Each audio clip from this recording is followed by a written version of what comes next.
Where is, there is. Where is, there is. I feel like I say that 1,000 times a day. Where is, there is. Good evening, Club Cult. Maybe. Twitch is connected. Kick is still working on it. There we go.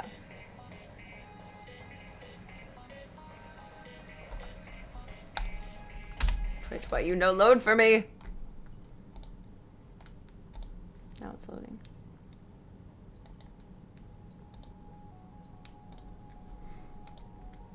It's so bizarre. I feel like it waits for me to be like connected and then it's like, oh, now we can take you to pages.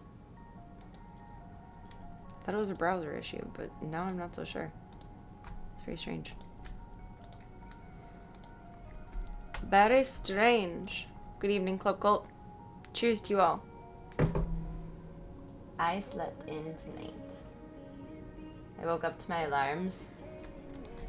And then I fell asleep again. Welcome, Derry. Thank you. Cheers. Hope you're having a lovely night so far. Cheers, cheers, cheers. Make sure I have everything wanted over here.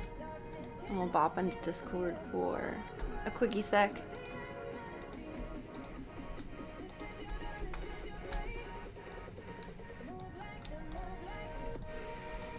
I don't know how this is going to orient being on the other monitor. Let's see. Let's see. Let's find out on this episode of Serena TV. Oh, went over there, but it's cropped fine. It's okay.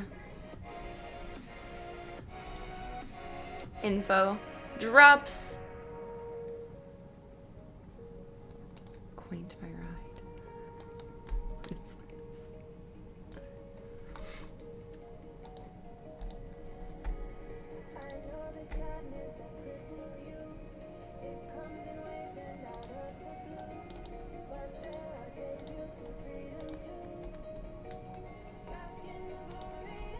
What is this?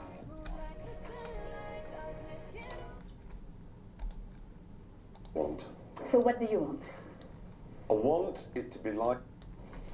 It's not quite what I want. So what do you want? Quaint I my want ride. it to be like my... Jeremy Clarkson riles up a French designer when he commissions a wingback chair themed car interior. The car seats. And Hammond and May are on hand to take the quaint ride for a test drive in the hilarious challenge from the BBC award-winning car show Top Gear. Is this the chair leg? Panties or Twitch gets their panties in a bunch when you try to directly advertise Kick through there. Like, I'm leaving Twitch, go join my Kick stream, or I'm streaming over on Kick, send your subs and blah blah blah, whatever there.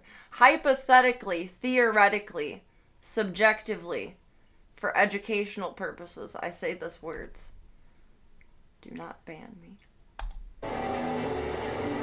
I was wearing green pants for pajamas, not these, but I wanted to wear these, and I didn't know what else matched with green pants, except an unmatching other version of green hoodie. It was an inspiration. The Expo ones dry out less. These dry out more. That was awesome. I liked that. I liked that. I liked it. It was very nice. Very nice. Little chair car. With a full seat. What am I looking for here? Fit to screen. Doot doot doot. You're in a van, you'd put your sheet music in plastic sleeves so you could mark them without marking the paper. I think I remember my nephew doing that when he was learning.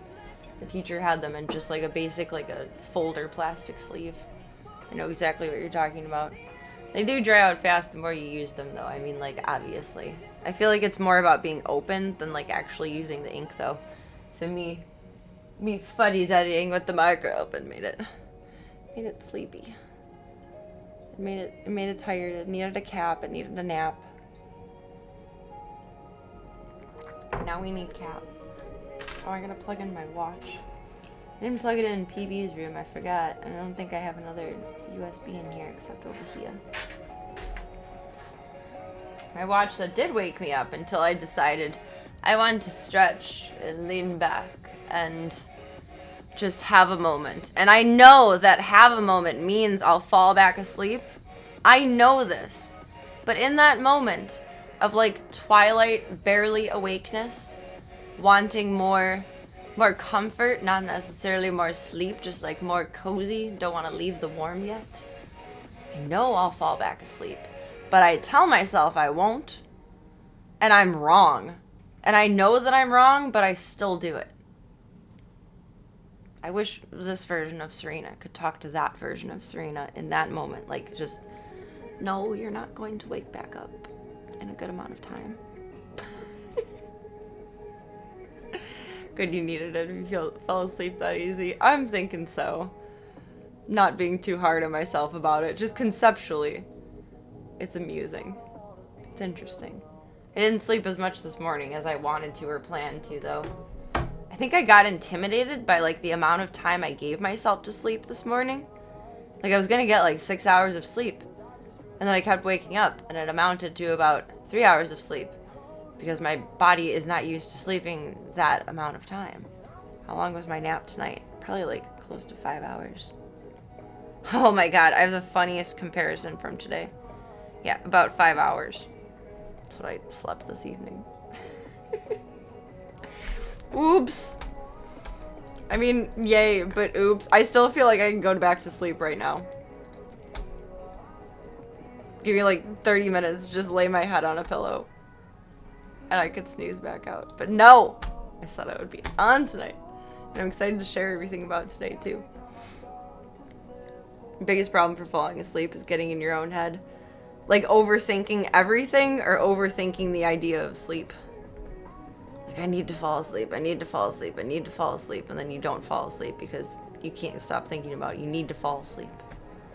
Is that not watching an old TV show or meditating? That is a good way of doing it. You guys know my secret. You just put on a show that you know, and then speak along with it in your head. You can't think any of the thoughts. You're just narrating the show in your head as it happens. Then you fall asleep.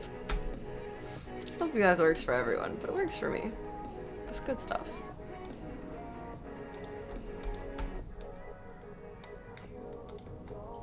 Ah, what did I just do? I did take notes today, but I forgot my notebook at home before I left. Not smart. So I looked like I was texting through the seminar, and then instead I made notes on my phone. Much is very misspelled. We're gonna bop in with Mom and Daisy. Potentially our last night with Daisy. Just gonna go visit my dad tomorrow and see if they vibe.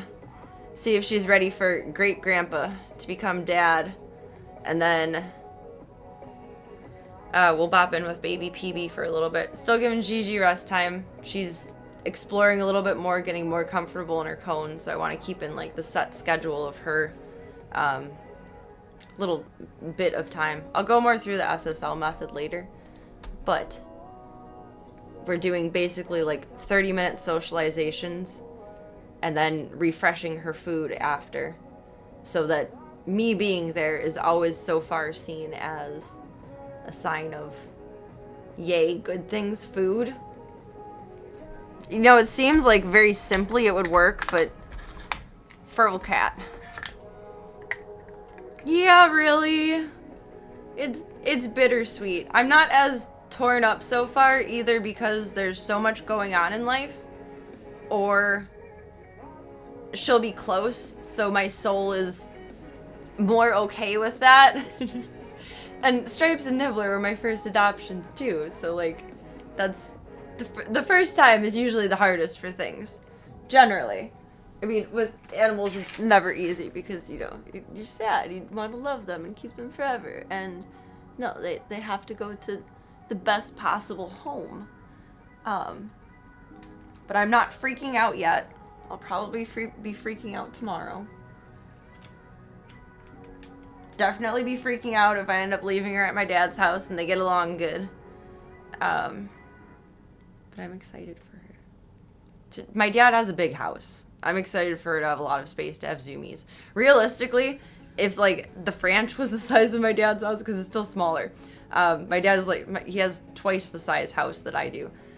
He would have like the best layout for everything that I want to do in life. But you can't just like go trade in houses with people, unfortunately. But it kind of bothers me a little bit too. It's like you could be doing more rescue stuff. You have all the space for it. You're home all the time. But no.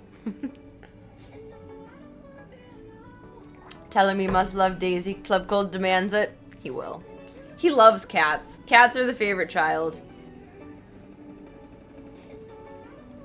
Oh, I don't need my alarm. I need my camera. He's a cat dad. She will be very loved. She will be very, very loved. My dad's just stubborn about a few things. Like, he won't... There are some things that he just won't do the best practice on. Like, he refuses to have more than 2 litter boxes, and he refuses to have a litter box upstairs. And in my opinion, that would be best for everyone and solve some irritants that come with litter boxes sometimes. But to each their own. I know that he gives them good care. I know that he's always there watching them, and even if he doesn't check all of my boxes, I know that he takes good care of his cats. And that's okay. That part's a little bit difficult, though. Because then I'm helicopter mom, and I'm like, you won't be watching her 24/7 insanely, like, looking at her every breath like I will. But that's okay. She's fine. She's okay. It's gonna be good. A litter box for every room. Not exactly, but he refuses to have... He has half carpeting and half... what is it? Hard floors. Like either ceramic or wood or linoleum, I think. But one of his cats has IBS, so Nermal ends up running around upstairs and crapping his pants, and then there's a huge mess for my dad to clean up. And he finds that frustrating and irritating. Of course, because no one wants to clean up a shitstorm. But it's like, if you would have a litter box upstairs, then Nermal would have a quick spot to run to shit his pants, instead of running around the house to downstairs to the litter box, crapping his pants down the stairs. Like, it's like, I don't want another litter box upstairs. Okay. Which I get it, you know, it's more to clean up. They kick it around. It's annoying. But there's brooms for that. There's vacuums for that. You pull out the dust devil for like 2 seconds. It's not a dust devil. The dirt devil. There we go. Like 2 seconds. Solves the problem.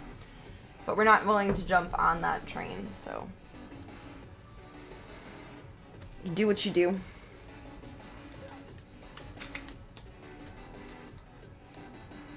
I personally would rather not have cats flying around the house doing crazy things than not have litter boxes as everywhere as we need them, but that's just me. That's just me. We're both neurotic in different ways. He's neurotic about wanting to have them in one controlled zone. I'm neurotic about wanting to have them everywhere, so that everywhere is a controlled zone. I'm not a control freak, you're a control freak. It wasn't me, it was the gangster rap and the peppermint schnapps. We pull up chats and then we'll go smooch on Miss Daisy. Miss Daisy. If it doesn't end up working out with him, I think... let me tank test us over here. Come on, baby, light my fire. That's a good song. It's such a good song, it broke my train of thought.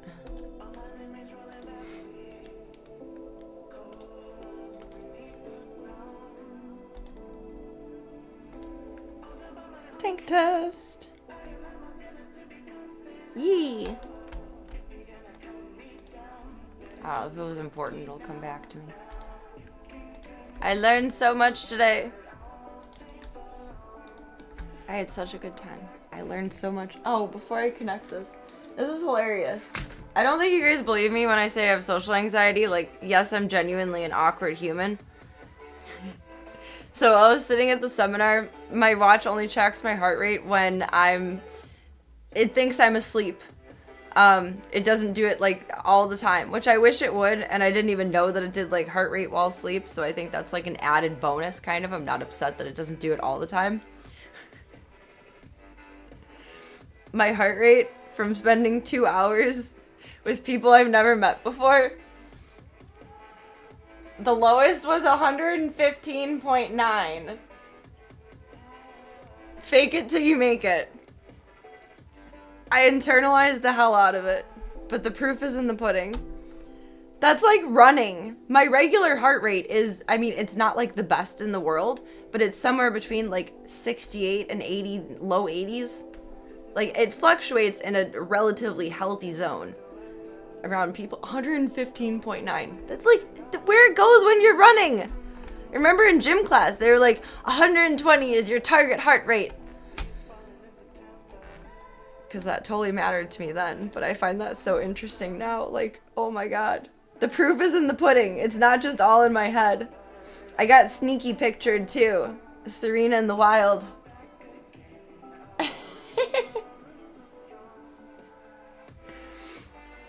Yeah, I think that's partly why I was so tired too. Like, it's not just people exhaustion, like from being around people. Like, my heart thinks that I'm going for a run. I did get my workout just sitting next to strangers. Oh my god. That was an interesting one. Oh, that's Daisy. I thought that was Charlie from afar. One of my suggested things came up. Little Daisy. I tried to take a cute picture of her in the thing and the ball was right in front of her face. Maxing out on Daisy pictures.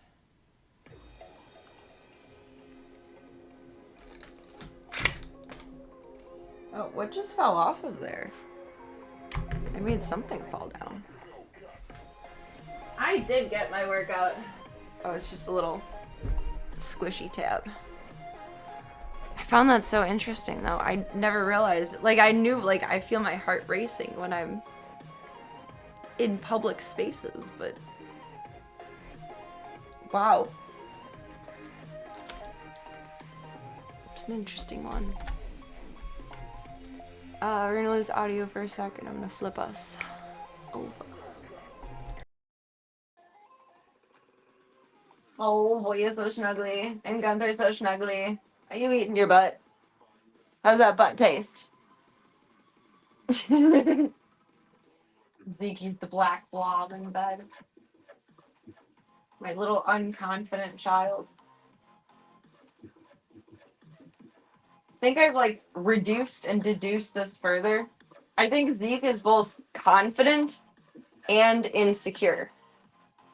And I think that's why him and Voya not necessarily clash, but they have their silly little moments of uncertainty.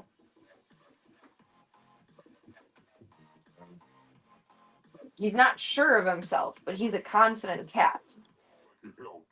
And Voya, I would say, is outside of me, like the alpha. One more sip of coffee. And I think Zeke is confused about what his place in the world is. They'll figure it out over time. But I'm wondering what I can do to make him feel more confident. I would love to try the Feel Away plug-in diffusers again instead of just the spray, but they get so hot in my outlets. I don't know if that's like a universal thing or if it's only me that happens to because my house has weird electricity.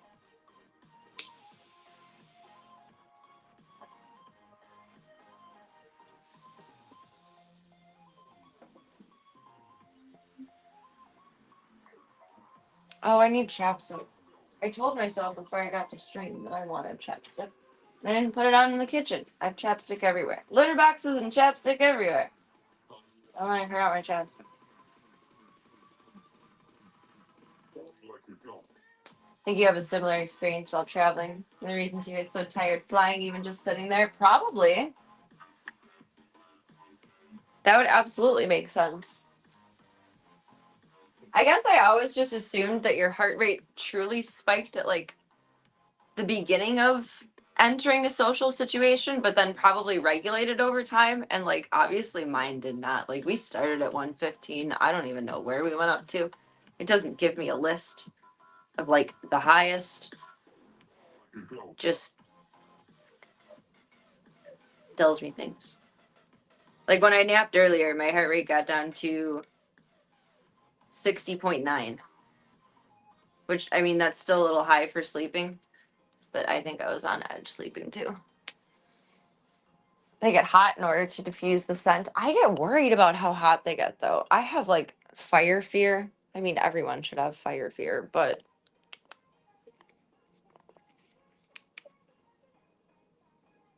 I'm always terrified when I used to unplug everything before I would leave the house because I was afraid after the furnace went, phoom, that there would be like a fire or so. It kind of traumatized me a little bit, low key. It was not good times, but I get weird about hot cords. I don't feel like a cord should be hot or like a plug should be hot. Like the plug part itself, not just the liquid diffuser part. Not arguing it, I'm just justifying my anxiety over it. Is it see the mom and the daisy? The mom and the daisy.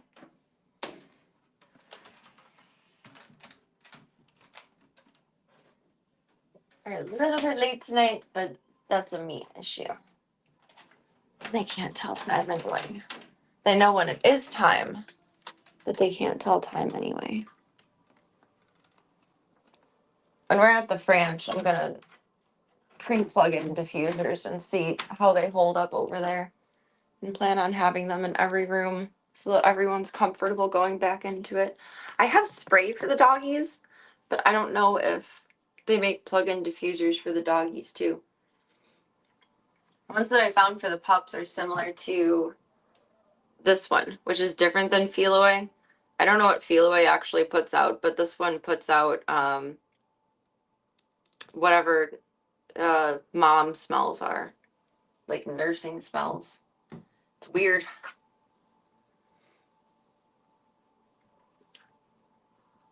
Nice copy paste, Spacey. Electricity flowing makes heat. One of the reasons satellites need to have heat radiators, since the vacuum of space is such a good insulator.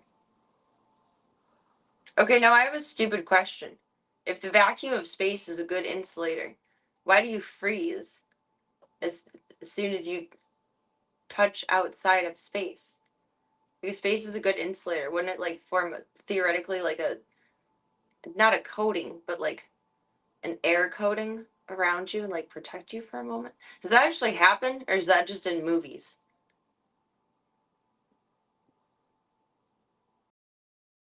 I feel like this is going in a morbid direction. Daisy, what do you think? What do you think? Are you going to go from being my grandchild to my sister? We're going to find out tomorrow. Okay, bye. Just clearly so amused. That's just in movies. Oh, I don't think I want to know what happens IRL though. I kind of have like an unnatural fear of space. It doesn't really make sense. But growing up watching a lot of Star Trek with my dad, I assumed that like at some point in my life, and possibly honestly in my lifetime, but I assumed that at some point in my life, like if you had to be drafted into the military, you would end up fighting in space like you would in Star Trek. Um, and I had a lot of nightmares when I was a kid about like being stuck in a Star Trek situation and like being scared and having to defend, etc. Like I very vaguely remember a dream that I had where I'm like in uniform and like hiding behind rocks and looking out and there's bad guys and blah blah blah. I assumed that like the military was like Star Trek. Very small age, like less than kindergarten age. So I'm not that dumb. I'm just imaginative. Um, but stemming from that, and it really may happen in our lifetime. I don't know. But stemming from that, my brain still thinks deep down that like space exploration will be that serious and terrifying. And of course, watching a lot of like space movies and people launching off in rockets when I was younger, That scares me. I have an unnatural fear of, for whatever reason, for some reason, being stuck in a spaceship and having to withstand that, like, feeling of going all the way up into space. I have no desire to go into space. I don't plan to go into space, but, like, I'm prepared for it and scared of it somehow. I don't think I want to know what happens in the space vacuum. I already have some unnatural fears. Oh, Boyd. I'm so proud of you. I'm so proud of you. So when Daisy gets adopted, assuming that everything works out with my dad and his kitties, I think I want to try opening up the hallway to let the doggies say hi a little bit and kind of gauge her reaction to the dogs. And then if she doesn't get along well with the dogs, I think we'll expand. PB's in my room right now, and it's kind of pointless to move her because of germs. I think we'll just open this like I did when I was getting Gunther used to everything. Because this was Gunther's room when, this has been everyone's room, but it was Gunther's room when I first adopted him. I think we'll do like this open. I don't think I can do this without everyone running out. And then the boys' room is over there, so we'll just expand territory. I know she gets along well with boy cats because she had a baby daddy and 2 little boyfriends outside. So depending on how they would get along, we'll see. I just want her to be socialized with more creatures and not be lonely. I don't want you to be lonely. I don't want you to. I don't want you to. There are 3 ways of transferring heat energy: contact, convection, and radiation. Convection ovens. In space, there's no contact or convection. Oh, so you just get nuked. You get microwaved in space. That's my take on that. My very dumbed down take on that. Welcoming party Pippi. Yes. I think everyone will be fine with her, even if, like, cats don't like dogs because Pippi is so chill. But we'll see how she feels about Chauncey. I think it's more of like a size issue. When dogs are good with cats, but cats get nervous around dogs. She was an outside girl. You might have gotten chased by puppies. You never know.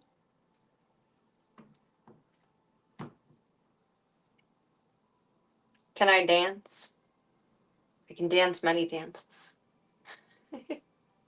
Should we do a polka stream?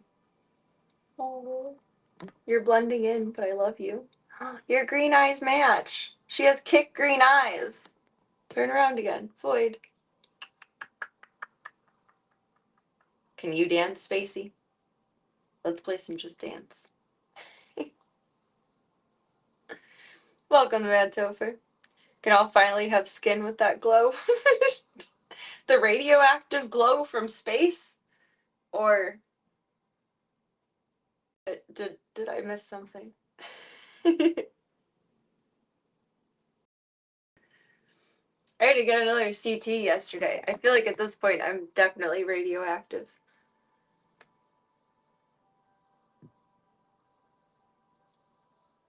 I didn't bring Pippi with me though, because my dad still has her vest. I don't have strong feelings about that or anything. I should just buy another one. Hey baby. So Pippi didn't get more radioactive yesterday, and that was good.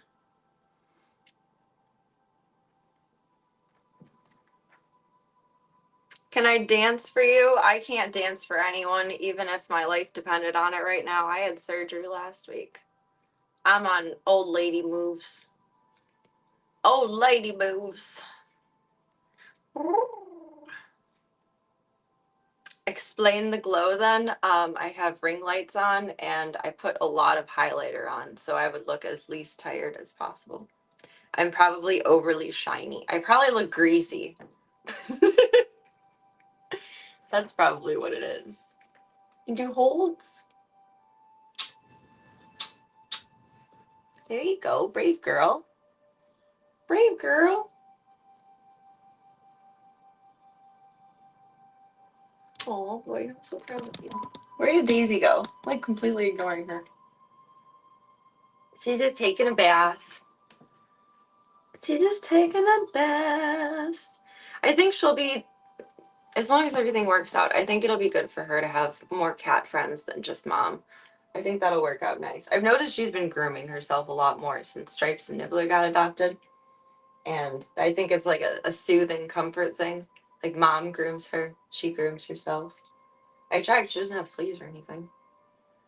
It's interesting. Those of us that can't tan, we're happy to know. I can't tan. I burn. I'm a tomato. This old lady's got some moves though. Well, I mean, they're practiced. I'm punctured.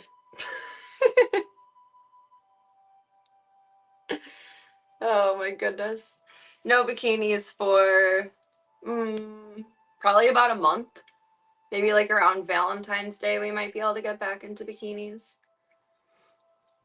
I have a bunch of sutures on my abdomen, and it's not really like a...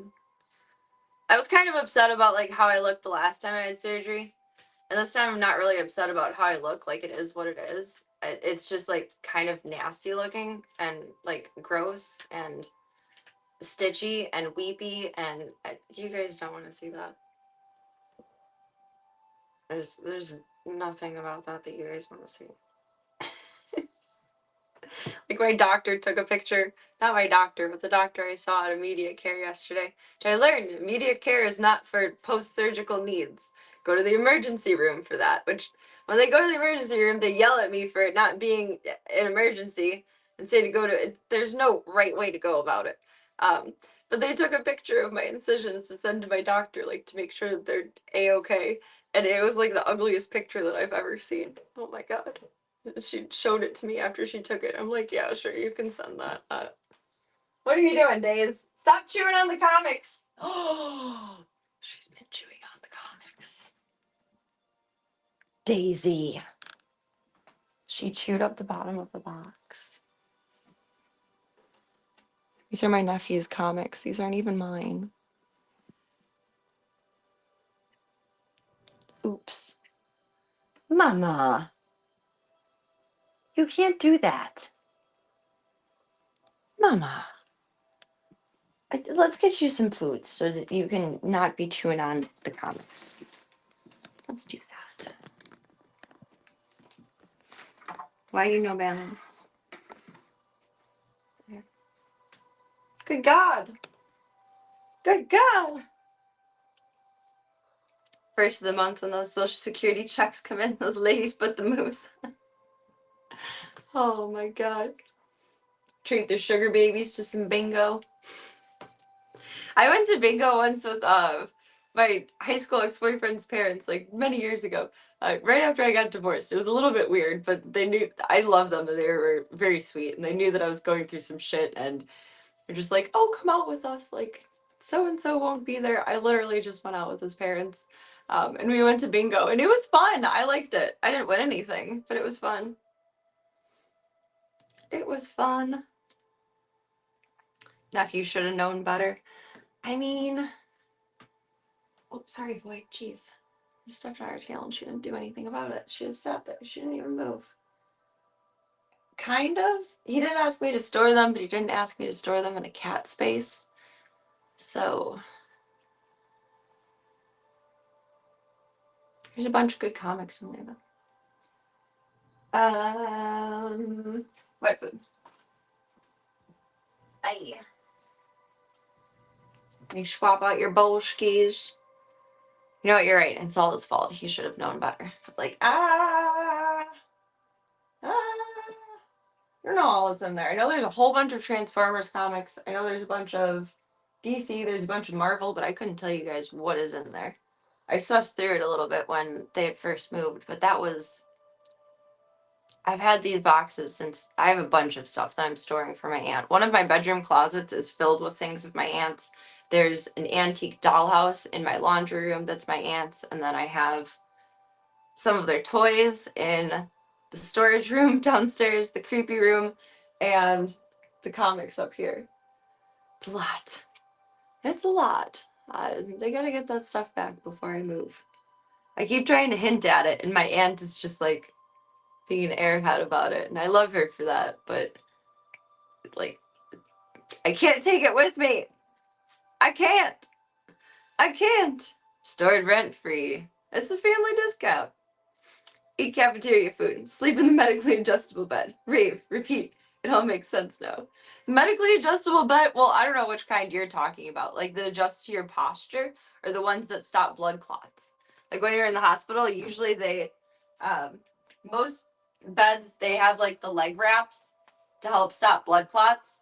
But the last time I was hospitalized, they had a self-adjusting bed that helped stop blood clots. So you're laying on it, and then all of a sudden it like does a wave, and then suddenly your feet are higher, and then it does another wave in a little bit, and then suddenly your butt is higher. It does another wave in a little bit, and then suddenly your head is higher. It's the worst fucking thing to sleep on in the world. Like hospital beds are not comfortable no matter what, but that was no. It woke me up every time it was readjusting. Like it was no bueno. It's no bueno. All right, let's get you your can, girlfriend. You can, because you can.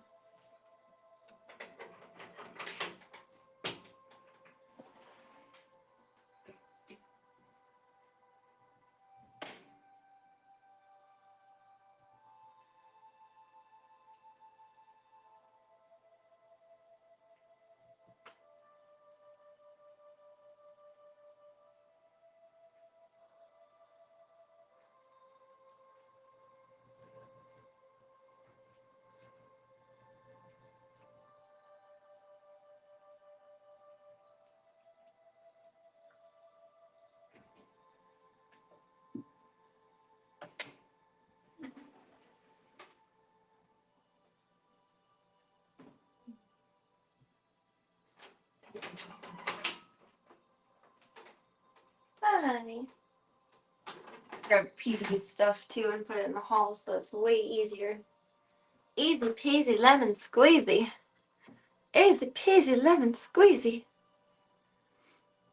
Just add video gaming session in there and you can sign me right up. Damn no. You know what I'm loving in the gaming creator space is that so many older people, like post-retirement age, grandmas, grandpas, are starting to stream. I think that's so beautiful. I think that's so wonderful. I think that's so amazing. It's incredible. I love it. And I love that the majority of the community and anyone who isn't accepting of it can just go fuck themselves. But the majority of the gaming community is like elated over that too, which is so cool. I love that. Like, hello grandmas, hello grandpas. I love you all. Someone find me a cute grandpa streamer. Oh, like the posturepedic ones? Those are nice though. Those are very nice. I feel like those are rich people beds, not old people beds. But then, I don't know. I guess depending on not how hard you worked your whole life, but where you worked your whole life, the two might be mutually exclusive. Rotation of OG Doom, Castle Wolfenstein, and Duke Nukem.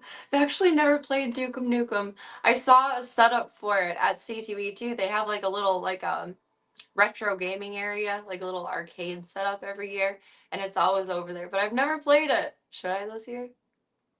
I wonder if they'll do Exotica and CTV2 at the same time. I'm not ready to look up dates yet. Your dad's talking about doing a YouTube channel. Oh, based on what? What is the content? That is awesome. Please do. Did Father TV inspire him? Come on, if the dude from Breaking Bad can do it, you can do it too, Dad. That's what you gotta tell him. This is true. You can be rich and old. At least rich in knowledge, if not rich in monies. Dukem Nukem Robots. I saw an OG replicate version of, like, they had like the old style box, but it was new at Target a few weeks ago. No, more than a few weeks ago, around Christmas time. Christmas time was just a few weeks ago. So yes, a few weeks ago. Let me pedal back on that. And it was so cute. I think I took a picture of it, but I don't think I shared it to the Discord. Things go like only 50% in my brain. I'm like, this is neat. It's a meme. It's a cool thing. I want to share it. Then I take a picture of it, and then I forget it. I am supreme. Are you hungry? Hungry? Why is this stuck? Or is this just a thick plate? It's just thick plate. Okay. Thick plate for a thick girl. Yes. You're so big. You're gonna be such a big puppy. Hold on. We gotta smush it up. Otherwise, you just lick it like a popsicle. Weirdo.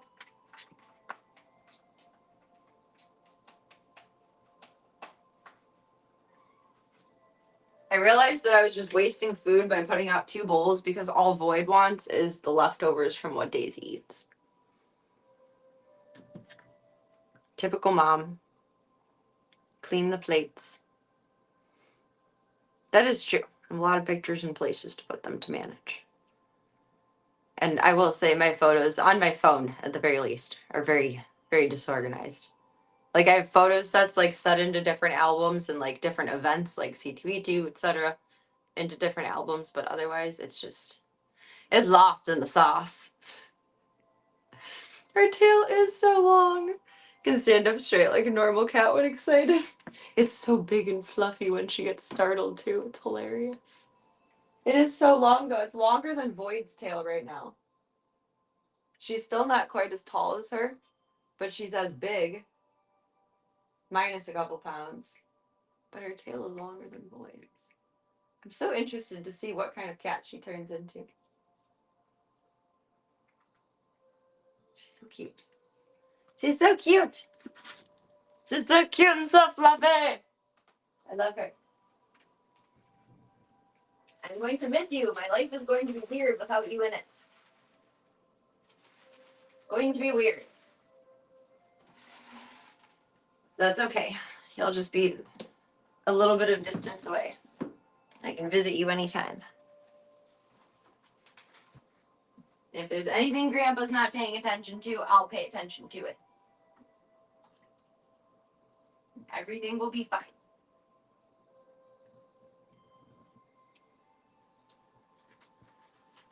It'll be fine. So you just gotta keep telling yourself, right?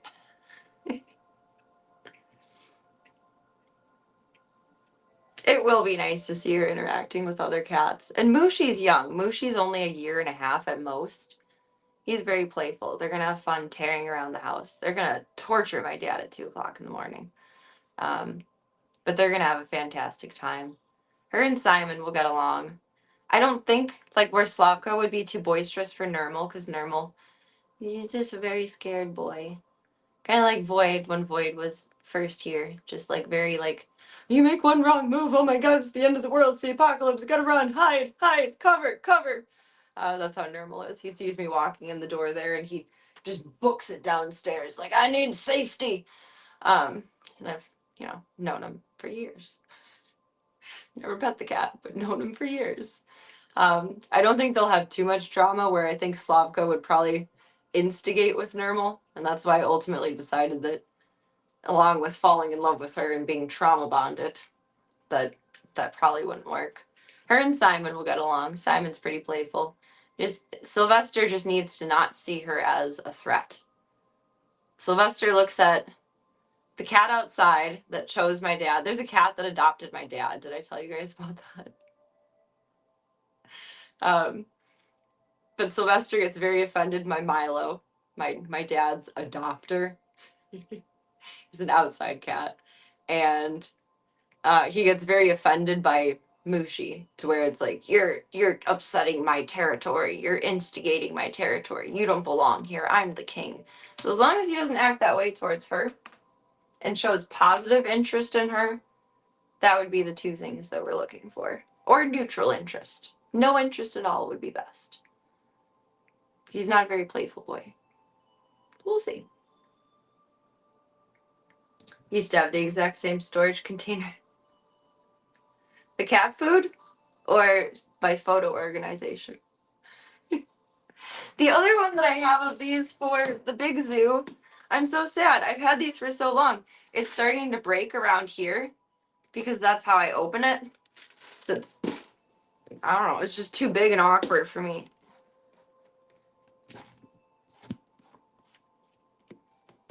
But I like these. I don't know where to buy more of these, and I feel like they're probably at least $8 or $10, and it's like, I don't want to buy more of them.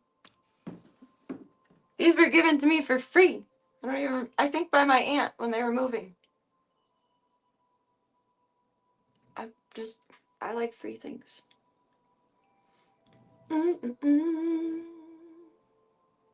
Insert I'm so fluffy, I'm gonna die.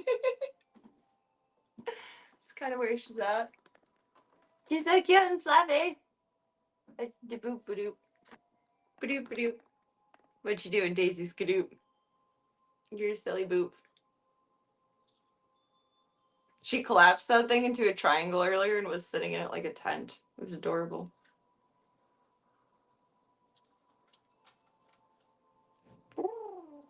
Can I see anything? Botrix answered your question. Orange cat named Milo by chance? No, Milo actually looks just like Slavka. A little bit darker in the side stripes, a little bit less white, and not as fluffy. He's more like a medium hair cat instead of a long hair cat, whereas Slavka is long hair. But Milo belongs to. Remember when I told you guys about the kids behind where I would play across the street? They would go, "Hey girls, hey girls." Those boys, they've now like gone off to college, etc. But it's that house that owns Milo. That house adopted Milo, and Milo goes outside, and Milo spends all of his day at my dad's house. Rain, shine, sleet, winter, summer. He's like the postman. He will be there if my dad is doing anything.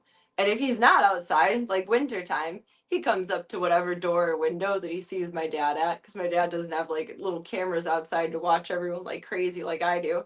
And he just stretches up to the door, and my dad gives him some food and some pets, and we'll sit outside with him.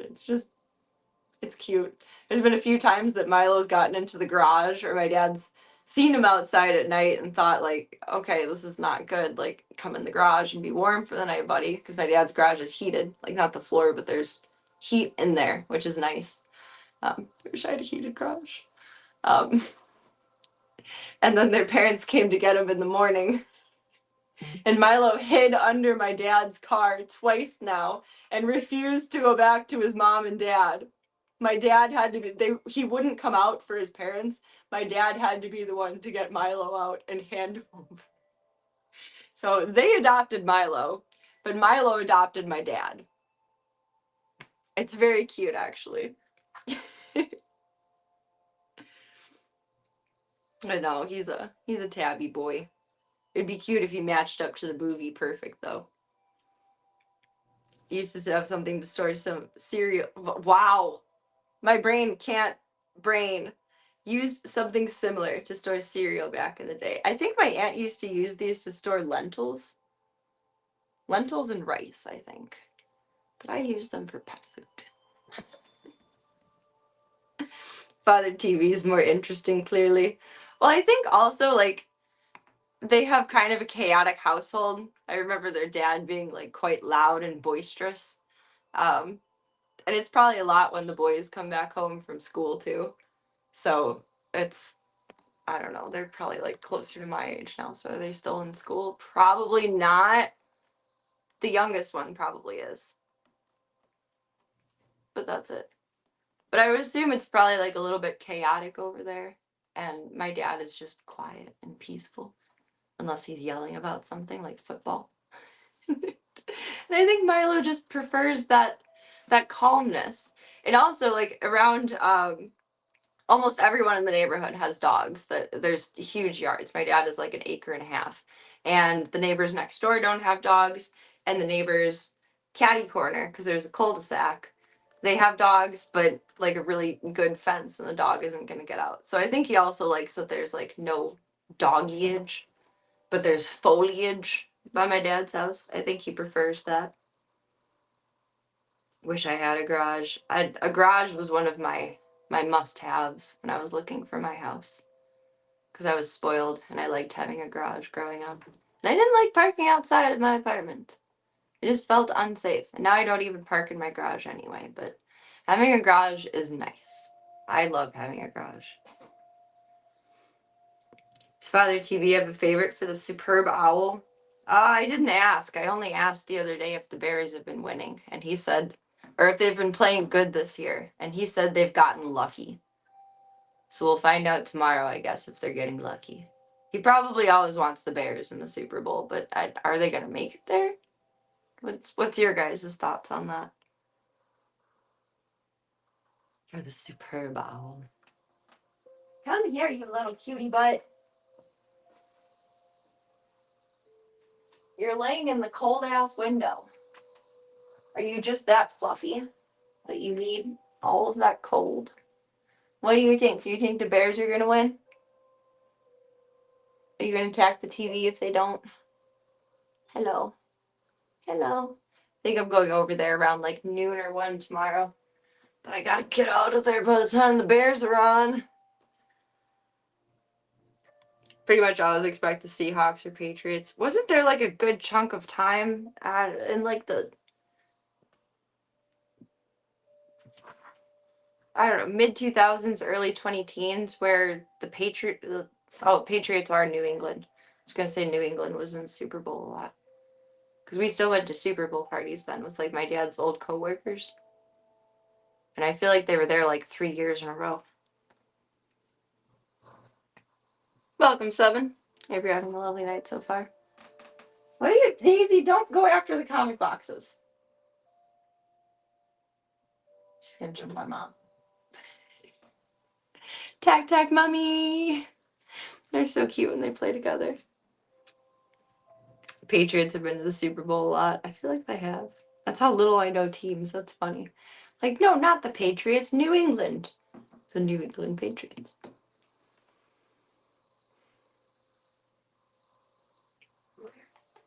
See, that doesn't make sense to me. Why does, like, New England have a team in that little section of states? Like, all coinciding. But then Chicago gets to have 2 baseball teams. I don't understand how that all plays out. I think you guys told me that there's another state that has 2 football teams. Or maybe 2 basketball teams.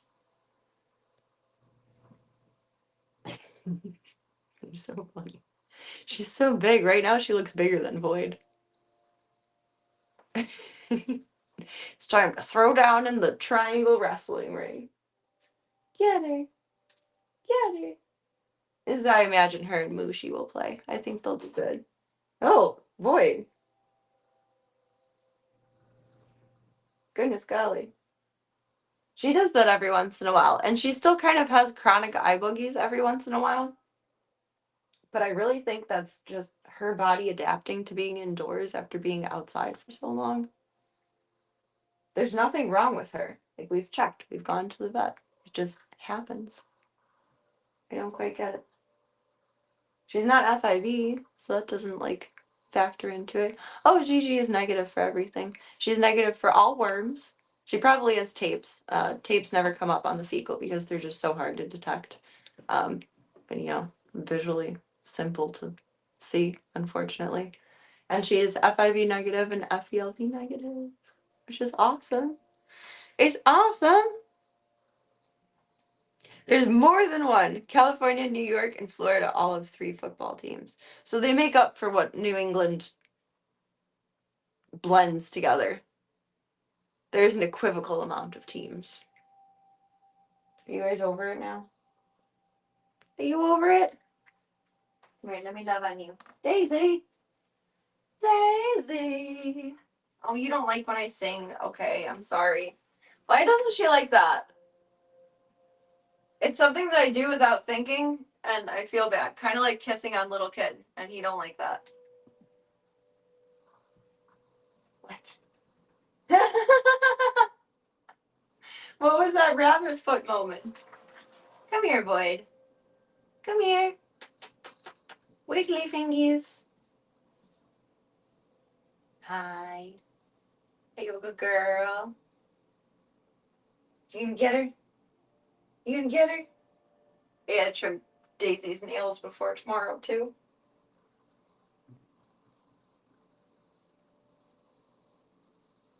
Who counts the Giants as a real NFL team, though? I mean, I do, because I don't know anything about them.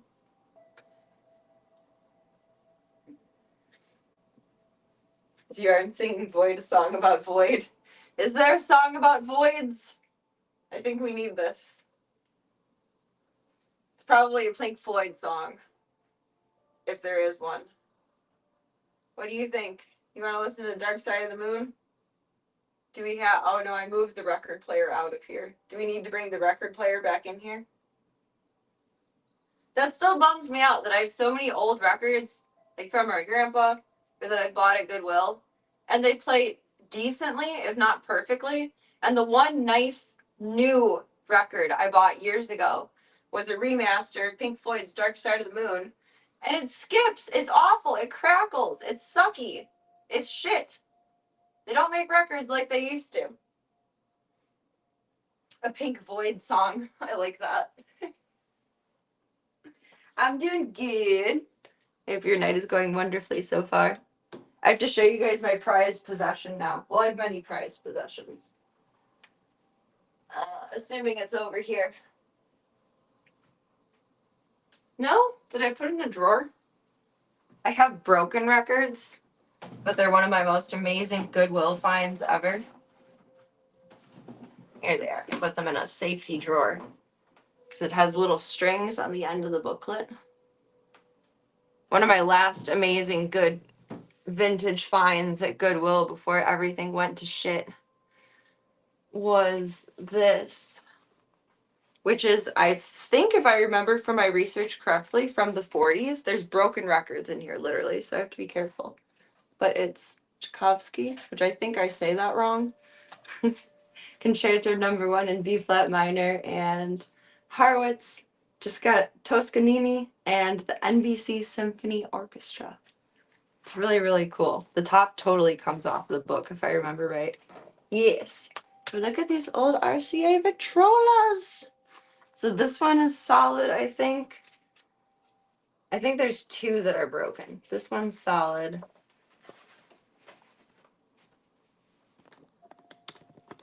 Do, do, do.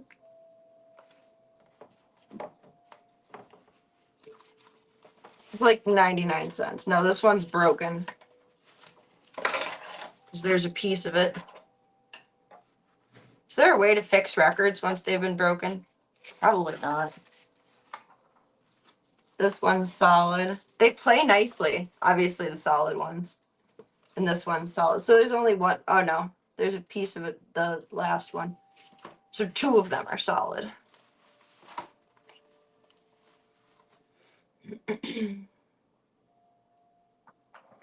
Yay! I feel like it's a weird word to pronounce.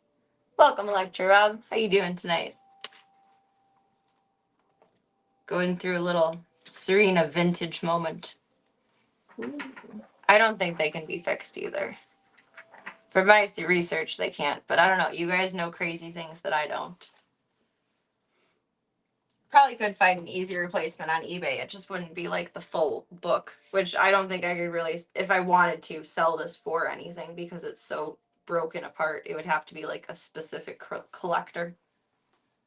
It was like 99 cents at Goodwill. It was worth it. Victor Victrola Records. The grooves would have to match up perfectly. Yeah, it's like scratching a disc, like for playing. Like games, CDs. It just doesn't come back together. Miss Daisy. Floyd with her titties out over there. Girl, cover up.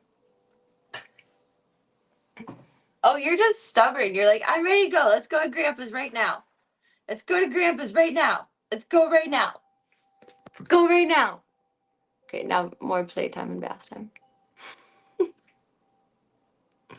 I'm glad you're doing well. I'm doing good tonight.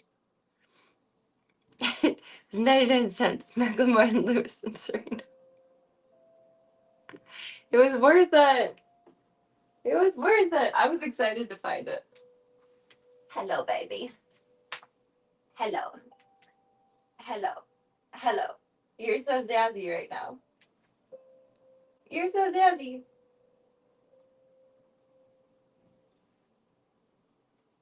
You're so silly. Daisy, get her. Daisy's talking. She's on her way. Just give her a second. She's on her way. She says, I just pranking you, Mom. I just pranking. Oh, were you going to sit with me? I'm sorry. Yeah, go to Grandpa's. Go for a ride in the car. Go get ice cream. Go get pop cups. I don't think Grandpa would like either of us, no matter how cute you are, if we came over at midnight. You're taking a doom break? I do not blame you. I doom not blame you. Doom requires regulation. Which one are you playing right now? Or taking a break from right now? Hey, Mama, are you stuck? No? Okay.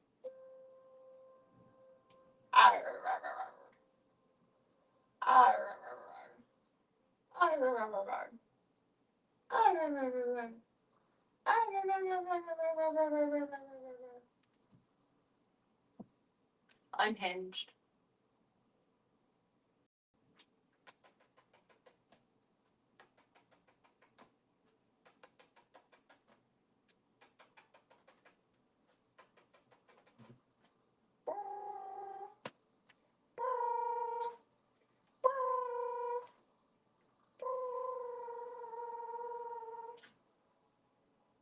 You're cute.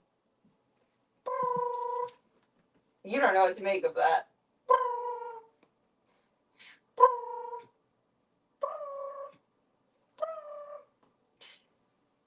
Void is so clueless. I love that for her. Ooh, the Dark Ages. Nice, nice. You got your son a Switch 2 for his birthday, so you have to try that out too. Ooh, that's exciting. I don't know if you're going to try and play Doom on it, and I don't know how the Switch 2 works, but Doom is so awkward on the Switch that I have. The controls are like similar, but not quite, and it's quite the learning curve. Because when I would go for infusions, I would play Doom on the Switch after like going through whatever I felt like I could mentally tolerate in like catching up on messages or social media stuff or whatever. And it was so awkward. It was awkward. Go get Mom. Alright, goobers. We gotta pop in with baby PB. Oh, let me put them in charge for a sec. And garbage and fridge.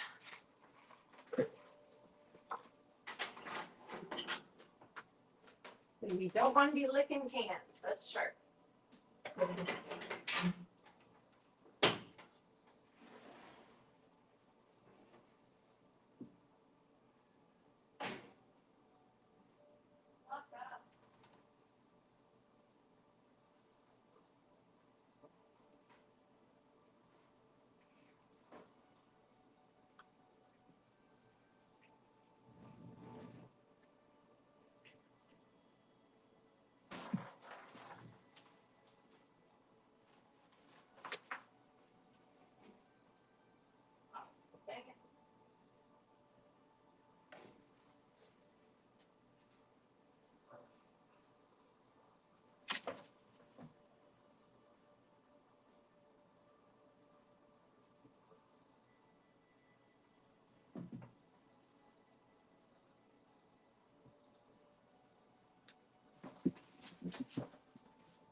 I really made a mistake with Slavka.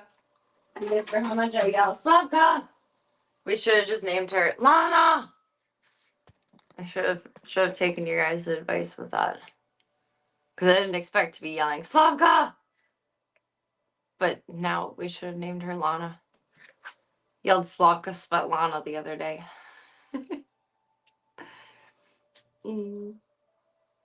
They changed the button layout a little bit with the two, but I think it's mostly similar. From the pictures I've seen of it, it looks similar, but I haven't done like heavy, extensive research into it. You guys know how I feel about consoles. Mine still works. What do we need a new one for? I play old games anyway. It's a more classic controller option with the Switch, which is nice. Ooh, that is nice.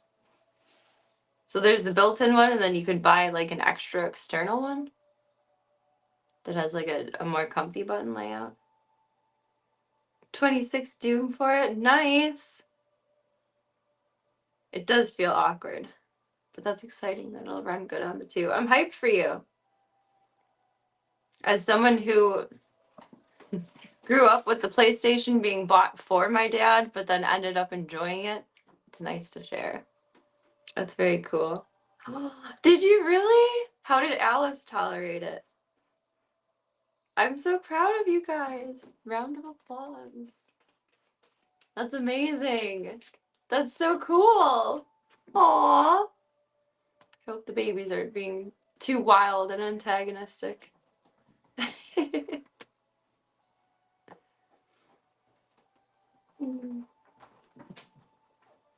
Heck of a throwback reference. They call it the Switch Pro controller. That's neat. For pro gamers, obviously. I like that though. Like how you can buy like well, maybe it's an Xbox controller because Microsoft is Xbox. You get a separate controller for the PC. I like that.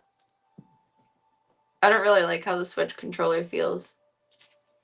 But it doesn't really matter because I'm bad at games anyway.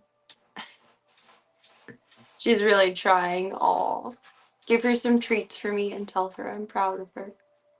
I'm proud of everybody. She had a claw clip today, so she can't do much damage. Think it Alice proof.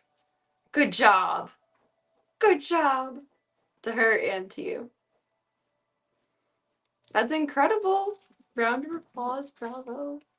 Go kitties. Go kitties. I loved your message that you felt like the most powerful wizard with 4 black cats. That's such a cool feeling. I'm going to bestow that feeling onto everyone in the world. All right, monkeys. I'm going to get a couple sips of coffee. Daisy, it's been an honor and a privilege, girlfriend. She's like, we're going into battle. Aww.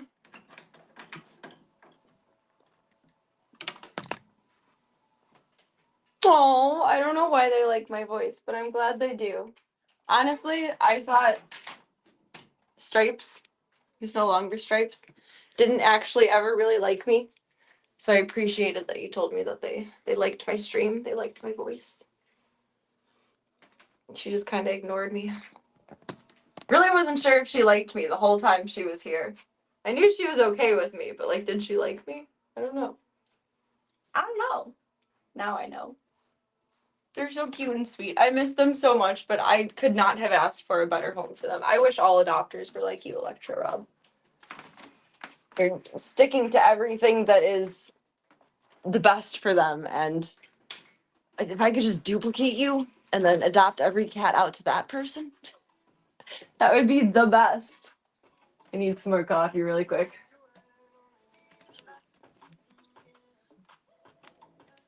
Thank you, Dayreal. I don't get channel point redemptions while we're over on mobile. Mubby. Perfect timing though. Cheers.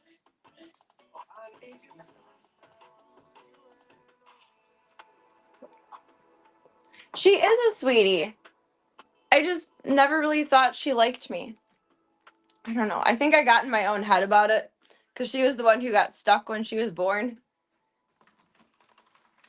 And I feel like I started her life bad because of that. Like taking her to emergency, etc. And I always thought she kind of just held it against me, even though she obviously wouldn't remember that. So it's just a little skulky watcher. Alright, we gotta change clothes, get into PPE for PB. You can be taller than you guys again. Whoa. Whoa.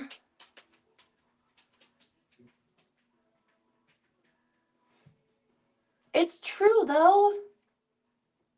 I wish I could duplicate you and then just distribute every cat to that. So you're doing everything right, and that's Thank you. Thank you. Spacey, you have redeemed 1 attention token. Take it and do with it as you will. Guard it. Keep it safe. Just keep trying to go with the flow and keep everyone happy. That's a good way to go about it, though. You're doing an amazing job. Cats really are creatures of just taking things at their own pace. And it warms my heart that you're willing to give them the time and attention for that. I have the coolest t-shirt on, you guys. C2E2. Take a bite out of comics. I kind of forgot I was wearing this. I'm still in my pajamas. Like, partially. Pants-wise. Flip us around because pants-wise. You're very welcome, Spacey.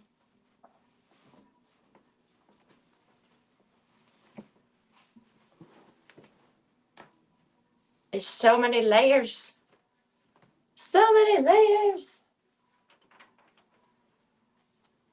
PB has such good energy today. She's turning into a real kitten. Do you guys remember if the babies were climbing on me at 5 weeks? I don't think they were yet. Like, I think they were climbing on my shoulders, but not fully up my body. She hasn't done anything like that yet. I'm still waiting.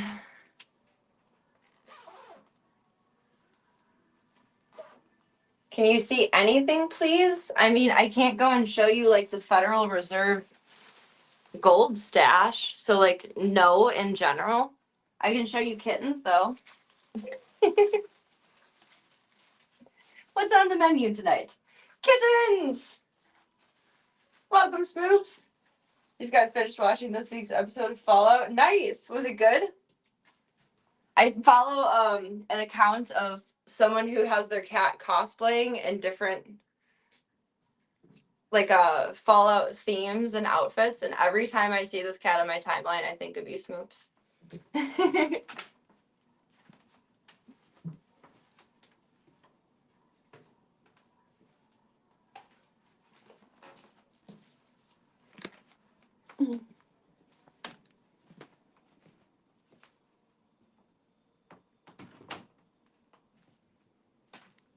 Or do I want this? It's dark in here. It feels so cyberpunky. How you doing, Miss PB?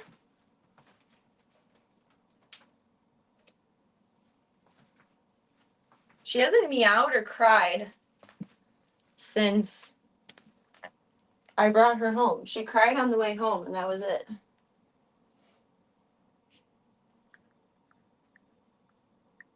Check the socials, Spacey. Everything of anything of anywhere is there.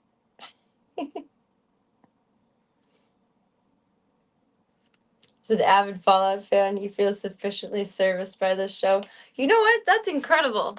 That really is. It's very far and few between that things feed your soul, like alternative media, in the same way that the original media did.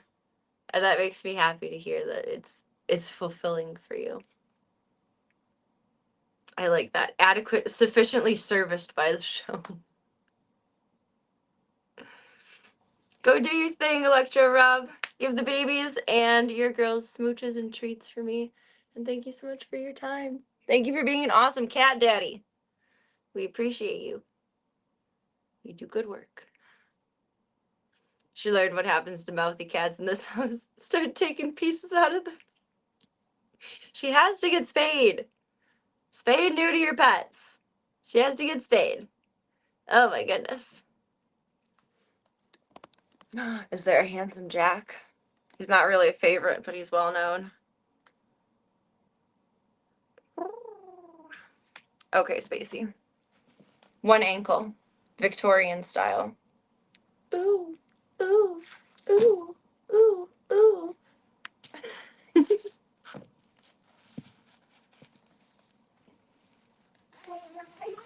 No, back in the 1800s, you have subscribed to my only ankles. Oh my god. You guys crack me up.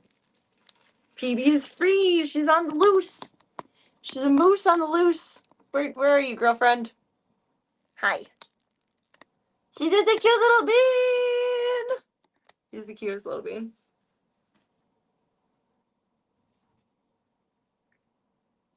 Scandalous. Oh, debonair. I know. It was risky. It was risky, but you guys are worth it.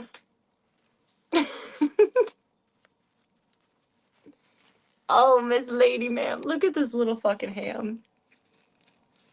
I think personally it's just more fun to show kitties than titties. And kitties don't break TOS unless they accidentally pop a titty.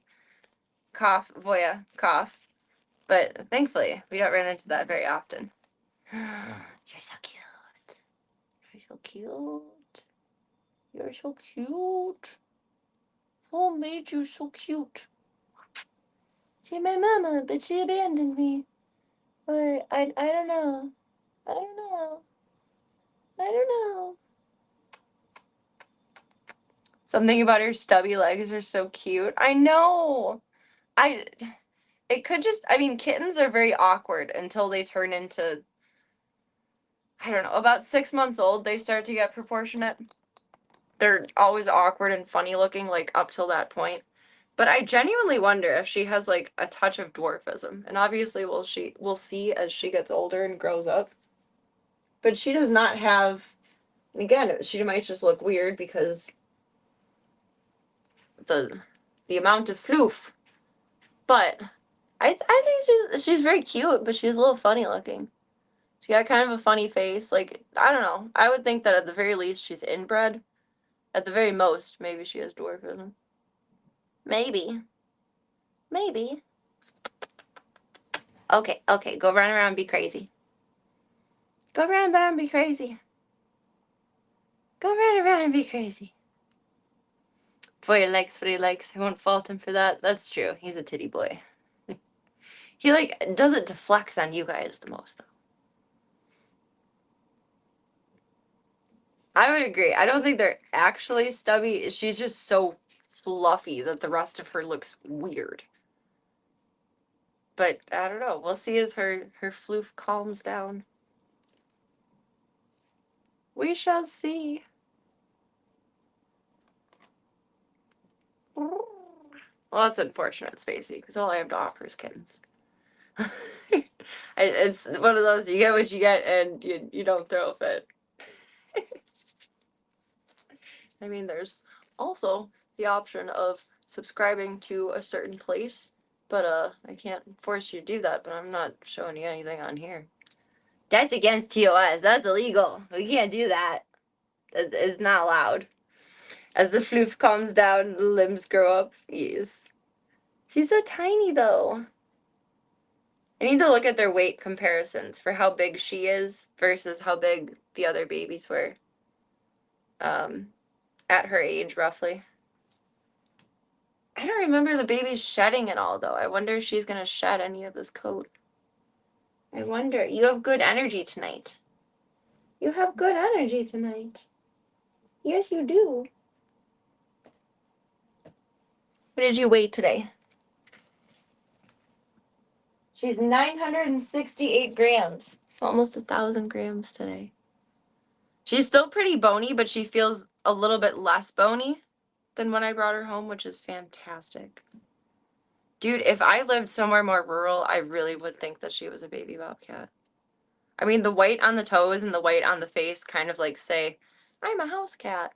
But her floof, her existence, her posturage, she looks like a bobcat. Look up. And then you look a little bit more like a house cat. But like this, you look like a bobcat.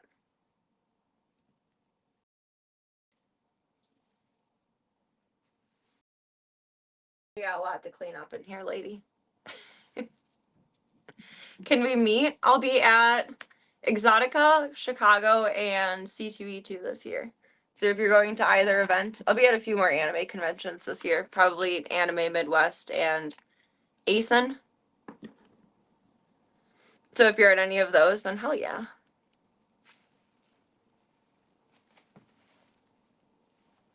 I was thinking, because I'm going to plan to focus more on seminars than booth time this year, I might, if anyone's interested, I might get a table at a restaurant close to either convention, depending on when they're going on.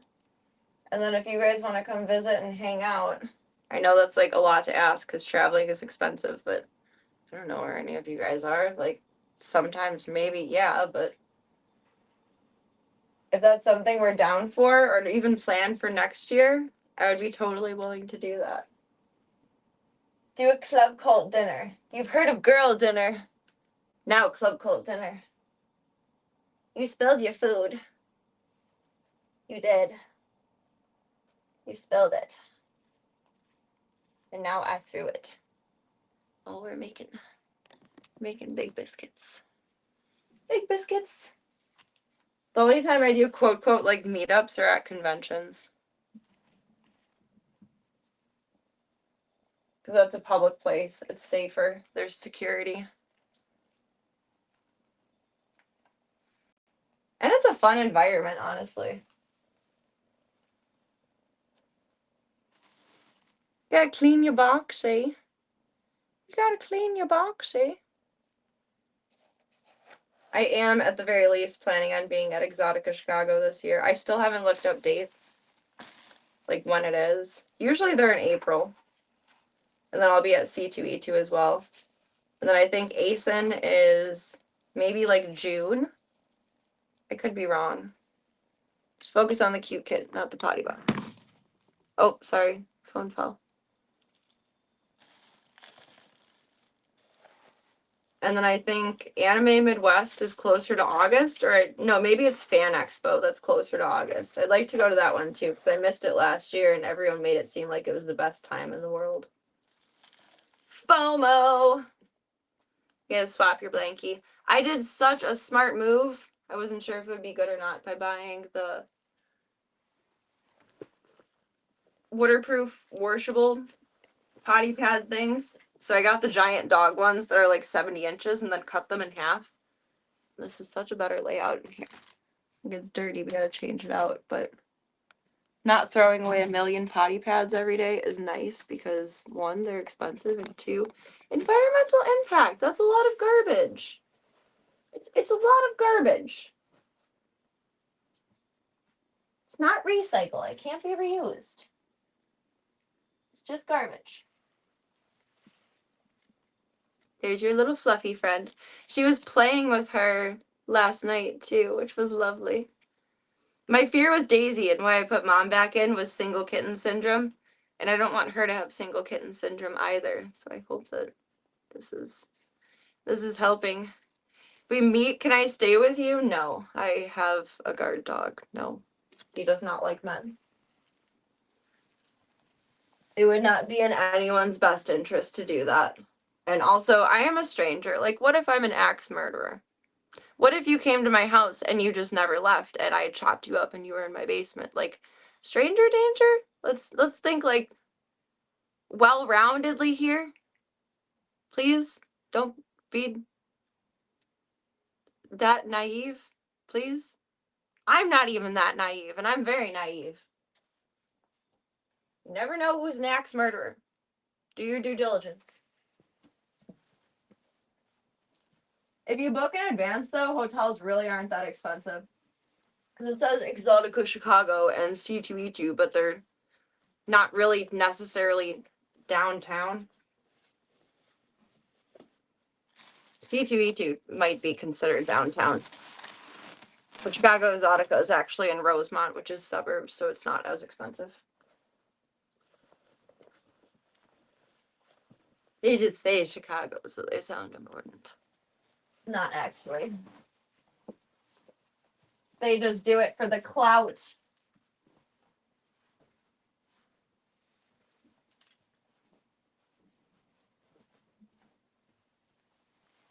There you go, Miss Lady Ma'am. Miss Lady Ma'am. She loves these pads, see? She's like, oh, fresh blankie. Fresh blankie. She's happy.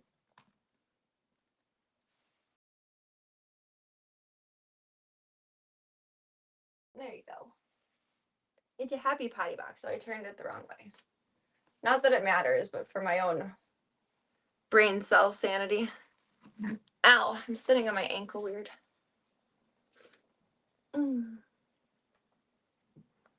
Axes are so yesteryear. Well, what am I supposed to use then? What are we upgrading to? Working to cut out a lot of your plastic usage these days. I'm proud of you. That's wonderful. I try hard to be as unwasteful as possible. It's bothersome though, because a lot of like vegan pre-prepared things are pre-prepared and in packaging. And I feel bad about my recycling footprint because of that one.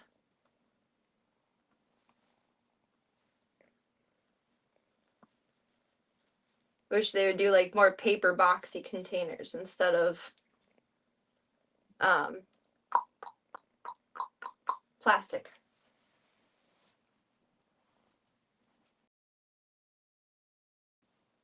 Like some things you can reuse, like buying tofu, you can like reuse the container and do like plant starters in there, but not all of like a bag of like chicken nuggets. You can't really reuse that for anything. It does not work that way. She is so happy and purry.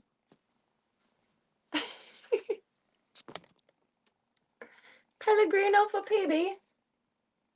Fancy lady. She's drinking so good. She's eating so good. I'm so proud of her. I'm so proud. Do all your murdering with a grapefruit spoon. Them things are sharp though. I like grapefruit spoons. You're so cute. That's an Inquisition, Spacey. It's a Spanish Inquisition. I'm in a very committed relationship to my dear boy Voya. He's very handsome. He has gray hair. He's a bit of a distinguished gentleman. He has the most beautiful muscles. He has a gorgeous body. He's the absolute most handsome man there ever was. He has 4 legs. He has a tail. He has pointy ears. That's my man's. Unwashed too, so the leftover grapefruit juice stings. Hey, you know what? That is some nice passive aggression there. I can respect that. A lot of plastics are recyclable. You just have to take them to different places. How the waste management people won't. Oh, that makes sense. You would have to specifically sort and recycle your own recycles. My grandpa used to do that. But then he would also box up each thing individually, so it like defeated the purpose. Ooh, what art school did you go to, Spacey? That's exciting. What did you study? Voya is a bit handsy. He just goes for the booby grabs instead of the butt smacks, though, which I appreciate. You know, butt smack is a bit startling, but a booby grab, that's comforting. That's reassuring. An ass smack is like, whoa. Zeke smacks my ass, though. Hi. I'm sorry, I didn't mean to boop you. I didn't know you were right next to me. Do you want ball? Did you get it? Her little run is so cute. Boop, boop, boop, boop, boop. She's adorable. Oh, she stepped on the phone. What happened to her? Oh, God. Zeke's funny as fuck.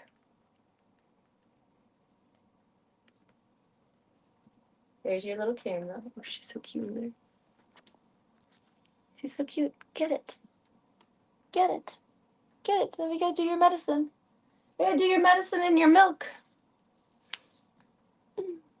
The medicine's in the milk. Someone's gotta keep you on your toes. You're not wrong. It's the best of both worlds over here. No man, but man actions. Studied landscape painting mostly. That's impressive.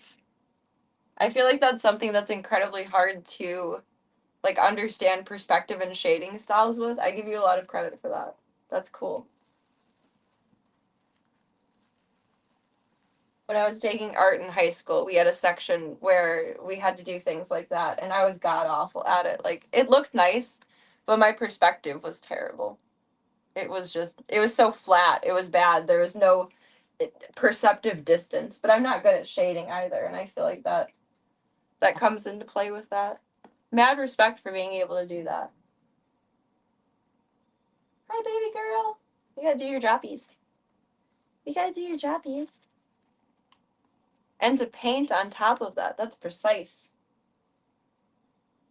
I've always enjoyed painting, but I've just kind of gotten back into it and like actually tried the last couple of years. It's okay. It's okay. There you go.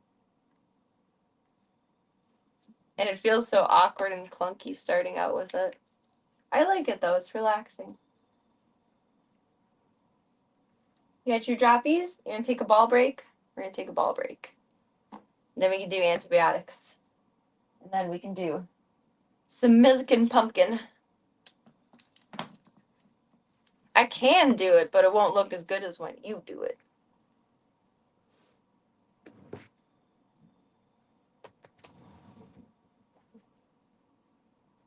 And I'm probably less motivated to put in the time for practice than you are. Did you get it? You hid it away in the corner. Where'd it go? Where'd it go? She's getting so playful. Like, she's still pretty sick, but I feel like we're coming on to the thriving path. Come here. Come here.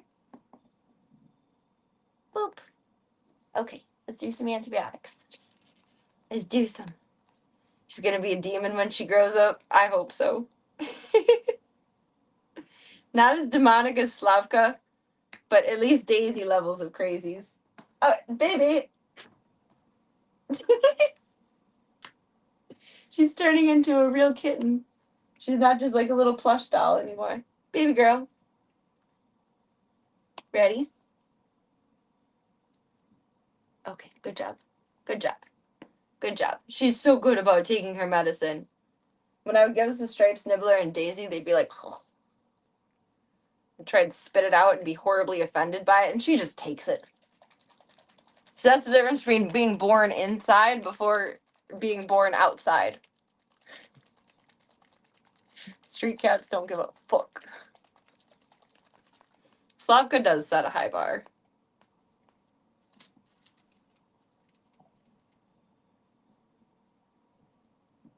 Oh, that was perfect. I didn't even look, and it's exactly 1.5 mil. Exactly.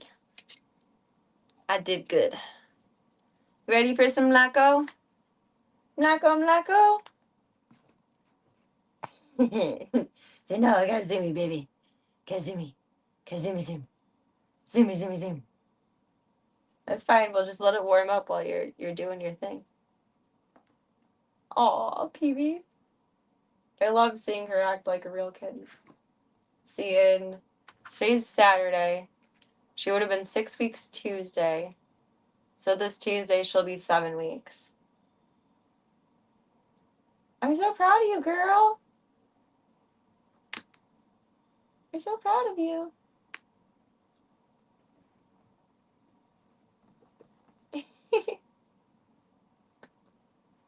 Assuming she comes back to perfect full health. If the lady who found her doesn't end up wanting to adopt her, like her husband doesn't agree. Because everyone, in my opinion, everyone in the family needs to be 100% on board, not just like, here, honey, I guess you can have the cat. If she ends up going to my vet tech, I think I would be willing to let her go at 12 weeks. She just has to be completely over the coronavirus and other things, because she is an elderly cat that being elderly is susceptible to things, which would be sad. I like having time with her, but I know that she would then get spayed and get her next round of shot. Like, she would be 100% doing everything that I'm doing. You're gonna make a big mess doing that. Doof.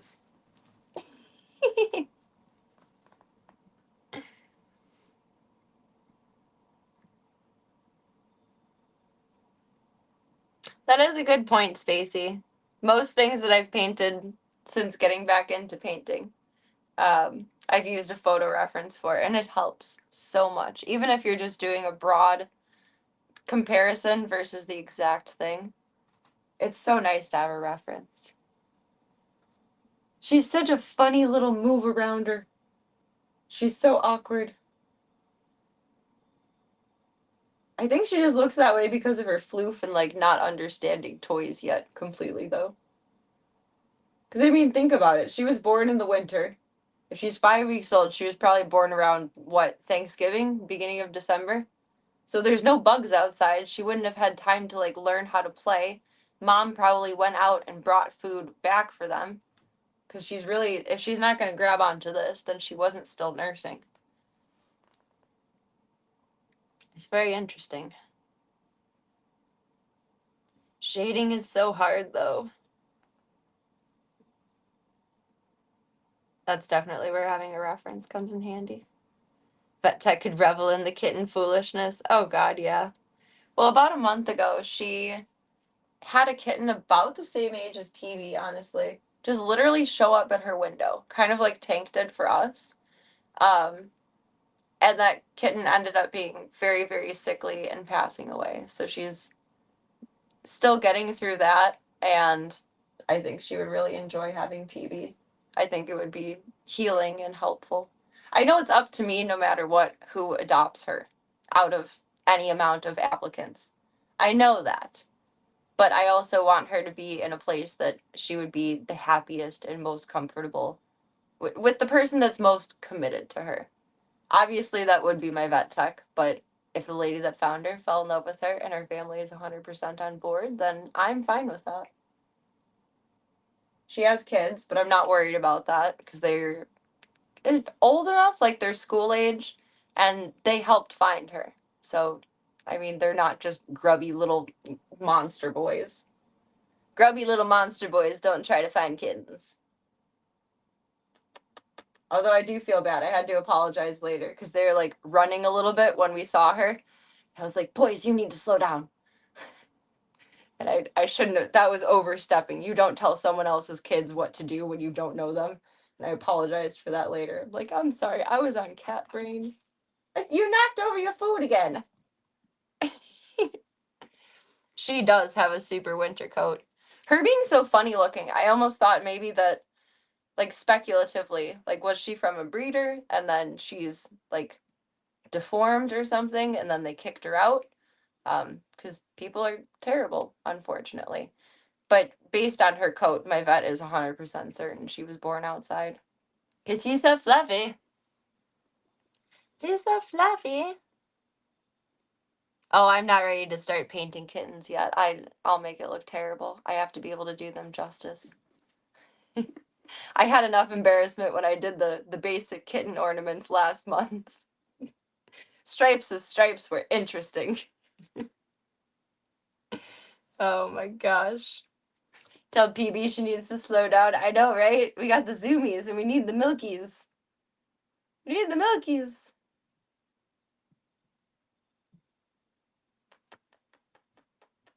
Come here, mama. Now she's looking at chat. She's very interested in you guys. Come here, baby girl. You gotta do Mleko. Mleko on pumpkins. Come here. Come here. Come here. There you go. Oh, yes, it's yummy. Oh, yes, it's yummy. Don't fucking gag yourself on it. You can only get it so fast. Only get it so fast. Only get it so fast.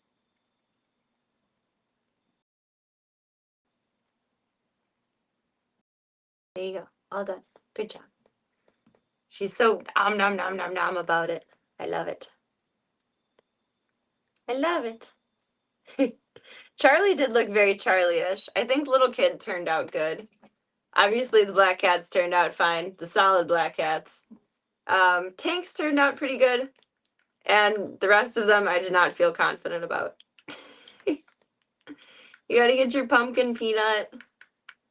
You gotta get your pumpkin peanut. Aw, should I make a calendar of kittens this year? A foster for every month. Pumpkin. It's so weird to like suck up a puree into a syringe. It's very, very weird. She is the cutest little bean. I'm so glad she got rescued. I'm so glad I was able to rescue her. What are you doing? No, those are cords. That's not kitten proof. My bedroom is not kitten proof. When she's feeling good, we got a kitten proof in here. Oh my goodness. Ready? Pumpkin. I can't see your mouth doing this. I gotta be able to see your mouth. I gotta see your mouth. You got a party mouth. Pumpkin. Pumpkin, so you have solid poops. There you go. There you go. Good job. Good job. Good job.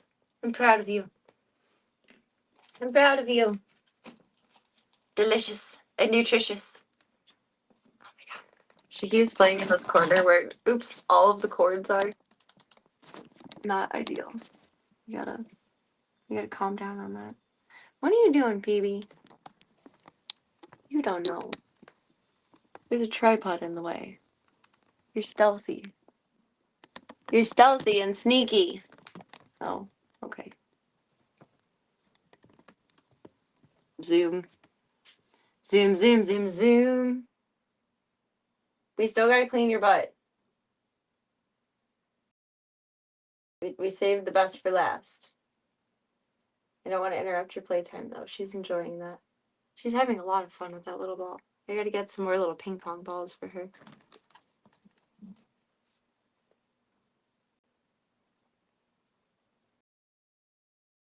What are legs, though? I'm a mermaid. Walking around on those, what do you call them again? Feet. Just like any kid wants to play where they're not allowed. Yeah. There's just so many cords over there because that's where my big security system is, not like the tiny Roku cams. There's so many cords. Probably just end up putting, what is it? Once her head is too big to go through this, I'll put that around all of that because I don't know how to like tidy that more. It's all cords. It's all cords. OCD wants you to pick up her food bowl. You know what? Just don't even look at it. It doesn't exist then. All in good time. Although I did kind of forget that she spilled it, so thank you for reminding me. She said, "Food go down. Down." That fell a little bit too close to garbage for my comfort. You little wild bean. I want to wash the Nightmare Before Christmas bed so that it has no previous kitten germs. You flew in your water. You goofy. And see if she wants to lay in that. I think she would like it. I don't know if she'll understand bed, though. She does not sleep on the blanket in there. But she's also so fluffy that she overheats. So the first night that she was back home from being hospitalized, she was like kind of breathing heavy. And I'm like, what the hell is going on? And I was in all of this for about an hour. And I was warm. And I was like, what the hell is going on? So I looked at the little temperature thing that I put in here. It was like 85 degrees. This room gets so warm, which is so wonderful. But like, oh shit. Right now it's 77.4. The heat vent is only open like this much. It's barely open. Otherwise, it's too hot for her in here, which is hilarious. So I think the bed might be a little bit too cozy.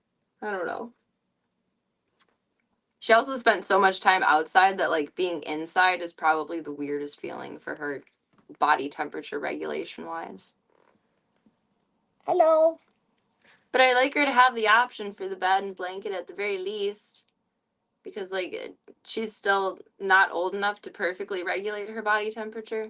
So we have to keep it a little bit warmer in here, but not that hot. That was hot. That was hot. Mommy was sweaty. We gotta clean your butt. Ignorance is bliss, but butt cleaning is a miss.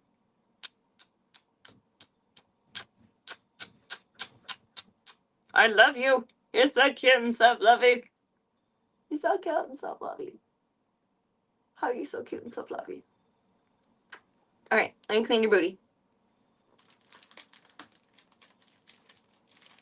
Try not to shame you. We're gonna name, but we're not gonna shame. I promise you guys can name the next round of Foster's Club Cult. I had to jump on names for this one, though. Come here, sissy. I gotta see your booty. I gotta see your booty. I gotta give her a bath tomorrow, too. Oh my, Mama, you can't roll over into the, oh my God. She just made herself a nest with the cords. Okay, we're gonna sit here for a minute and clean your butt. I'm sorry.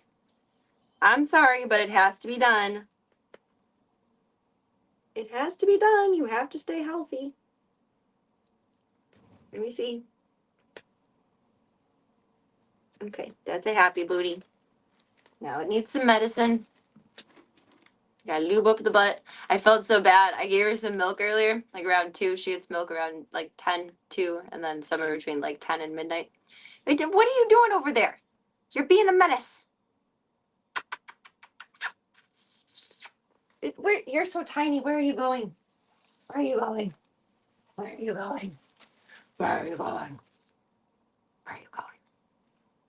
You don't know. You don't know. But she saw me getting the booty ointment out, and she was like, oh, more milk! And she ran up so happy. And then I had to touch her butt, and she was much less happy. Much less happy. I felt bad. I felt bad.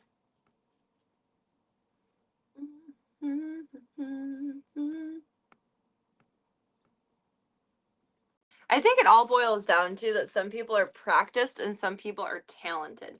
And you can be just as good as a talented person if you're practiced, but it sounds like you're naturally talented with art, where I am not, but I can be practiced, if that makes sense. But I don't have the desire to be a great artist, only have fun artist. So I have no desire to really practice with it. It's kind of like learning music. Like, you can be just as good at the pros as if you practice all day, every day, and have the drive and ambition to do it. But some people can just pick up a guitar and, you know, Denise the Menace.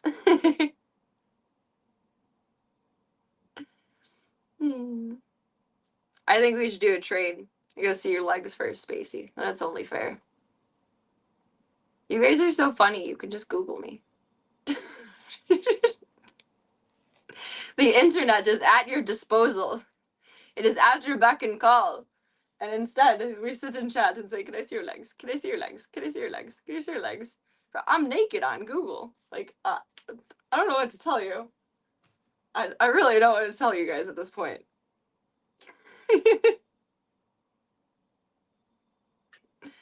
Art is fun, and I think if I took it too seriously, I wouldn't enjoy it anymore. I prefer to enjoy things. What is this Google you speak of? I don't know. I guess you'll have to find out for yourself. Although DuckDuckGo is better. There are other better browsers too, but I haven't searched myself on them. I would assume that everything comes up the same, but I know I come up on Google. And so does Serena Williams and Serena Vanderwoodson from Gossip Girl when you Google me. It's an interesting mix of this weird girl and these two gorgeous babes. Probably a few cat pics in between. Little baby monkey. You all good on all your stuffs? Come here. I love you. I love you. I love you. Oh, we have a meow! But it's because she's not happy with me. She doesn't want to be held right now. We got a meow. I'm very proud of you. That was big girl words. Big girl words. You want to know something? You just shout questions out your window until someone answers. No, I miss the good old days when I would ask my dad something or what something means. He would tell me to look it up in an encyclopedia or look it up in a dictionary.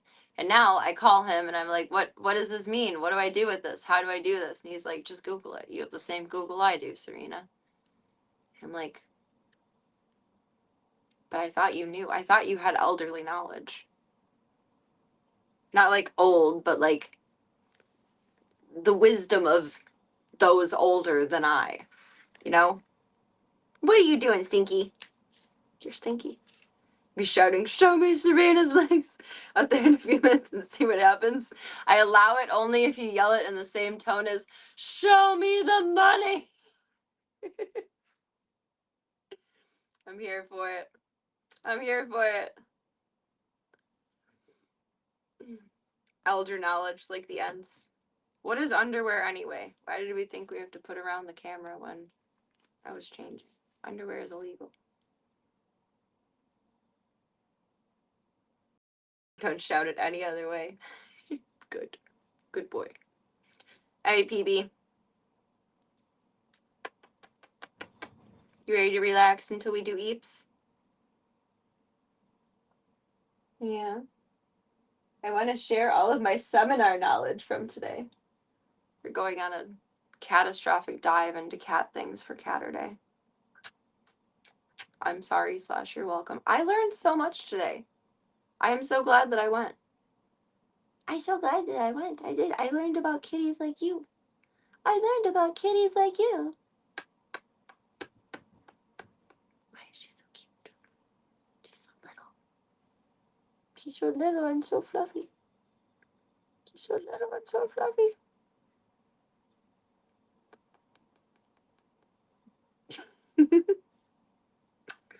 I love you. I love you. I love you. You're a very good girl. Oh, I know. She makes me feel so bad with those paws. Look. She says, "No, don't put me away. I'm sorry, Mommy. I'm sorry." Part of your healing process is you have to have a safe space to be able to get rest, girlfriend.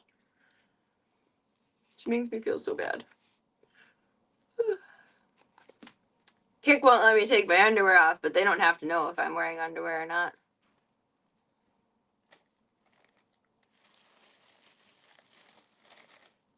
The more you know, the further you go. 'Tis the day for the cat. The cattening season. The cattening is upon us. The cattening has been upon us my entire Kick career. Honestly, my entire Twitch career. And I think I've been on Twitch since, like, God, 2017? Maybe. 2017 or 2018. I don't know which. Makes me want to play Star Wars The Old Republic. I miss Swore! I miss it! Hi, babies! I miss Spore, too. I don't know if we'll have time for games tonight, but I have time to fill our brains with knowledge!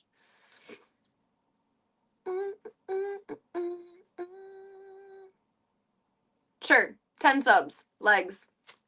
5 for each. 5 subs, 1 leg. 10 subs, both legs. I just shaved my legs, too. Ew! Alright, PB is momentarily in charge while I throw these back into the fridge, and then I'll get us going on our adventure back to the stream room. Sweater. I like how you call it sweater, and I'm so committed to calling it store. There are 2 kinds of people in this world. Sweater and spator. Oh my god, I cock-blocked myself the hell out of here.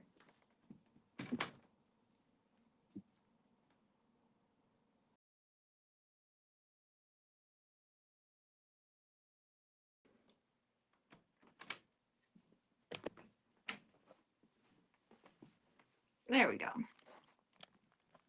Fetch. Club called Fetch. I love you, PB. I love you, PB.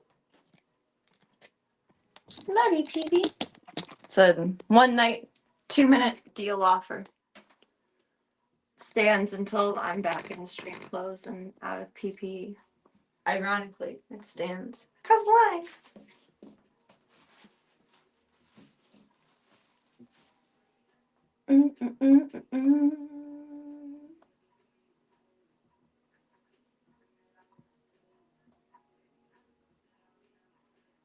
I'm not showing my invisible underwear. That's no. That's just no. I'll fetch, but I won't drop it. Okay, Diesel. Okay. Okay. Put it in the highest shelf. Can't reach it. That's what we used to do with balls for Pippi, because Pippi would be obsessed with ball. So it would go up on top of the fridge. And then she would sit at the bottom of the fridge and look up at it and cry. But she would go insane over ball, and she would keep pushing it under furniture, and I would be like trying to help with homework or make dinner or like just interact with my niece and nephew, and she'd be insane over ball. Had to take a ball break. Had to. All right. Window for legs closes in 5, 4. I'm way slower getting dressed than I expected. Let's try that again. 10, 9, 8, 7, 6, 5, 4, 3, 2, 1. Okay, the window has expired. Pants are on.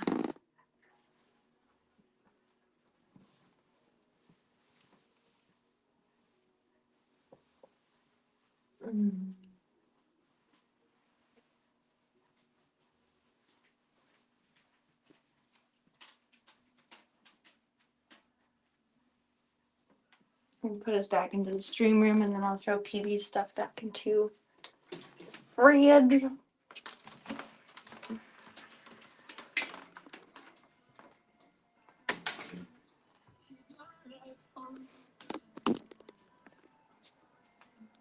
Blurp. Welcome to my chaos zone. I'm Serena TV. Welcome to Jackass. There's gonna be a new Jackass movie I saw. It's gonna be exciting. I think, unless it's just fake news.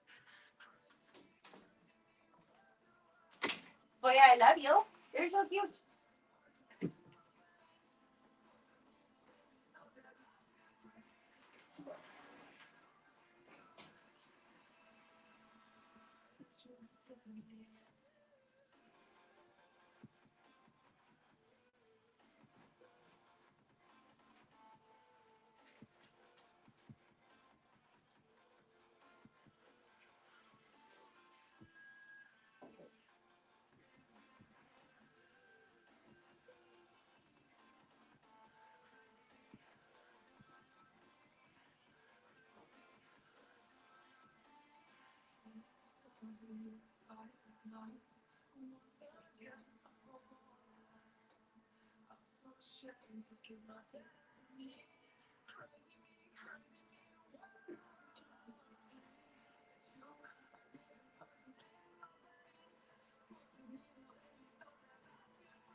My background is so creepy. Voya is watching from every angle, even when I walk in the door.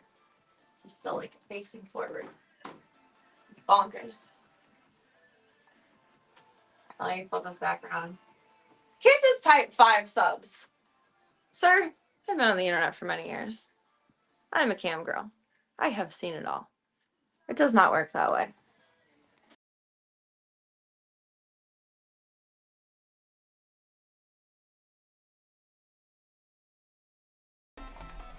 I'm stupid, but I'm not foolish. Happy New Year! 5, 4, 3, 2, 1. Happy New Year! That's okay. Johnny Knoxville is way too old for another season of Jackass. I would kind of agree with that. I mean, I don't like commenting on people's experience. Words. I don't like commenting on other people's appearances. Why is this so... Oh my god! I'm so stubborn now. But the picture that was posted of him with the promo for it, or like the teaser for it, whatever it was, he did look much more mature. But I wonder if it'll be more like documentary style, like going down memory lane kind of thing, versus, you know, nutball. I don't think they should. I mean, I don't think they're having children anymore. They probably shouldn't be playing nutball anymore either.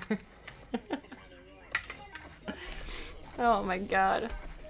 Yeah, they're a little too old for stunts. I hope it's like a more like wholesome experience, like them going around and doing like silly but well-intentioned pranks where like, I don't know, you make someone think that they lost their wallet and then give them $100 extra or something. I don't know. I don't know what the premise will be, but I feel like it'll be more mild, but still that, like, ridiculous sense of humor. It'll be interesting. Oh, Serena. Oh, Spacey. There's a movie coming out this June. Johnny Knoxville has been hit in the head so many times that it's his glass jaw. Aye! That sounds uncomfortable. Sheesh. What you read, it's more of the same. No, they're too old for nutball. They can't nutball anymore. They're too old. We have litter box action. Houston, we have litter box action. Over. Over. Over. No, you're pretty, Spacey. Bless you. Young, beautiful. It's true. You guys, I learned so much today. I want to check my email and see. I think she said she was going to email us the PowerPoint of the seminar. I think. Did you just charge? Yes. Let me check my email really quick. Otherwise, I took notes.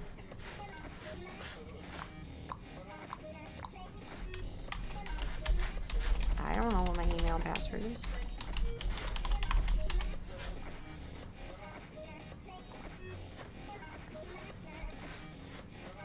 Oh, I have my other account on. Dang it! It's on the other computer. It'll probably take just as much time to log into this as it will to open it on the other computer.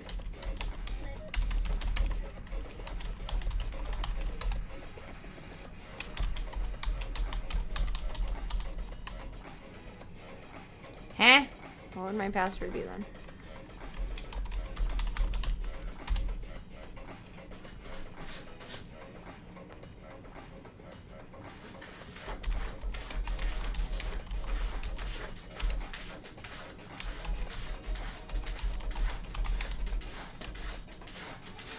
Oh, that's what it is.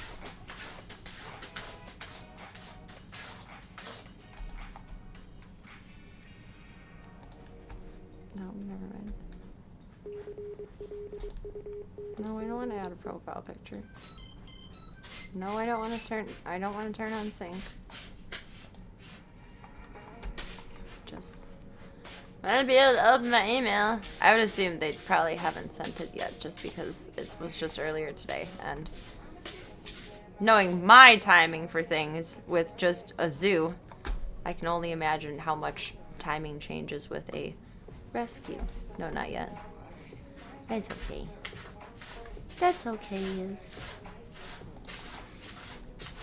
10-4 mission control. Keep us apprised of the situation as it progresses. Over. Oh my gosh, but how loud is that? You guys hear him kicking everything around?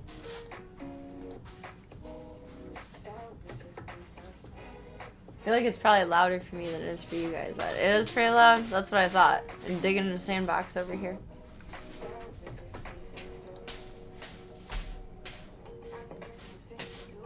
I'm single right now. Stay that way until you find your person. Single and knowing yourself is best until you find your perfect match. You might want to make a tad more coffee. I'm not going to stay up too much later, but I have so much to share. I have so much to share. Like he's sanding your floors. Oh my god, Foya. No, he was just using the litter box, which I now need to see what he did. But I was wondering how loud that was on camera.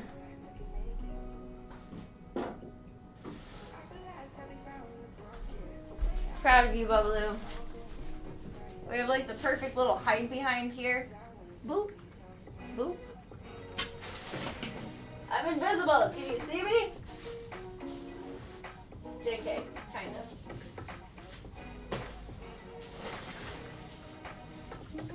Oh, good job, Boya.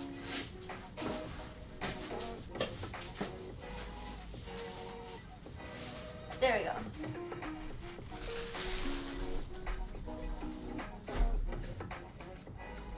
What time is it?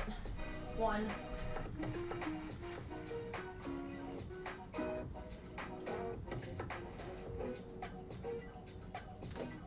Okay. Beautiful. Beautiful. I'm a jack of all trades and master of none, but I'd like to think I'm pretty creative.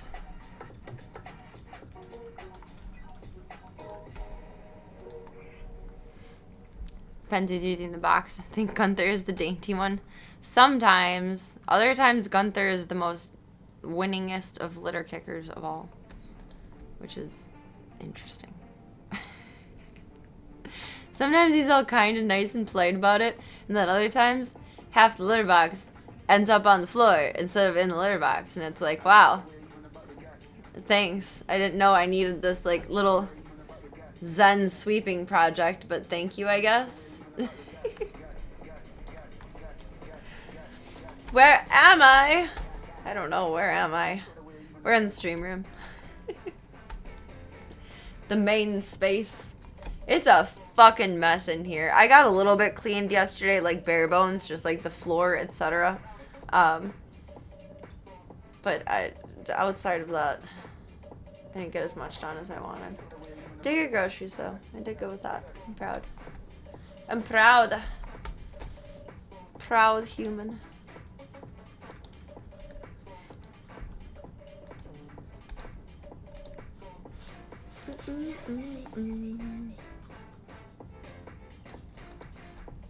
I mean, I'm not showing legs anymore, but all subs this month do go towards PB's care. So if you want to be a wonderful, kind-hearted soul, I won't stop you from that. More? Who? Gunther. He's about to prove if he's dainty or wild tonight. Oh my gosh. Today was so cool. I wanted to look up, there's an expert that they showed on the PowerPoint, and I wanted to look up what she's all about. A Dr. Julie Levy out of Florida, who's considered like the guru of all knowledge for TNR, and has done a bunch of papers and research on it. She's a veterinarian, I believe. Yes, Dr. Julie Levy is a renowned veterinarian at the University of Florida College of Veterinary Medicine, specializing in shelter medicine, feline health, and humane population control, known for founding Operation Catnip, and I think she's TNR'd over 60,000 cats with Operation Catnip, which is incredible. Feline health, human population control, Operation Catnip, co-founding the Million Cat Challenge to improve animal welfare in shelters globally. She leads Maddie's shelter medicine program at UF and is an expert in community cat management and infectious diseases, impacting animal welfare through education, research, and innovative programs. I'd like to see if I can find like a library of all of her papers. She looks very interesting.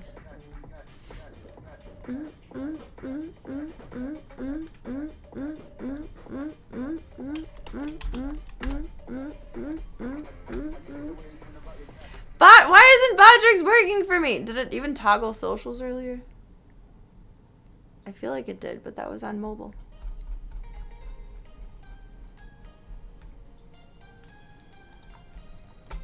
The best I've got is an attempt, Spacey. You had a countdown. You had a window of opportunity. I'm not changing my mind. You just missed the timing for the possibility of that happening. I just had surgery. I'm not doing backflips for you. I'm not doing backflips for anyone. Oh my goodness. I can't hear him yet. He's over there. So at least we know we can't hear that one. It's nice to know. Botrix is still doing his own thing.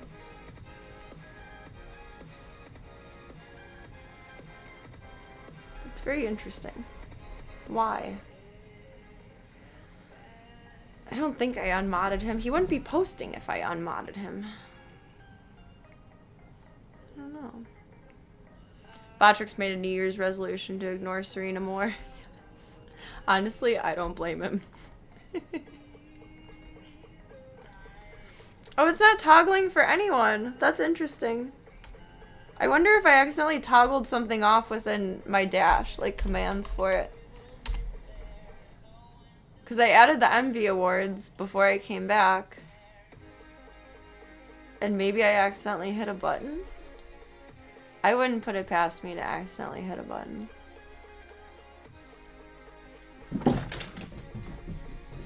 Zoom. Gunther, what's your big words? Meow. Meow. Meow. Meow. I would venture to guess it's on their end, but maybe I accidentally turned something off. I don't know. Let's find out. Oh, Botrix has a bot firewall now. That would be interesting to try.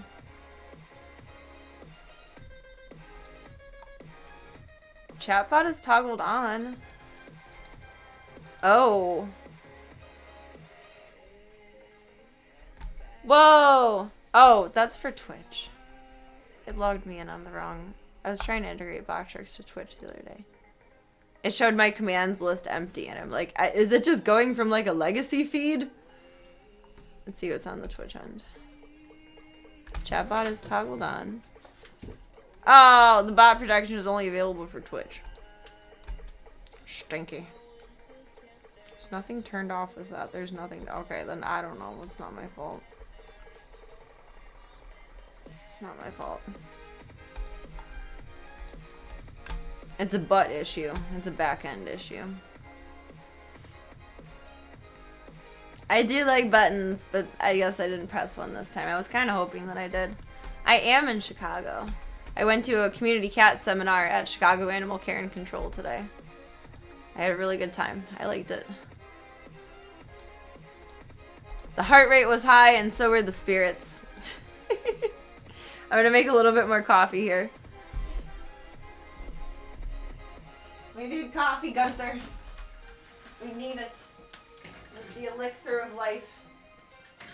Hold on, Mr. Bean.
Hello, I have a welcoming party.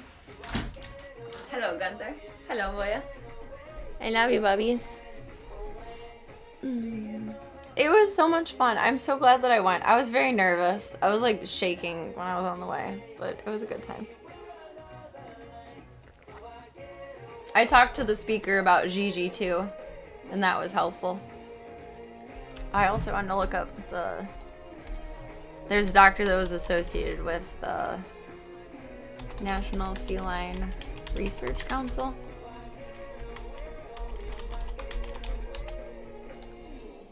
Managing stray or feral cats.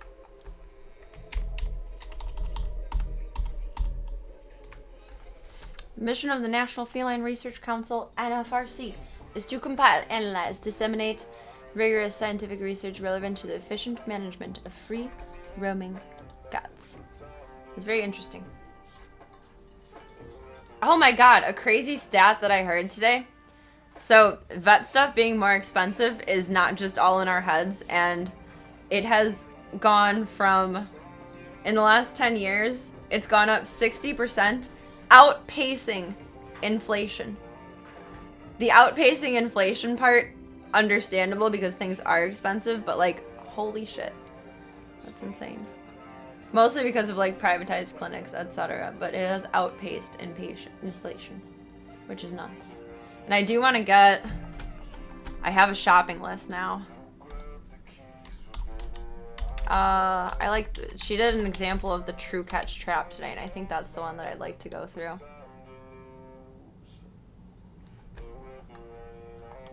My traps are decent, but they're Harbor Freight. I want to get one of these. Which, it's more expensive, and you can loan them and borrow them. But I feel like that's more of a pain in the ass than just having it on hand. Or trying to transfer from my trap to another trap. I want this one. I want it. I want it. It has much better closures, too. And then there's something called... I've always wondered, like, okay, if they potty in the crate or in the... Not kennel, in the cage, in the trap, how do I clean it up or, like, spread out for food? They make this, too. Don't give me the other picture. It's a divider, so you can put it within and then kind of, like, scooch them back a little bit so you can change newspaper and clean up when they have to stay in the trap overnight to go for a TNR appointment. It's all because of COVID and everyone getting a bunch of pets. I mean, that probably factors into it, but the private equity more so than that. But I would venture to guess that at least 50%, that's me just guessing, it's not an actual statistic, but I'm guessing about 50% of why everything went up so much was because of private equity acquisition during the pandemic and post-pandemic when everyone was still financially recovering. So small practices had to sell out to the big man to keep going. Which, I mean, as an animal advocate myself, and I'm not a veterinarian, but you want to be able to keep these resources available and going and stay in the business and do the most that you can. So it makes sense that vets have had to accept it happening because there's really no other option. It's expensive, but it's a thankless job in many ways. Adoption rates were at an all-time high during the pandemic, though, and actually most rescues you could not foster for the life of you because there are already so many fosters in play during the pandemic because everyone was working at home. There's a couple rescues that associate with CACC that I applied to foster dogs at the time, and all of the dogs were swooped up, which is incredible. I was a little bit bummed because I wanted to foster a pupper, but it was a beautiful thing that there were so many dogs in homes at that point in time. And kitties, too. I don't know why I didn't feel confident about fostering a cat at that point. Probably because I'm a foster failure. I don't know what my logic for that was, but I only wanted to foster dogs then. I feel like all of my paintings are abstract, spacey. I have some of my art over here. Oh, but it's very in a space. These are all things we've painted on stream. If I can get this out of here, holy cannoli. I thought that was in a convenient spot. It's not. Like a convenient spot to grab and paint whenever we want to, but no. Blurp, blurp, blurp. It's like a grandma's brag book. Is anyone's grandma, grandparents, or parents? I feel like it's a grandparent thing. Have brag books for when you were little. Like parents have photo albums, grandparents have brag books.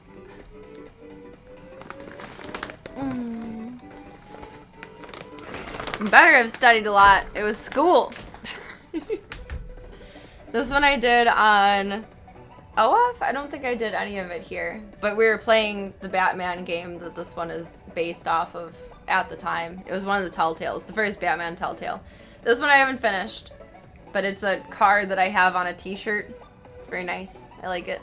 It's very much work in progress. It looks just like a green bean right now. We did a Coraline themed cat around Halloween. This one I really, really love. I don't think I'll ever want to part this one. But she looks like she's missing something, and I think the cat needs a face. So maybe we'll add that in at some point. And then if I don't like it and decide it was better before, we'll just paint back black all over it. We did a Grinchy Christmas babe. She turned out pretty neat. I like how the snowflakes turned out the most. I was not confident with how that one would go together. And then we did a Valentine's Scream. Call me. She turned out nice. That one I was intimidated by too. That was like a shape that I've never done before. And then we did 2 booties. Christmas booty. Like, ooh, look at that tree over there. And then a pumpkin booty. But you know, her cheeks are not perfect. She's just more accurate to real life that way. Humans are not perfectly symmetrical. Hello, pumpkin booty.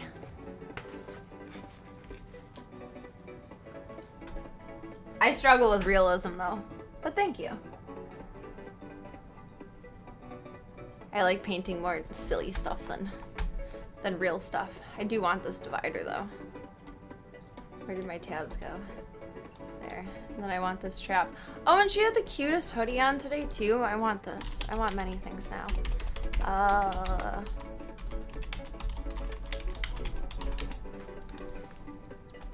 Where was their merch shop? It had such a nice, such a nice fit to it. Was it this one? That one has a solid bottom, and I think it's a zippy top. I think it was this one. I like the curved bottom like that, but then like the seamed sleeves, and it has a nice little like scoopy neck. I like it. I want it. It's $50, but I want it. It's very cute. It's adorable. But this one, I mean, there's also a fat cat trap, but I think this one would be just fine. That's the ones they did the demo with today. Where's the fat cat trap? Like, they literally call it a fat cat trap. Oh my goodness. For large cats, feral cats. But I think the small animal one would be just fine.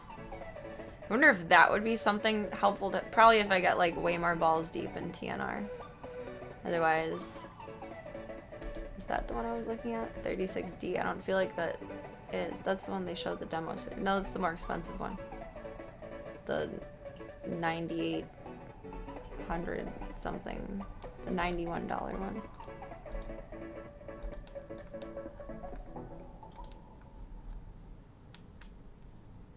The light duty animal trap, I think, would be more than enough. I took art classes in high school, but I didn't really pay attention for much of it. I had a really amazing teacher in art one of my years, and then she got pregnant and went on maternity leave after the first semester. So the second semester, we had a really shitty teacher. And I feel like I could have learned a lot more if I would have just applied myself. But I was like, no, I hate this teacher, I hate this place, and I did nothing. Another cool stat I learned today, too, was 14% of the U.S. population in general does care for community cats. Like, you see Kitty put a bowl out. And out of cat owners, 24% do the same thing, which is incredible. But the hard part from today was, like, learning and having it drilled in that DIY grassroots efforts are the most important part of TNR, because there are so few TNR clinics, there's so few pieces of legislature that either allow it, encourage it, protect outdoor animals, pets, etc. Like, we have leash laws, and I learned an interesting point about that too. But it's pretty wild that it really does all come down to the community's DIY efforts to allow shelters to be able to operate at a more functional capacity. Because 80% of cats that are brought to CACC, I learned today, are either strays or ferals. Not owner surrenders, not just like a friendly cat found outside. They're unsociable, unadoptable strays and ferals. And that puts so much pressure on rescue networks, so much pressure on animal control, so much pressure on people's time and efforts that could be used for more TNR efforts instead. But the main point that she reached on today was that it all comes down to the community, which is hard and difficult and challenging, but hopefully legislature will be more friendly with that in the future here. Fat cat could also be slang for a wealthy, politically connected person, like from Flapper Times. Yes. That fat cat over there with the cigar and the martini and the tuxedo. Oh my gosh. I do want this one though. There's tomahawk traps and then the true catch ones that I'm looking at. And that one has the good divider that I like. So I think that'll be what I'll want to invest in. Mine is just like $25 from Harbor Freight. It sucks. And one thing I also learned too is that there's like a spectrum of feral. So there's truly feral, which is probably what Gigi is. There's feeder-friendly feral, where the cat is still feral, but you can pet it while it's eating. That's what Tank would have been. And then, of course, there's socialized, friendly, ditched outdoor cat or neighbor cat. But, fun fact, because of leash laws, if your neighbor's cat is running around unfixed and just doing its own thing, you do not face any repercussion for trapping and TNRing the cat. Because there's leash laws and their cat is roaming. You cannot steal the cat. But you do not face any repercussion. I've always worried about that, and like thinking about neighbors who don't take the best care of their animals, etc. Like, what kind of trouble would you get into for that? There is no trouble you get into for that because there's leash laws. So thank you, dogs, for providing for cats. For once here, we appreciate that. Yeah, aside from endangering some bad will with your neighbors. But I feel like at the same time, too, like, vet care is so expensive. An average spay and neuter, like, just for Gigi, average sized cat, spay, $600 right there. Like, how many people can afford to drop $600 right off the bat? Times have been strugglesome recently, yes. But I'm very grateful to, like, have the mind to, like, allocate these things the best I can until I run into trouble and have to ask for help. But who randomly has $600 lying around? Like, to keep up on vaccinations yearly, relatively affordable. And there's clinics for that as well. To keep up on care, there's a vet visit yearly. That's relatively affordable. But outside of that, to do the most important thing, which is population control, spay and neuter your pets, prevents cancer, prevents a lot of issues down the line, prevents fighting, prevents aggression. It's a very expensive thing to do. It really is, and that's sad. It's very sad. But yeah, endangering some bad will with your neighbors is definitely a risk.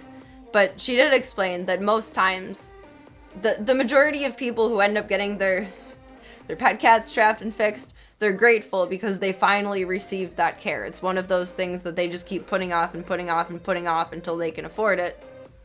And there we go.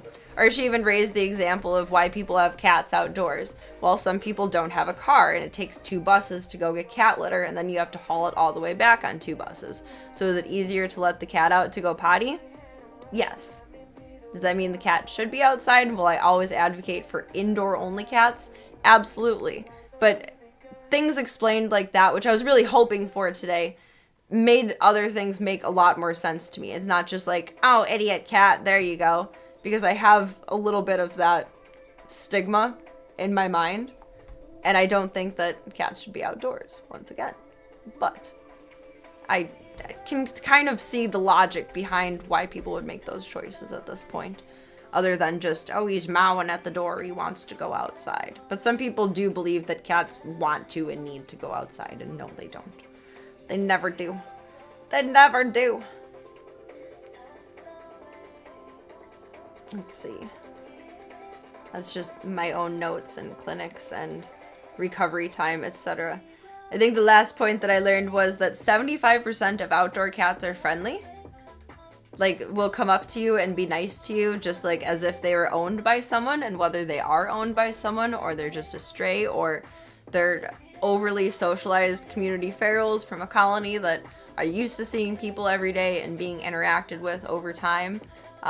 That's a pretty interesting statistic, and I liked that one.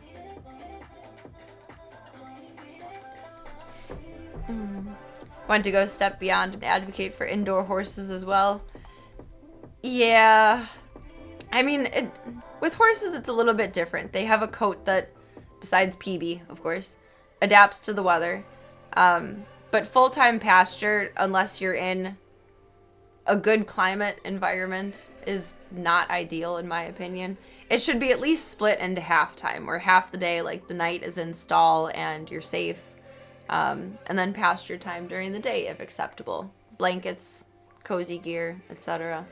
But I don't know if you're being funny advocating for indoor horses or not. But that really is a thing. I run into that a lot in the horse subreddits, where it's like, these horses are a little bit thin and they've been outside all the time before I report them for neglect. Like, can you guys look at these pictures and let me know if they look funny to you guys? Or there's a lot of opinions within the horse community on Reddit, which is interesting. I like it. I like reading through. Reddit has become my Bible. Fuck ChatGPT. We use Reddit in this household. One thing that... A lot of one things tonight. I don't even know how to explain this. I realized today that people in different animal advocacy groups really focus on their focus. And it becomes like, not to go back to horses, but kind of like a blinders situation where this way is the only way and this way is the only option. And that's both true and untrue. It's making me grapple with in my head, because on one hand, there's the socialization saves lives method, which I'm trying with Gigi. And that's a tried and true method that is recommended by experts and advocated by experts in that field of socialization and trying to prevent more outdoor cats that don't need to be outdoors. Population control on a different but slower moving level. And then on the other hand, there's TNR focus groups and education and specifics there where the only option is, I'm sorry, let me rephrase that. The best option is to return every cat to where you found it. Whether it's friendly, feral, etc. There's too many animals that need shelters are already in the shelters that need homes. Shelters are overwhelmed.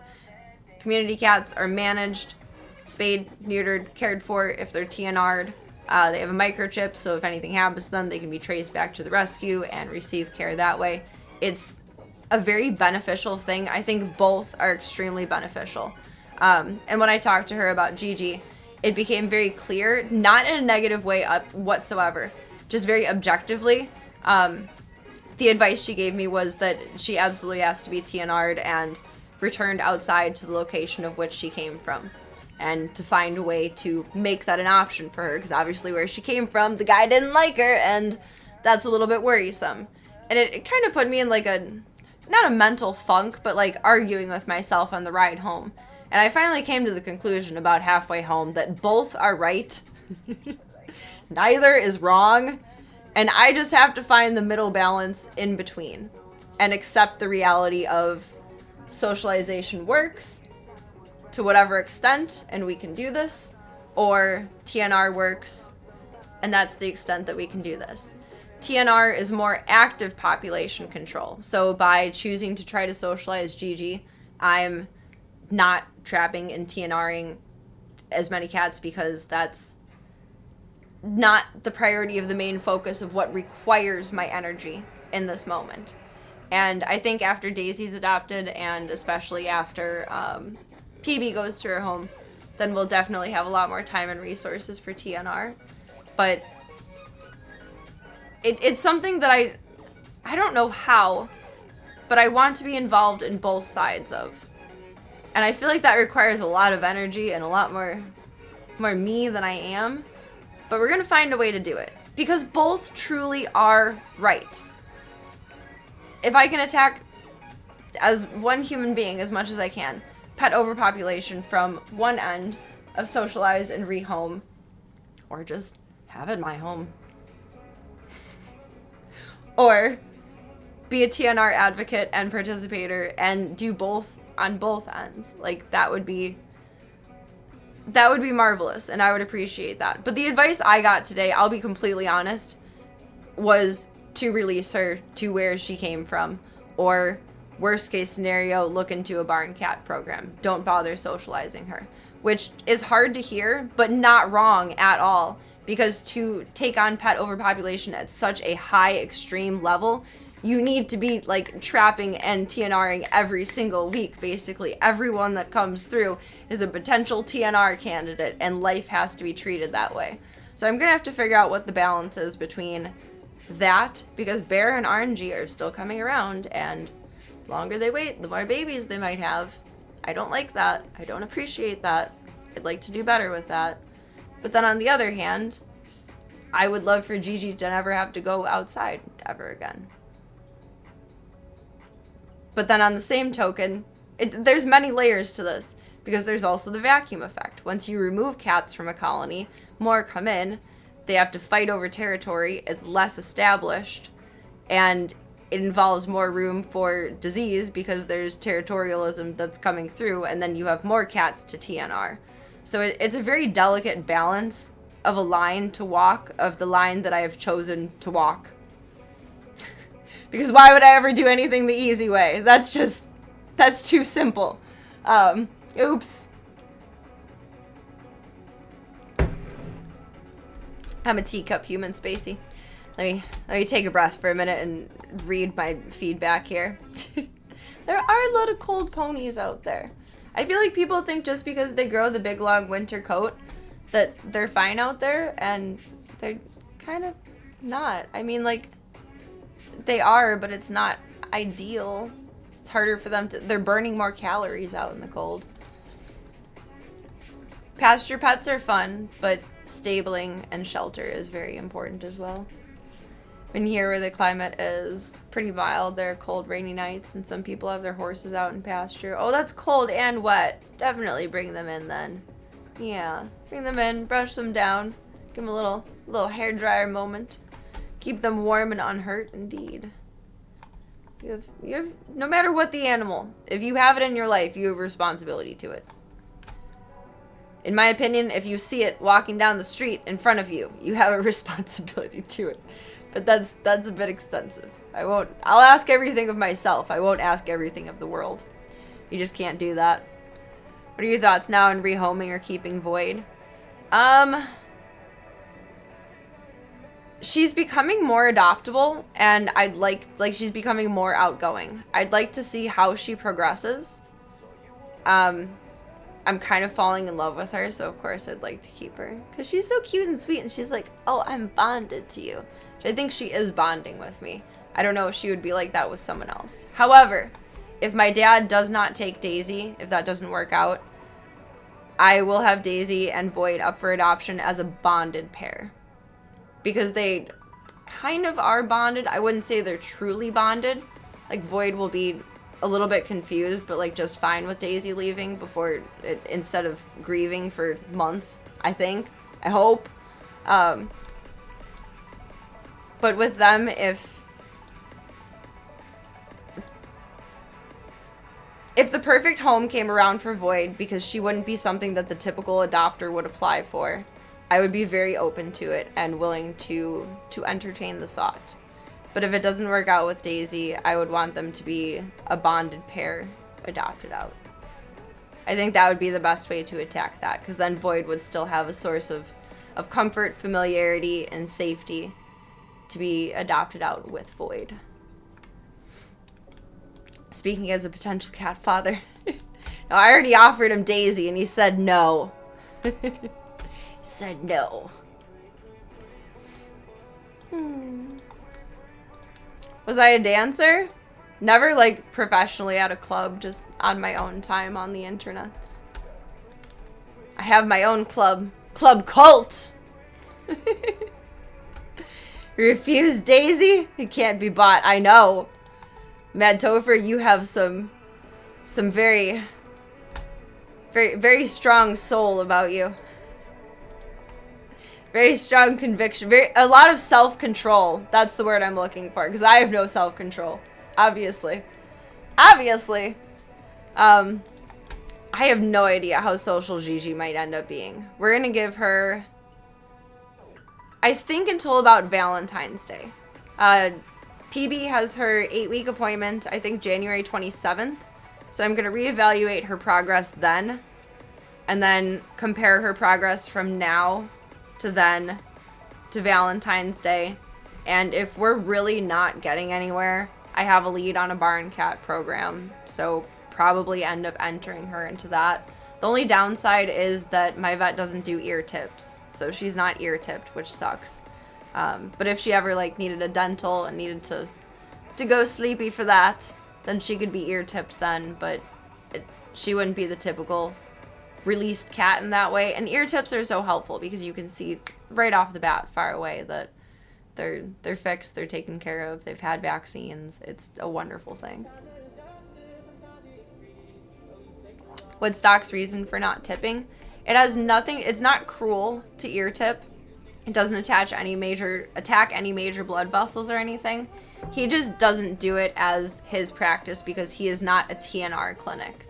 So, like, if you do something for one person, you have to do it for everyone, right? And granted, you know, you go for a TNR, it's $80, $100. You go to my vet or any veterinarian, it's $600 at least for a spay or neuter. So even though you're paying that much more, he is not willing to become a TNR clinic, and that's why he doesn't do it. He does the little tattoo, but he won't do the ear tipping, just because if you do it for one person, then you have to do it for everyone, and that's his policy, is that he is not. He'll take in ferals, he'll work with ferals, he'll care for ferals. He has no discretion with that, which I appreciate so much. However, he will not do the ear tipping, because if you do it for one person, you have to do it for everyone, and that's just not his policy. I think that was all my stats that I put together. But it was very humbling to hear what I heard today, asking my questions, and to be told, like, she does need to be released. And then I am maybe not doing the most I can for the cat population right now, but I don't think I'm doing the wrong thing by giving her a chance. Am I Beetlejuice? Serena, Serena, Serena. And I just appear in person in your living room. Boo! But I'd still like to give her a chance, despite all of that. And when Daisy is at her new home, assuming that it works out with my dad, then I'll have a little bit more mental space to order a new trap. Because these are just better than mine. I like how these work. I have a demo of how they work right in front of my face. Like, that was nice. That was wonderful. I feel confident using those instead of, Void, how did you get out of my trap 3 times? Because holy shit, how did she do that? But at that point, I want to try and trap Bear and RNG, and fuck all if they belong to someone in the neighborhood. They're just gonna go in for... I need to make an appointment first, and then focus on trapping. Always appointment first. Always! And then we'll get them in for whatever they need. You're welcome / sorry neighbors if they belong to you. Void is wily, she's street cat. I was telling her this morning, I'm like, I'm gonna go learn about kitties like you. Don't you know? Don't you know? She acted very similar to Gigi at first, though, just completely hiding. So it is possible that Gigi might come out of her shell, and 4 months from now, moving would be difficult for her. But I think we could get through it. 4 months from now, she might be a completely different cat, and you never know. And then we'll have 3 black cats instead of 4 months ago having, 5 months ago having no black cats. Intelligence is a spectrum. I appreciate the compliment. I think I'm smart with some things. Definitely not very intelligent with others, just because it's not my strong suit, my forte, my area of expertise. But intelligence is a spectrum. No one's actually stupid. There's just some things you know more about than others. Void is becoming a sweet girl, though. Like, I feel like an old lady would be the perfect home for her. Thank you, Dario. Appreciate the hydrate.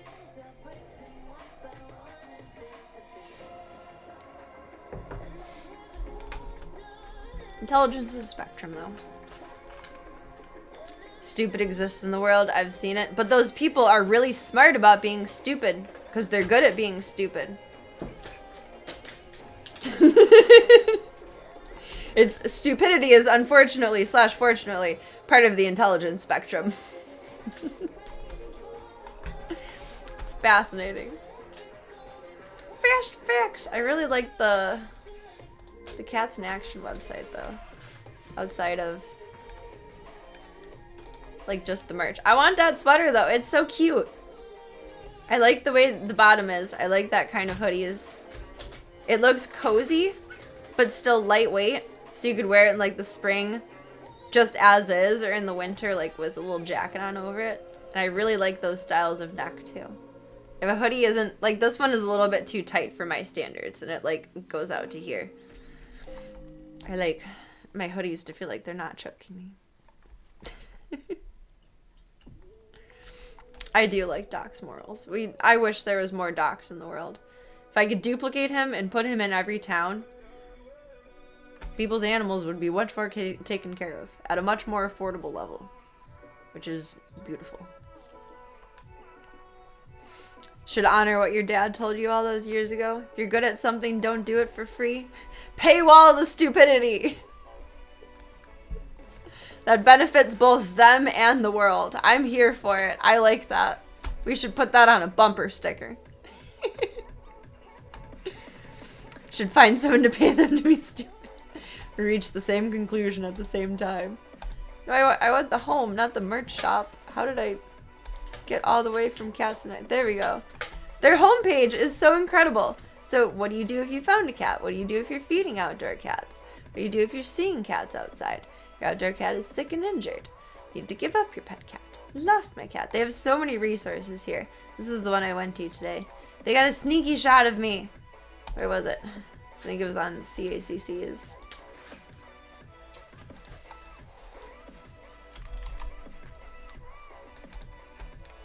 I didn't even know it. They posted it in this. Look at this cute little guy.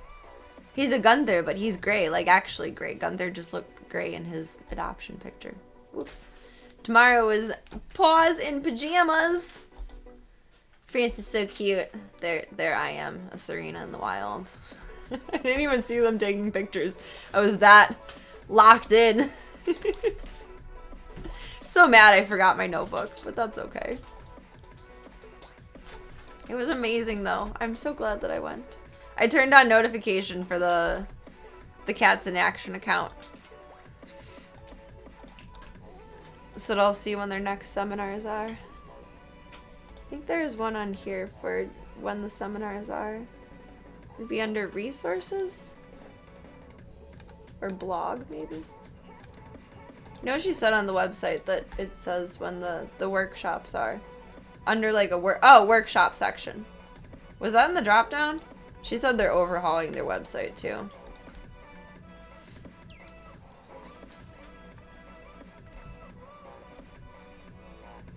Oh, there's the presentation! Okay.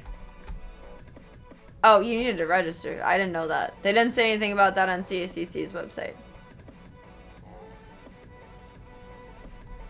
It doesn't say when the next one is, though. I think the next one is going to be on Zoom. I guess they used to do a lot of in-person workshops before the pandemic, and then they went online only up until recently. This is the first in-person workshop that they've done for the community since before the pandemic. Like, they've done like some animal rescue officer seminars or teaching moments, and then a few other bigger ones, and then at conventions and whatnot. But this was the first one for the public.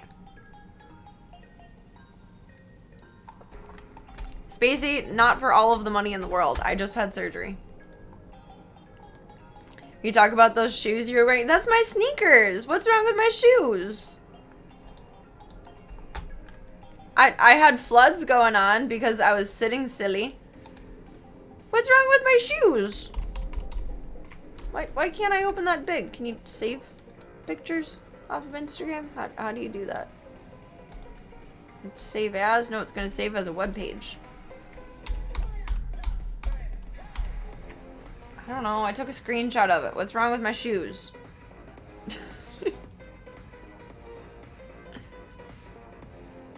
I have my sneakers on. I'm just doing floods. Because I wear sweats.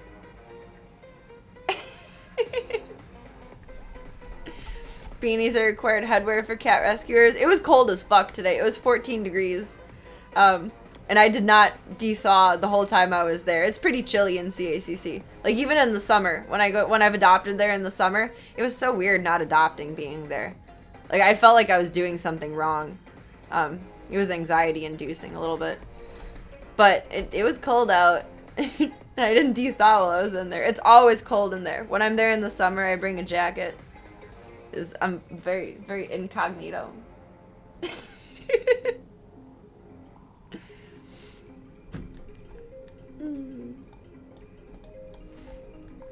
Nothing wrong with them. I just wanted to talk about them. Talk away. Tell me how wonderful they are. They're my faded black river shoes that are now purple. I'm healing, yeah. I won't be close to 100% for a couple months. And then visually, I won't be back to normal for like a year, but that's okay. Wanna see how I got these scars? I'll just be the Joker. Instead of like full Harley cosplays, we'll just do torso paint of Harley. It was very, very cold today. The wind chill was much more than that, but it was between 14 and 16 degrees. I think it was 16 degrees on my way home and 14 degrees when I was on the way there. It was a little bit breezy, hence the hat. Otherwise, I just put my hood up, but if the wind is gonna blow it down, then what's the point? Need a hat. Think she wore them well, but not as well as cat rescue worker until 64. What is this, like the Squid Game, the cat games? Oh my goodness.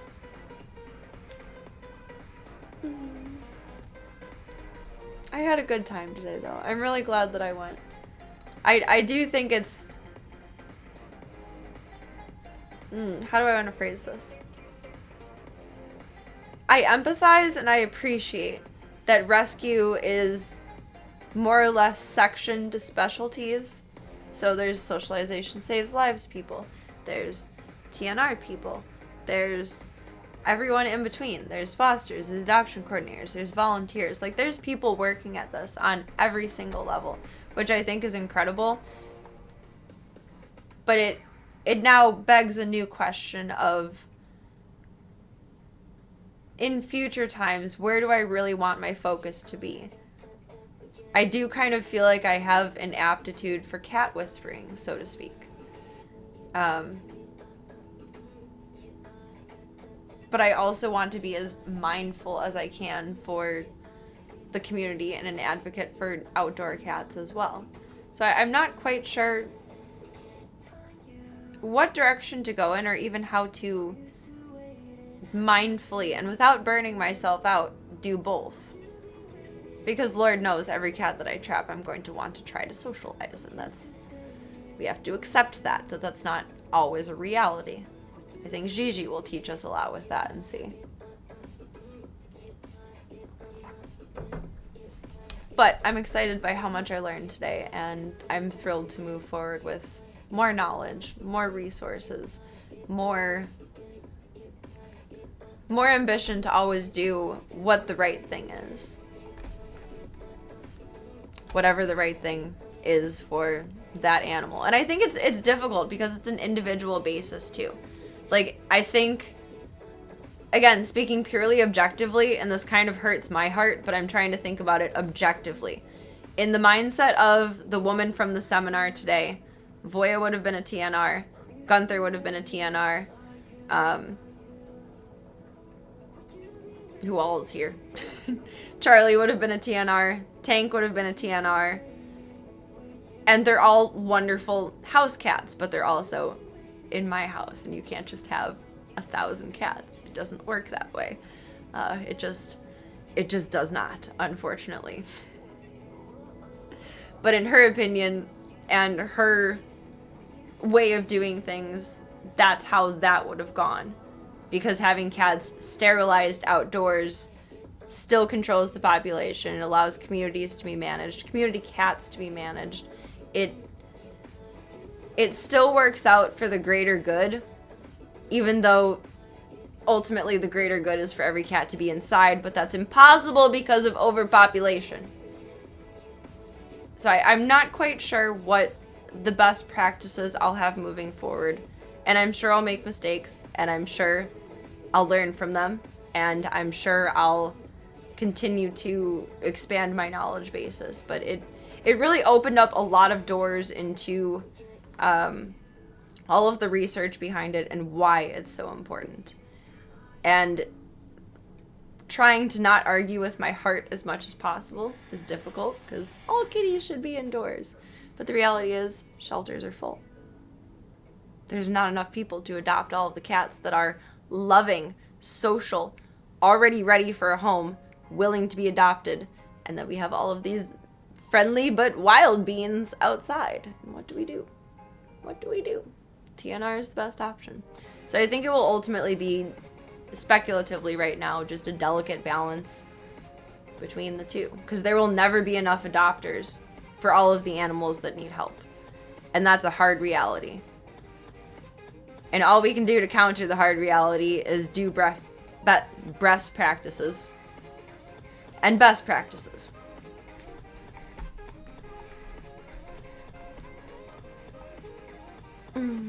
Talking about stupidity, the only truly stupid thing someone can do is think they know everything. Yeah, that scares me. I always want people to keep being willing to learn. I'm always willing to keep learning. Someone slap me in the face and everyone unsubscribe from me. And don't ever visit here again. Don't give me the time or attention if I ever decide that I'm done learning, because you are never done learning. You can always learn something new. You can be a guru, but never necessarily a know-all expert. Gotta keep working on your late night radio DJ voice. I know. I'm trying so hard. And honestly, most of the words I say to her to remind myself to do that are low and slow DJ voice. Low and slow DJ voice, Gigi. Low and slow DJ voice. I'm gonna come up with more words for her. When we start visiting down with her on stream, I think I'll bring a book down with us and we'll do a little bit of a reading hour.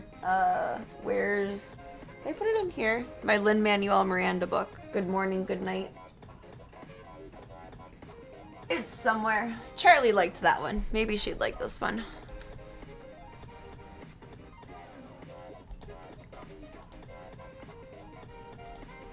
Is it this one, the workshops? The second Saturday of every month. So what? That would have been last the 10th. So the next one will be Valentine's Day, February 14th.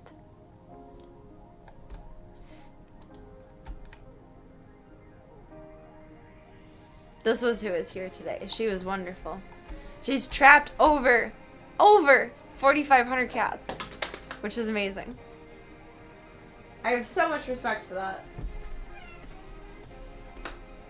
Which I feel like I'm painting such a negative vibe. She was a wonderful person to talk to. She was so knowledgeable. She was so empathetic and kind and caring. And I understand that her focus in rescue is TNR. But I will also add, too, that, you know, if there's friendly cats that need homes, she does work on that, too. It's not just like, oh, you're an outdoor cat. Like, no, if you're clearly owned by someone and then thrown outside, she does try to find them homes.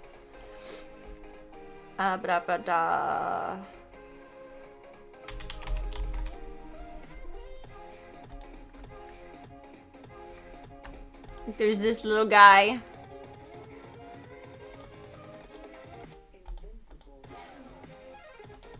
And Frosty. And this little baby.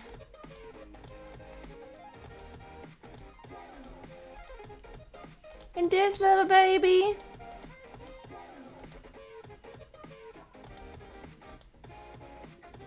And this little baby. And these little babies. She does mostly focus on kittens, though, because kittens are most socializable when born outside, like up to 6 to 8 weeks. And after that, it only becomes more and more and more difficult. It's a little buddy. It's a little buddy. And like at Nas, there are a couple cats that were ear-tipped too.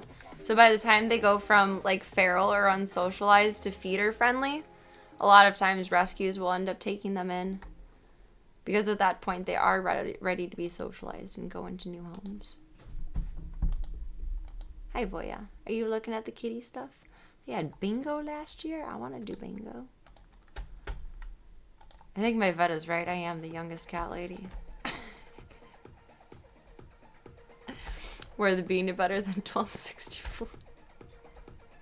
Well, thank you. I just almost slapped Voya with my hair. The boss man is about to tell me it's bedtime. Oh no.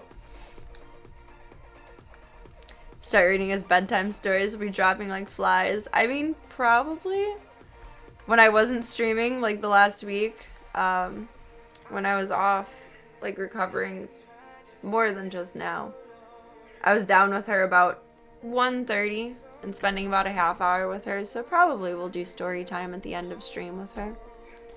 Nice and relaxed and eepy. Michelangelo told us that I'm always learning. I like that. I think we should never stop learning. If you ever think you know everything, you're wrong. The one thing you don't know is that you don't know everything. You refuse to acknowledge it. Don't be like that. Kittens are easier to find homes for, absolutely. Because they're so cute and sweet. And you see them and it's this like human instinct of baby. It can't be helped. Cat bingo! It looks like fun. I like bingo. My vet did actually tell me that. I think when the last round of foster babies had, I think their 12-week appointment? No, that one was at Nas. Their 16-week appointment then. My vet told me I'm the youngest cat lady he's ever known. And I think the youngest cat lady in existence, maybe. And I think that's a high compliment. I mean, other people might be like, I think that's a high compliment. Kittens are so cute. You would have loved my last round of fosters. They're adorable. Only thing I know is that I know nothing. I think that is a Socrates quote. I've referenced that one many times. They have a Facebook. I don't, but they do. Follow them. So today we covered the history of cats. What are community cats? Well, I did, not us. I gave us the really watered down version. What is TNR? TNR project planning, how to trap cats, what to do with cats, colony management, being a good neighbor, predation and wildlife impact, and Cook County Ordinance, which that was really interesting to learn because I only know bits and pieces of etc. So. Wild animals removed from nature more than 10,000 years ago. They're bred for companionship and rodent control for farming, used to living outdoors near people, but not inside. And cat litter was invented in 1946, which that's kind of like earlier than I thought it would have been invented. I would have guessed like the 60s, 70s. I don't know. The history of cats, limited predators, and sterilization has led to overpopulation.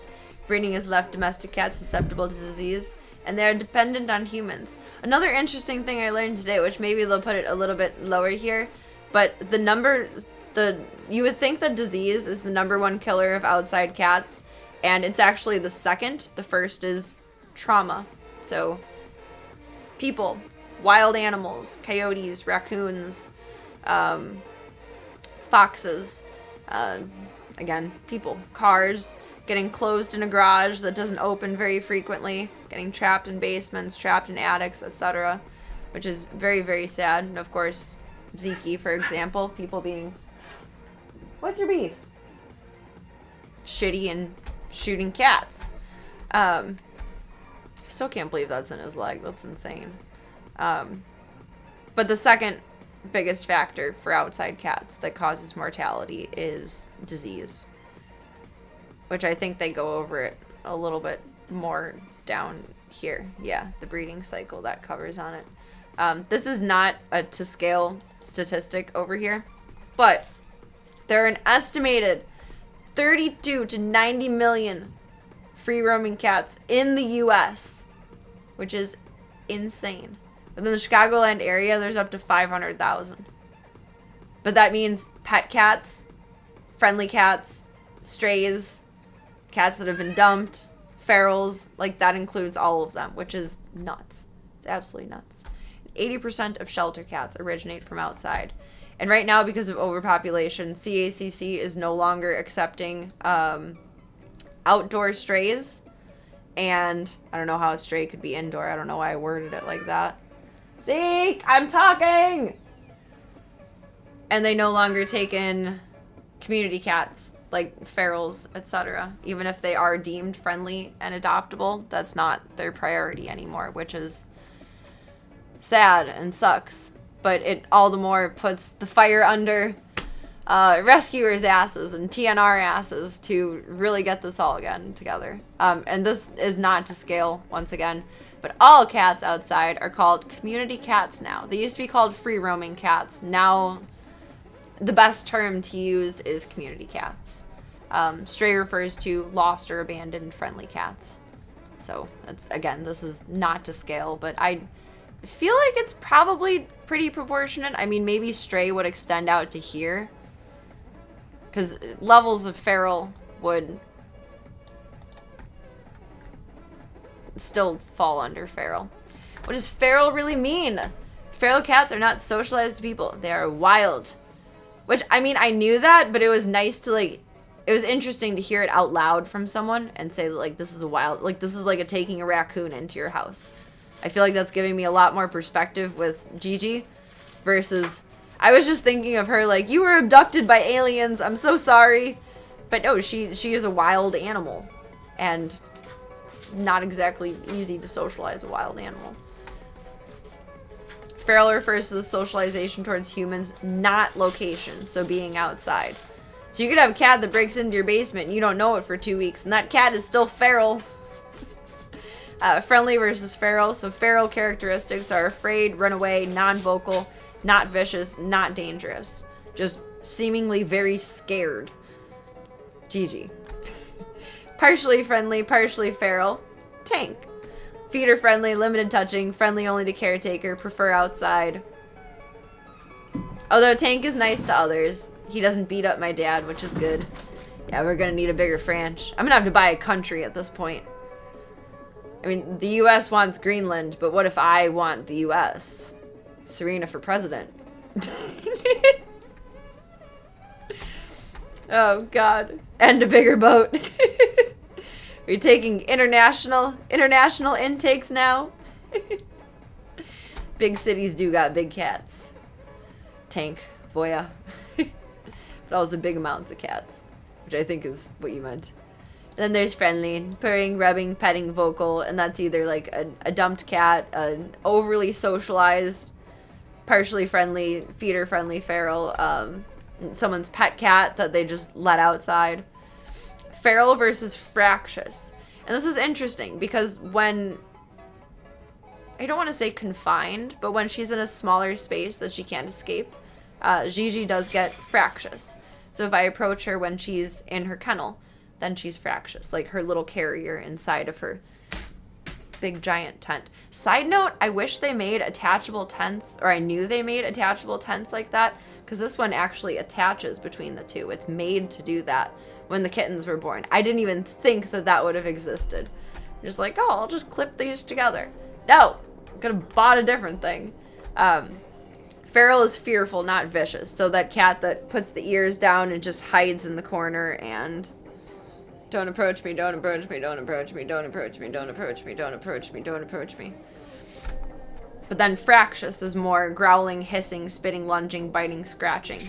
This is a very interesting thing that I learned about all of. You have my meds. I forgot I dropped those earlier.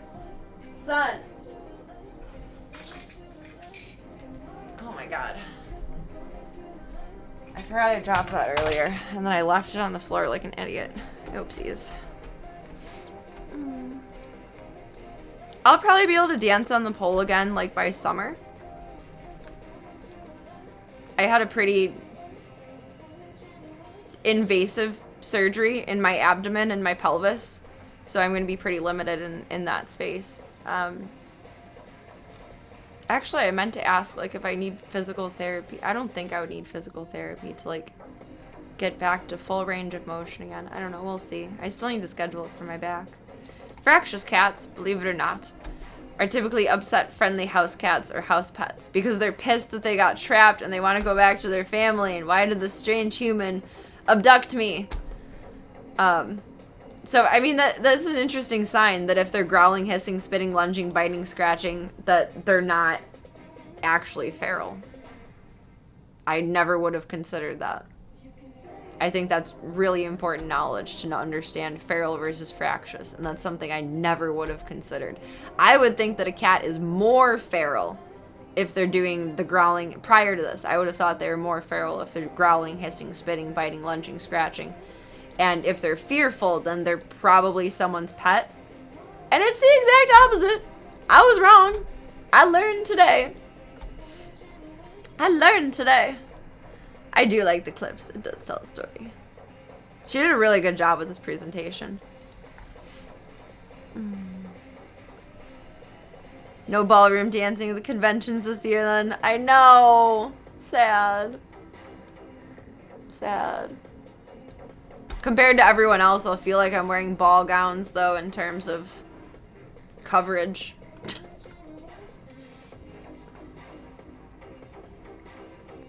That's okay. I'll do a little bit of booth time. I'll have fun at C2E2 because I missed a lot of it last year. And I'll just go to a lot of seminars and learn. Like, that's not going to hurt me. I'll still be there. Participation points. Like, the breeding cycle. So mama cats will have 2 to 4 litters annually, and they can get pregnant at 4 months and while lactating.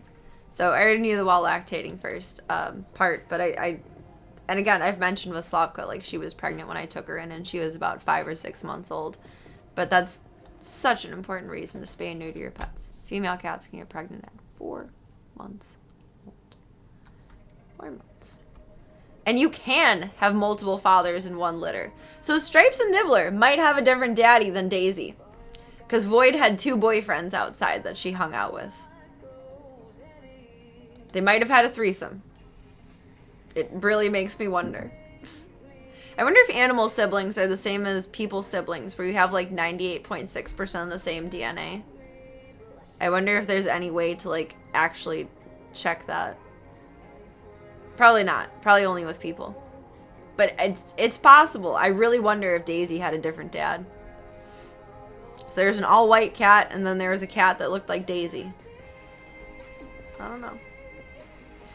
Void, you hussy. That's why I feel like if she really doesn't vibe with the dogs, we can still work on socialization by assuming these guys accept her. Have her come in here, because she'll probably walk in all sauntering. Hello, boys! You know? Sure, you can check. It would just take time to calibrate a machine for it. That's true. Probably be very expensive to check. But it really makes me wonder. Like, I speculated jokingly, but now I'm kind of sure that they had different daddies. Mating begins in January, triggered by longer day hours, not temperature, which is interesting. I always thought warmer weather, like approaching spring, is kitten season, but in reality, cats are getting pregnant in January, February, and then having their babies in the spring because they're pregnant for about 60 days. And this is a very sad statistic. Without intervention, 50 to 75%, closer to 75% of kittens die before 6 months when born outside, which, spay and neuter your pets. I think even if you hate cats, that statistic would make you sad. So even if you hate cats, tell your cat people friends that you scoff at to spay and neuter their pets. And this is where disease comes into play. Both of these cats made a full recovery, but these are attacks from other cats. So males will fight over territory with other males and with females, because females can be territorial. It causes bite wounds, can become infected. And males hold down females during mating. So that's how FIV and FELV are commonly transferred, not really sharing bowls, although FELV is much more easy to transfer than FIV. FIV can really only be transferred through a deep bite wound. So sharing water bowls, sharing food bowls, not a big issue. FELV, you really have to make sure the cat is only drinking out of their bowl, eating out of their bowls, or that you keep everything incredibly, incredibly sanitized. It's very difficult to have a multi-cat household with FELV cats without having some amount of segregation between the two. Botrix just told you what's up, Spacey. But then, of course, you know, you bite and then you transfer worms, for example, from saliva because cats be eating ass. Then the babies are born with worms in vitro after the mating. So that is the number one way to spread disease, is by them mating. And they only have the desire to do that when they're not fixed. And then why not bring them all inside? Which this was very, very humbling to read. And I would argue with this because there is the socialization saves methods. There is a lot of research that goes towards being able to socialize a feral or semi-feral cat as they're older, no matter what the age. It does get difficult as they get older. But it is not practical to try. I would agree with that. But it takes time. And honestly, there are Reddit threads that I've read where it takes people 8 or 9 years. They'll talk about having a cat for 10 years, doesn't sleep near them, and then all of a sudden, after 10 years of having them, the cat is finally sitting on the couch next to them. So it's really what you're willing to put in and come to terms with and accept when trying to socialize a feral cat. A feral cat will probably never be your buddy like Voya is. We got really lucky with Tank that he was feeder friendly and just unsocialized. And we were able to make progress with that. We got very lucky with him. But I would agree with the rest of this, where feral cats are very stressed in captivity. Gigi is stressed out right now. I feel bad about that. Shelters can't adopt them, which is true. They don't have the space or resources for that. And too many friendly cats need homes. I don't think that they're nearly impossible to socialize. I do like the socialization saves lives method. I do feel like we can make progress with that. And if you have enough time to allocate, I think any cat is socializable to the point that you can coexist together. It just takes a lot of time and therefore a lot of resources, and then that is not dedicated to TNR, which is the real problem. I will expand upon the last part here because Gigi is in the bathroom in my basement right now. What they mean by do not stash ferals in your basement or attic is trap them. Do not just say, oh, baby, you're so cold. Here, let me open the door for you and you can go downstairs. Because then you have a feral cat in your basement that you have not contained and can hurt themselves, can damage your property, can hurt you when you go downstairs. And same for your attic, because people think an attic is a good place for...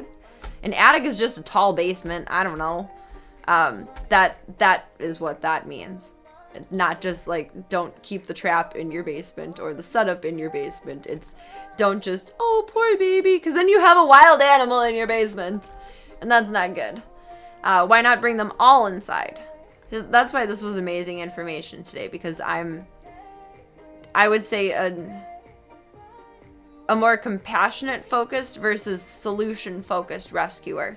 And I would like to be able to have the knowledge base to be able to be both in equally split portions.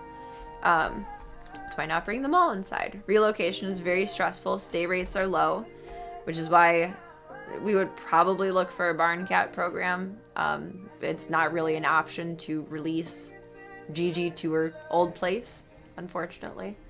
But returning them to exactly where they found them. Like literally, if you trap the cat in the front yard, do not release it in the backyard. Release it in the front yard. Obviously not when traffic and dogs are walking by, but cats are that sensitive to their environment. They really are. I'm starting to think all cats are autistic.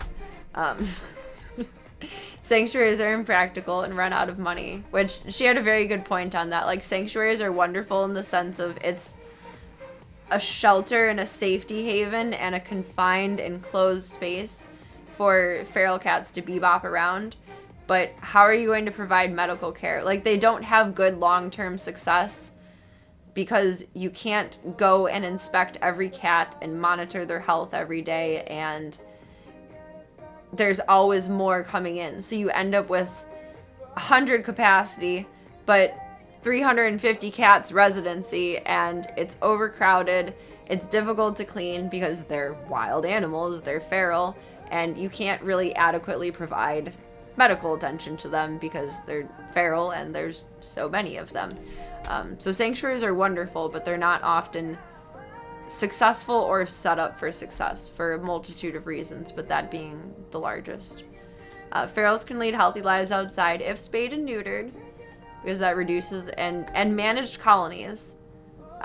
Cats are not really disruptive to the environment in the way of like killing birds or squirrels or disrupting the ecosystem if there's a managed colony and there's food provided on a regular basis, like morning and night, and they're well fed, they're happy, they're just cats that be chilling.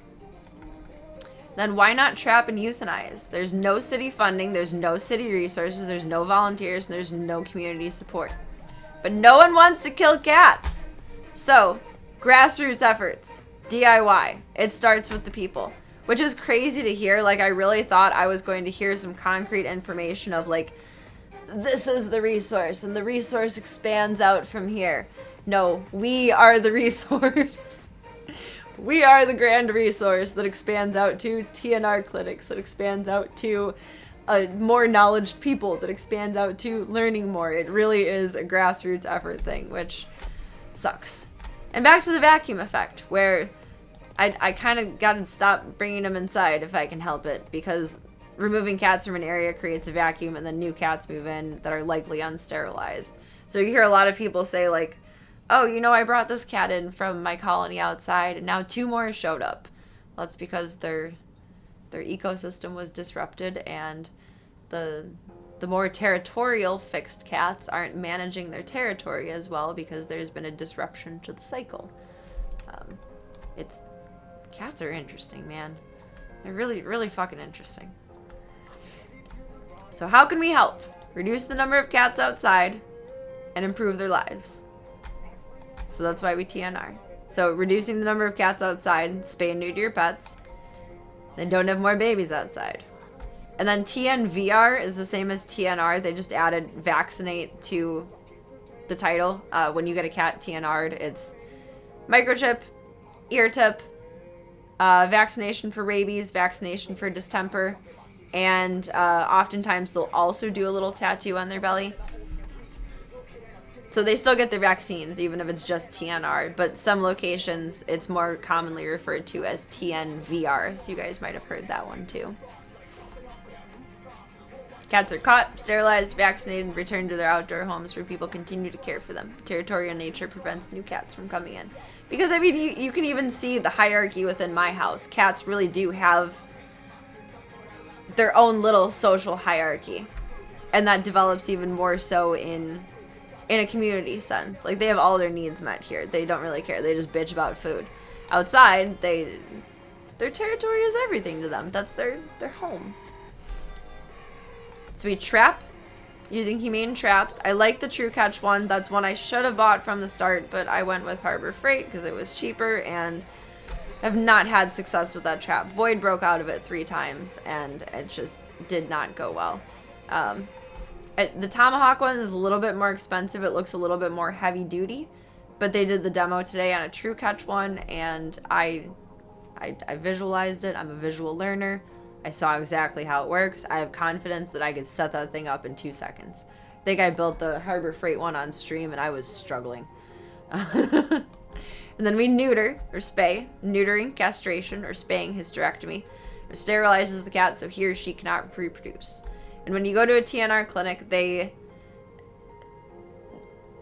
don't do the surgery really any different, except neutering, but I won't go into that because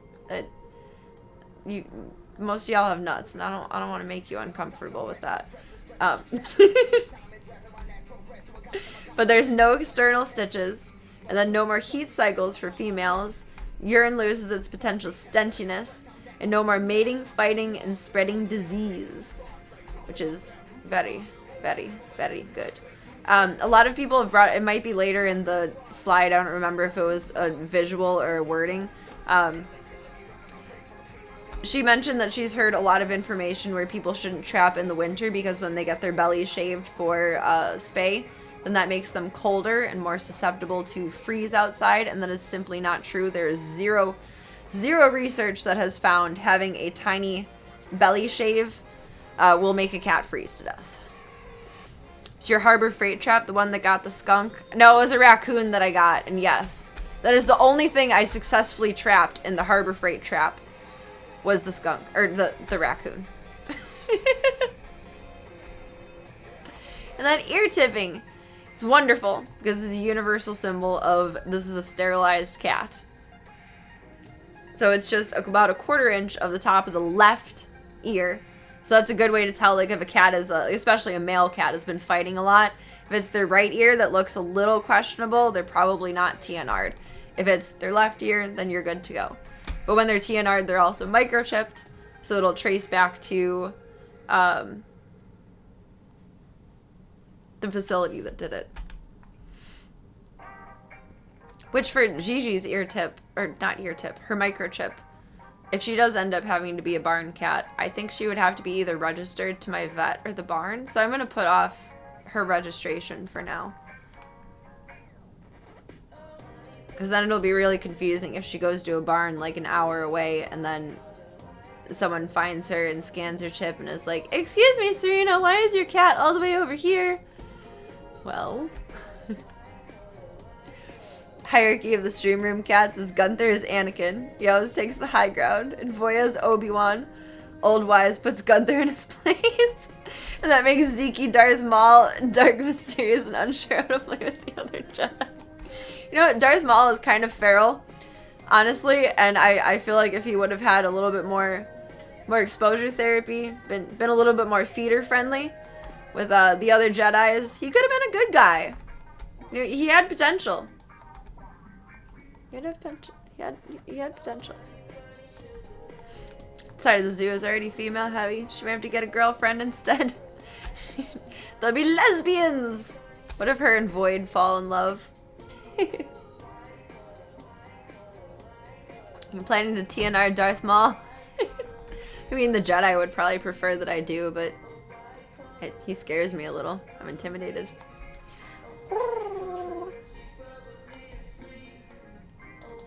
Then vaccinate is the other part within, whether it's a part of the acronym you hear or not. It's law in Cook County, Illinois State, 1 vaccine for ferals as of 2019. And then they get the FVRPC, which is fetal rhinotracheosis, calcivirus, and panleukopenia, which is the distemper shot, which I think I'd mentioned before. Almost everyone in the house, with the exception of I think 3 or 4, are up to date on their distemper. So they would be the only susceptible ones if PB did end up having panleuk, which would not be ideal, but adult cats are also healthier and can fight it off better. I would venture to guess she doesn't have it because she's improving. Most times kittens with panleuk die. They don't improve, they don't thrive, they just pass away, which is terrible and awful and sad and scared me a lot at first. But the fact that she's doing better really makes me believe the negative is a negative. But we're still being cautious just in case.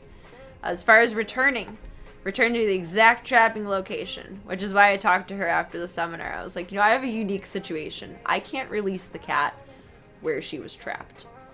What do I do? Is the barn cat program the best for that? I don't know. Her suggestion was to talk to, for lack of better words, the gentleman who trapped her and see what he would be willing to go along with for her. And I will attempt to do that, but I have a feeling I will attempt to do that once I figure out how to approach it gently.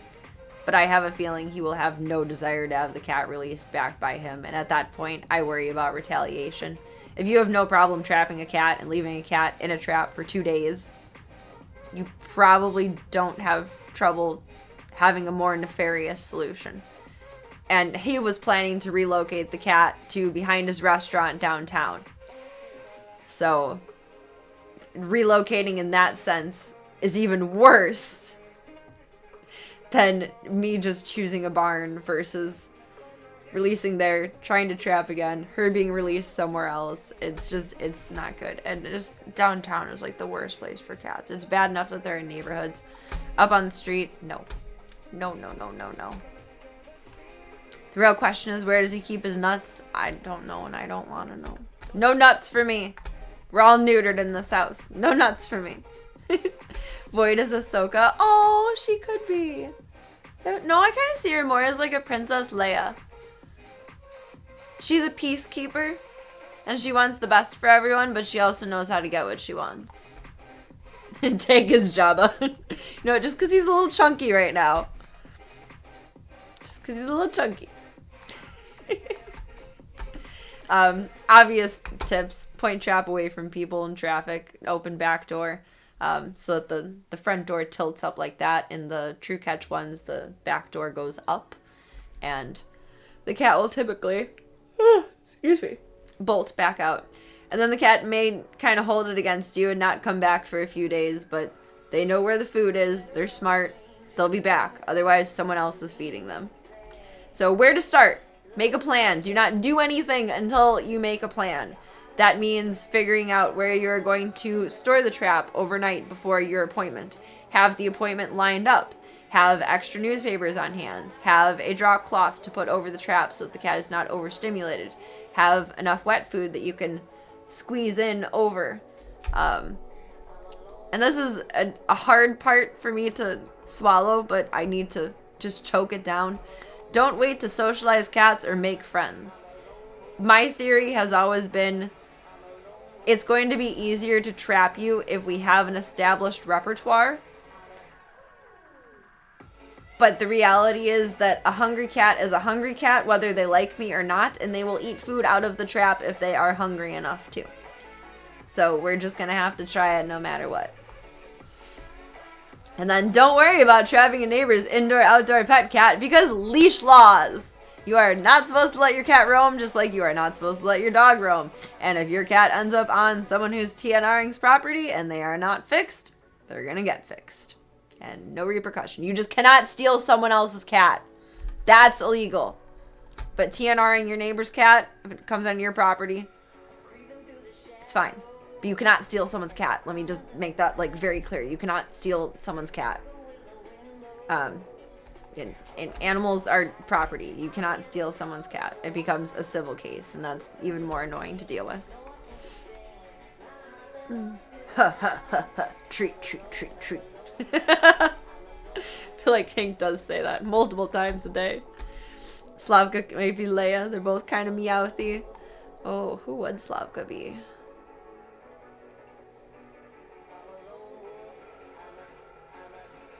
I don't know, Slavka kind of has like Lando Calrissian vibes. Not the right gender. And she is a princess. But I feel like that's more her vibe. Like, let's shoot out into space. Do some shit and ask questions later. Void thinks things through. Or maybe Slavka's Leia. And then Void can be Padme. Maybe that's what we're going for. I think that varies by state. Definitely by state and definitely by county. I probably should have started all of this with, this is all information that applies specifically to Cook County, Illinois, the Chicagoland area. So Cook County, Illinois, specifically. That will vary by state 100%. And resources will vary by state. All of this will vary by state and county. So my suggestion would be find a workshop or seminar near you if you're interested in getting into this, because I've only been able to collect bits and pieces of legislature practices, etc. through my experience, and this was very helpful today to have it strictly laid out as, here's all the information. Learn it all. Take it all in. Lando's kind of princess. In his early years, he was a scoundrel too, accounting for Slavka's time on the street. Did they do a series that had a young Lando? Or is that just in the books? There's books too. There's a few that I read from the library. So where to start? Trap all kittens under 2 pounds, so about 8 weeks. Trap pregnant females, and spay abort is encouraged because shelters are full. Like, it sounds sad, but it's also just as sad to have cats euthanized at shelters because their time and space has been overtaken by a new entry. It's a hard pill to swallow, but it's a very important pill to swallow if you can swallow it. Don't let cats give birth. Don't wait for placement for friendlies. Trap now. Seek placement as step 2. So always TNR first, which we did good by getting Gigi spayed first and her microchip and her vaccines, etc. Socialization for later, but don't worry about having repertoire before trapping, which is something I always tried to do, and I was wrong with that, and I will be correcting myself with that going forward. So if it does work out with Daisy and my dad this weekend, then I'll be calling around to a couple TNR clinics. Pause Chicago will be one of them. Pause for a Cause will be another one of them. I would toggle them, but Botrix doesn't like me tonight. And get appointments set up so that I can get Bear and Orangey in. Can't think of a good name for the orange cat, so it's just Orangey. Lando's in the Solo movie. Oh, okay. Solo, a Star Wars story movie. Probably book writing too. I would guess there's probably a book of his backstory, but I never would have read it. But I wasn't sure if there was. There's so much new Star Wars media that's come out. I cannot keep track of it. I only saw like 2 seconds of The Mandalorian. Not that it wasn't interesting. It just, you have to focus on it. It takes time and attention. I just like the first 6. That's enough for me. That's enough Star Wars. No, my buddy is so funny. I was so out of it before surgery. Like, I felt drunk going in. Because rescues the day before and fasting, and I didn't eat enough before fasting. I only slept like 2 hours that night because I had the baby at emergency. And I felt drunk. Like, drunker than I've ever been drunk when I got to surgery. And my buddy, out of nowhere, we're in the elevator going up to the floor that we need to, and he looks at me and he goes, I watched all the Star Wars. And I just look at him, like, trying to understand, like, why this is being said out of the blue. And I'm like you watched them for the first time? Or, like, you marathoned them? Because he's been off because of his ankle. And he's like, oh, yeah, I marathoned them.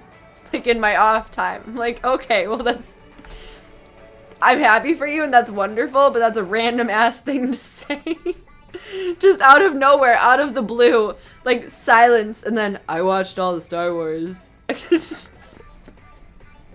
I don't know why that tickles me, but it does. Yeah, let's command Botrix to command, please. Oh my god. I am extremely behind on all the Star Wars stuff, and I have no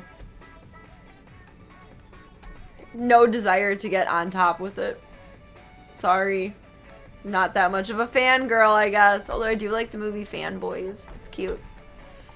Now you know what your next stream greeting is. I watched all the Star Wars. No,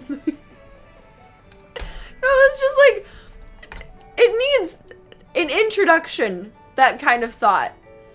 Like, you know, in my off time, just so you know, I've had an enjoyable time watching all of the Star Wars. Not just out of the blue, nowhere. It's not like it was early in the morning. I had to be there at 11:30, I think. So you know, this is like, for a normal person, an awake and adapted time of day, and then just, I watched all the Star Wars. No talking for like 5 minutes prior, and then I watched all the Star Wars. What a random thought to share. Not judging, just amusing myself by it, because I'm much more socially awkward. He's pretty socially capable. But that was funny. Watched all the Star Wars. There is no elevator music, but it was like an introspective time. You know, like I'm in my head, like he's leading me where I need to go because I'm out of it as shit. And then just Star Wars. Planning and preparing. So communicate with neighbors and assess the colony, document the cats that you've seen. Have a plan before you trap. What are you going to do with the cats? TNR, take in and foster, etc. And get as many traps as you have cats. You may have some bonus cats. So, for example, if you have one that comes around regularly that you've already TNR'd, but then another that comes around sometimes, put out 2 traps because you're probably going to accidentally trap your frequent flyer, and you want to have another trap available to trap the random come-arounder. So I think for that kind of situation, I have a trap that's broken, but I rigged it up with a pull string, and I'll probably set up the True Catch one and that one, because my one from Harbor Freight is just not trusty. It sucks. It's scrap metal at this point. Then planning and preparing. Establish a routine eating schedule, which they do get offered food at the same time each night. So we have mostly established feeding schedule, but Bear comes by like every 2 hours at night. Bear was still here at 7 o'clock this morning. Like, geez Louise. I had little words with him through the door. Or she. I don't know. Him, maybe. Like, I'm gonna learn about cats like you. Trap at a normal meal time when the cats show up and are expecting food. And you can withhold food for 1 meal and reduce the amount for a prior meal, but don't reduce food for like a week to make them hungry, because then they're just gonna seek out another food source and leave you. The trap rehearsal. Feed inside traps 1 to 2 weeks, graduating migrating food from front to the back. That of course depends on the situation. If there's an extremely injured animal, you're gonna want to try and trap them faster than slower, and just hope that they're dumb enough to go all the way into the trap. That would be ideal. But otherwise, rehearsing it was pretty good. Kind of like what we did with Boy, but then Boy also escaped my trap. If you were an orange, would you feel? No! You have to stay whole and intact and with the sanctity of orange greatness, the Mad Topher, if you were an orange.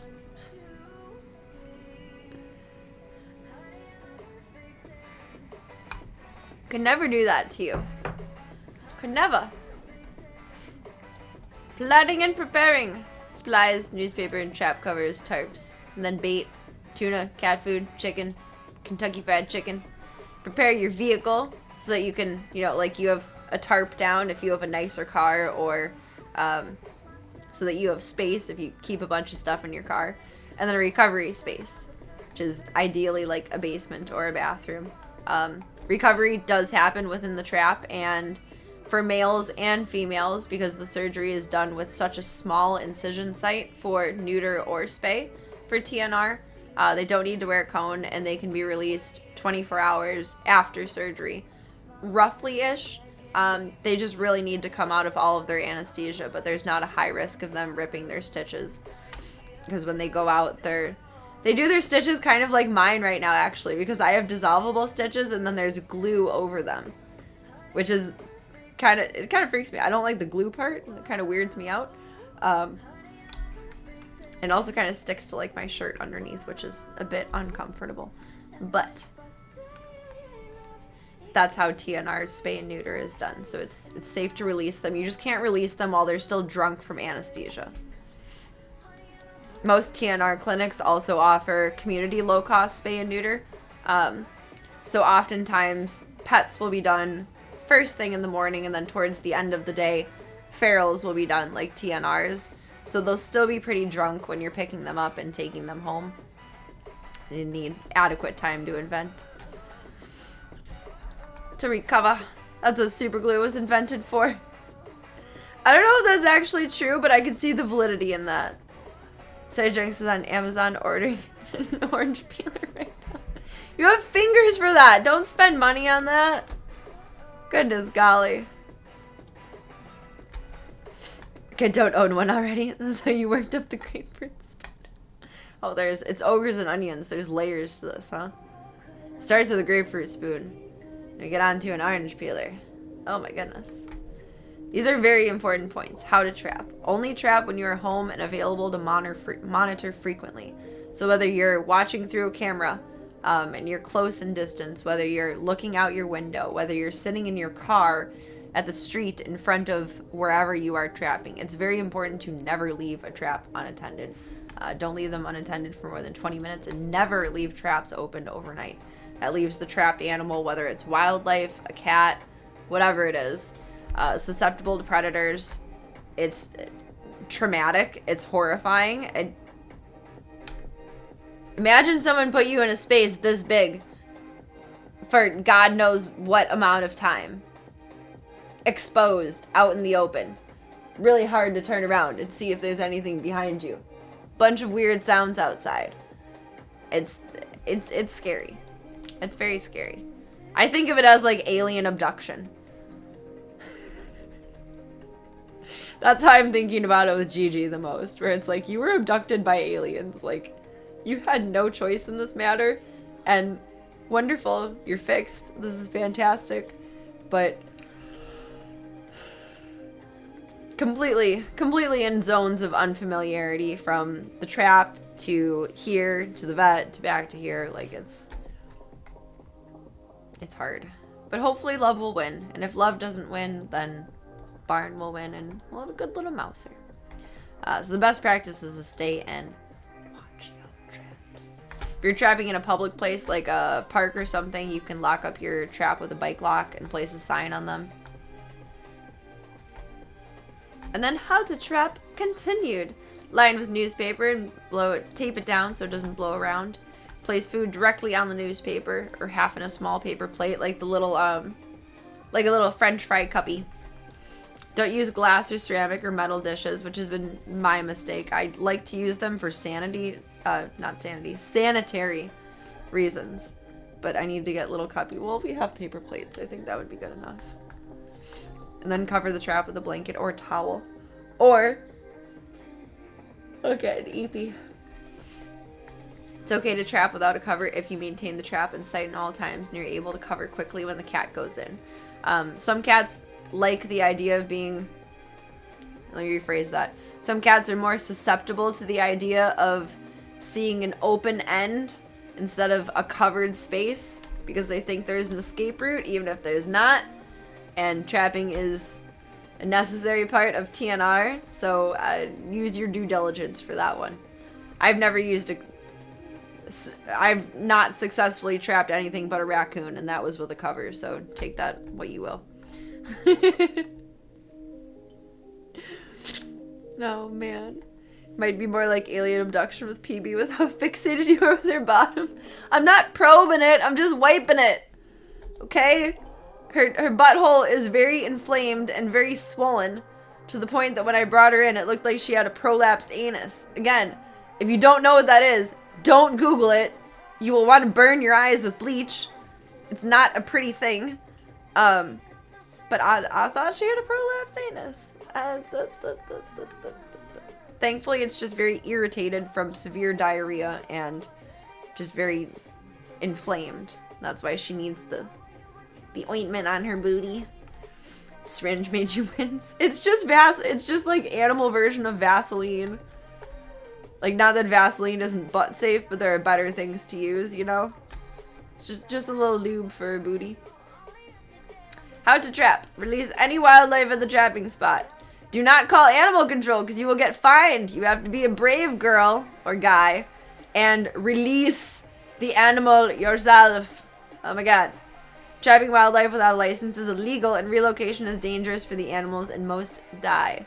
A lot of people, believe it or not, do trap wild animals because they don't want them being a nuisance in your yard. That's something my grandpa used to do. He hated raccoons. And he used to have traps loaned from a trapping company, and he would trap them, and then someone would come back and take the raccoons and, I guess, relocate them. I honestly don't know. I don't want to know, and I can't ask my grandpa, and that's probably all for the better.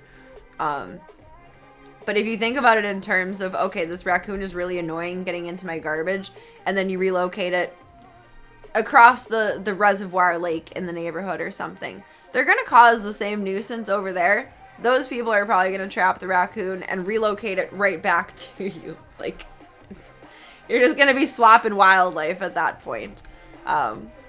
Wildlife is established. They can take care of themselves. Be mindful of your bowls outside for the community cats and stick to a feeding schedule, and that is the most that we can do for the wild friends. With recovery, you feed and change the newspaper with a trap divider. That's such a handy thing. I want one of those so bad. Oh my god. The only purpose of holding cats for recovery is to assure the anesthesia is out of their system. So you want 12 to 24 hours recovering in a trap for males and females. No longer than that. Provide canned food late the night of the surgery and then keep covered. Although you do often have to fast before surgery, where it's like 12 hours before. That way they can't choke when they're being intubated. That's the risk with not fasting before surgery. Probably other things too, but that's all I've been told, is that you'll possibly like regurgitate and choke while being intubated if there's actively things in your stomach. So what to do with kittens?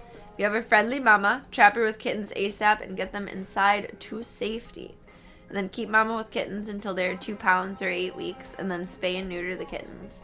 So 2 pounds is the minimum of what you can do for weight for spay and neuter surgery. Most veterinarians, like family practice vets, will want to wait until they're about 16 weeks, so about 4 pounds. But TNR clinics have found research that it does not impact their health really at all unless there's an underlying heart condition or what is it called when their balls haven't dropped? There's a word for that. That's where you run into trouble with spaying and neutering that young. Otherwise, there's really no risk to it whatsoever. And then you spay mama and rehome or release, depending on her level of wild. And what to do with kittens? Do not remove newborn kittens. They need mama's milk and antibodies. That's like the scariest part of having PB, is she's not getting antibodies from mom. It makes me feel like she's more fragile than maybe she is. Prepubescent. No, there's a word for it. Like, medically, they don't drop when they're supposed to. What is it called when cats' balls stay in? Oh, I have trouble with this word. Let me pull it up over here. When they're cryptorchid. So cryptorchidism, known as undescended testicles or retained testicles, is when one or both testes remain in the abdomen or groin, requiring surgical removal as they pose health risks like cancer. But it becomes a much more invasive surgery than the typical neuter at that point. And if they're that young and their ball, like only one ball's dropped or they haven't dropped at all, then you want to give them the chance to have them drop, which will hopefully happen by about 4 or 6 months. At that point, then you can do a safe neuter instead of doing an overly invasive surgery when they're that young and give them a chance to drop. A lot of times cats with dwarfism will be cryptorchid. Cryptorchid. I mean, prepubescent isn't wrong, but there is a word for the trouble puffs staying out of trouble. I should put that on their label. Vaseline, of course it's butt safe. Well, I mean, like, people do use Vaseline for lube. That doesn't mean that it's the best lube. There's better lubes out there, but it's still body safe. Like, I was putting Vaseline on her butt until I got the butt ointment. Bottle feeding is difficult and labor intensive. And morbidity is high in shelters. Mama usually disappears, only to keep having glitters. That's the hardest thing, is once kittens are weaned. So PB is obviously weaned because she's not actively seeking the bottle, even though she loves her syringe of milk.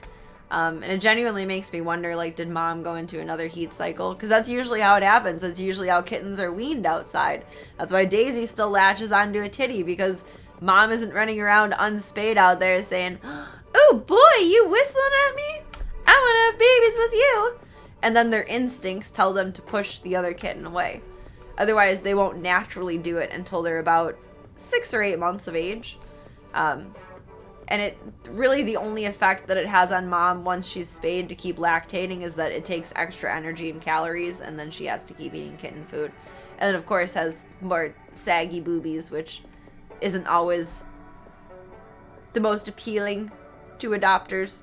You know, there's two kinds of people. The people that go out of their way to find these animals that have been through hell, and then there's the people that want the cute little baby. And both of those people are important, because it gets both of those types of animals out of shelters. So I have no shade against it. But one of the receptionists at my vet office is, she has 2 previously bred female dogs, pits, and the titties just be hanging. Like, they were bred a lot. But she goes out of her way to find animals that have been in unfortunate situations and give them a home when she's able to. Mostly with pits. She's not a cat person. Her husband is. And that's actually who Mushi came from, is her husband has Mushi's dad. They have their little cat colony that he takes care of. Not the receptionist, because she doesn't like cats. But the dad, the husband, takes care of them. And Marshmallow is his best friend, but he wanted Mushi to find a good home, so Mushi is now with my dad. But Mushi was Mini Marshmallow, Marshmallow's son. That's a whole big family tree. So with kittens, you have a feral mama, you leave the kittens outside until they're about 5 or 6 weeks, if they are safe. I mean, if they're like in this nasty garbage pile, of course, get them trapped and inside and safe as soon as possible. But if they're under a shed, they have an adequate amount of bedding, they're able to cope with that, that's best, so they can get all of their nutrients that they need from mom, and they're pretty safe from predators under there. You gotta remember, predators like an easy meal. They're not going to go out of their way to work towards getting to something. So like a fox digging into a hen house, it looks like they're trying to be nefarious, but that's an easy meal for them. It just is. Like an animal running wild, a cat running wild, a dog running wild, that's not really something a coyote is going to be as attracted to as something that's already dead or slower moving.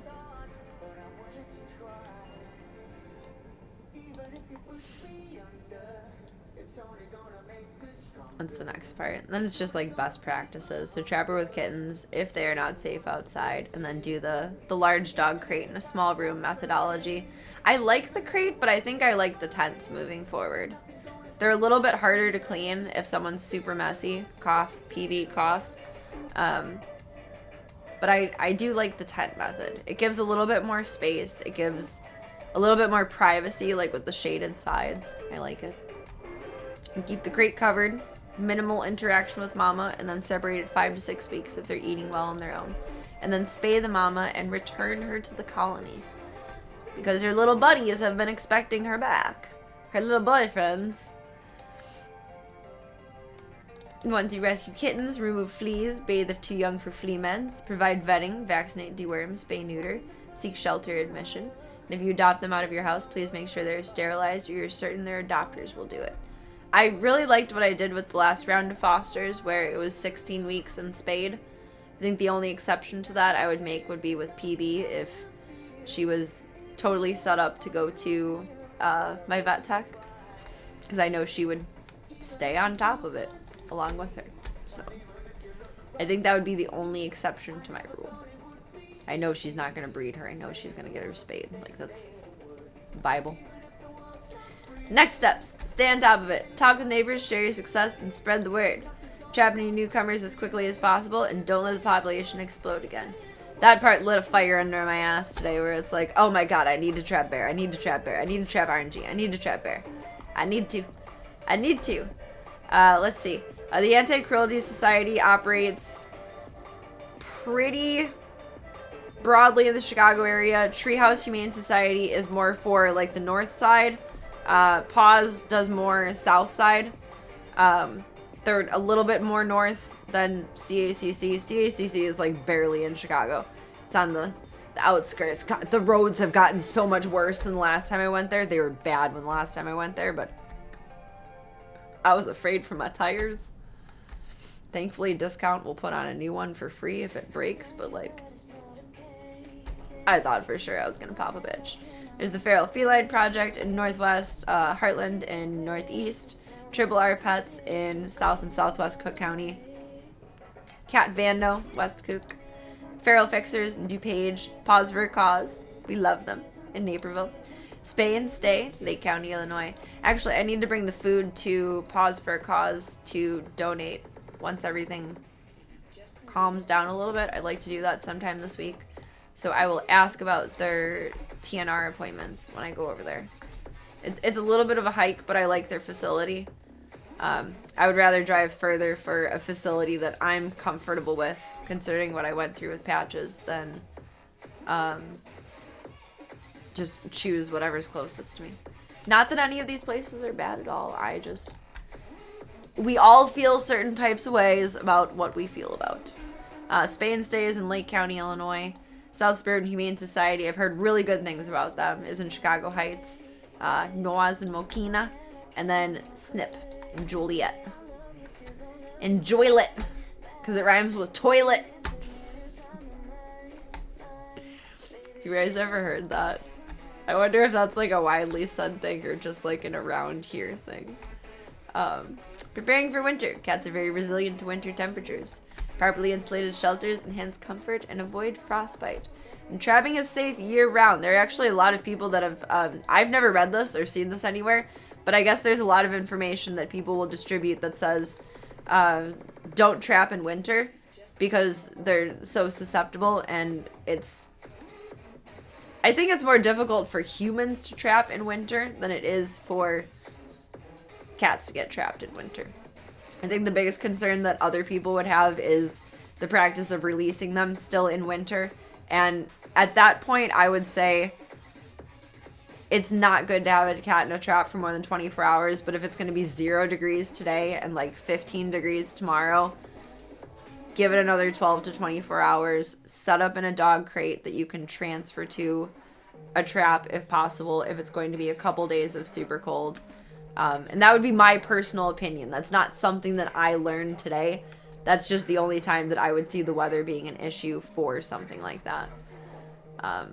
Because they're going to book it out of there, and take a bit to reacclimate their surroundings. I mean, if you have house cats, you see them walk around the house and reassert and remap their information all the time. You know, an outdoor cat has a whole big world to do that with.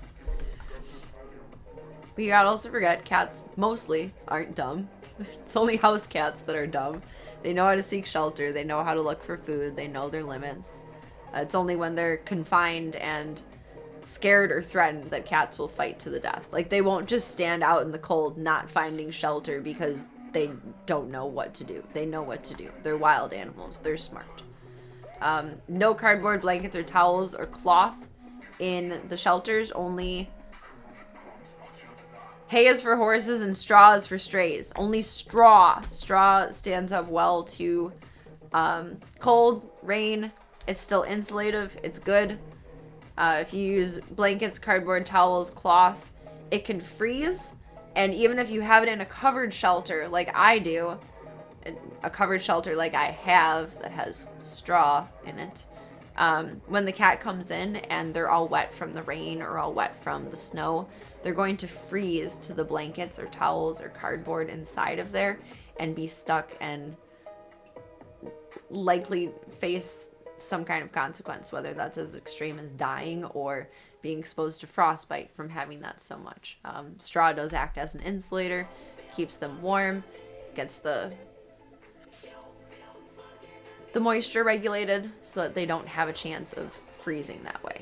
It's very sad and very hard to hear, but it's important to know. First said here. I would say all of this is not for the faint of heart. I'm not just sitting here acting like it's the easiest thing to do, the simplest thing to do, as easy as going to Starbucks and grabbing a coffee. It is not. I do not think this is for the faint of heart, but to maybe not stop, because I don't know if that's possible, but to try and combat overpopulation. If you feel comfortable doing so, I would highly recommend giving it a go. And then if you foster fail and end up keeping them like I do, then you know that you're a really big animal person. You have a huge heart. And that's not the worst thing to learn. But please, please don't just open the door for a feral friend and have a wild animal in your basement. That's daunting. These are cool. I like these. I like the one that I bought, but these are really simple and easy to make, where you just get 18 to 30 gallon storage bins and then foam insulation. Some people do like the, what is it? The solar fabric, where it looks like bubble wrap, but it's shiny. And that's really good insulation too, to put in between the walls of it all and the styrofoam. Wooden shelters are good, and you want straw, no blankets. Hay is for horses, straw is for strays. I used to have the worst time trying to remember which was which, and hay is for horses, straw is for strays. The only exception to the fabric rule would be wool. And even then, I do not recommend, but wool will insulate and wick moisture, so there's less of a risk. But I feel like if you already have to buy straw, buying wool is probably just as expensive. But in a pinch, you can use wool. Mylar, what? I feel like I've heard of that, but I don't know what that is. Oh, the reflective thing. Thank you. I don't know what this is. I just talk about it and say what it means. Other winter supply. I think that's the same bowl that I have. Hydration is super important in winter. Plug in heated water bowl. Microwavable, snuggle safe disc. Those are plastic, and you can put them underneath like all of the, or that's the one that is, underneath, and there's not, as long as you monitor it, like check it about every 4 to 6 hours, depending on the cold, it's not really a risk of freezing too. And then heating pads are good too. You just have to be careful with them with any moisture contact, etc. But most cats are dehydrated no matter what. Cats just don't like to drink water. That's why they market fancy fountains and all of that. So Gigi right now, she doesn't like drinking. She will, but not much. So I'm pouring some water into her wet food so that she gets adequate hydration.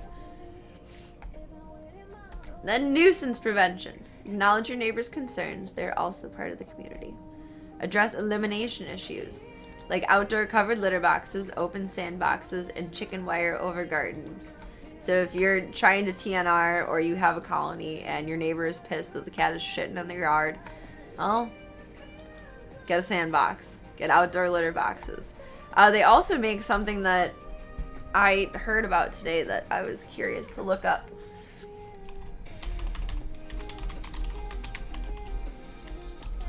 I can't remember the word they used for it. But there's, ultrasonic pet deterrent. Or pest deterrent, I guess. Those are also worth a try. So if you're TNRing or rescuing or have a colony and your neighbor's just really, really pissed off about it, you can suggest or even gift them these. I don't know if they work or not. One girl I was talking to there, I didn't make friends, but I talked to people today. I'm proud of myself.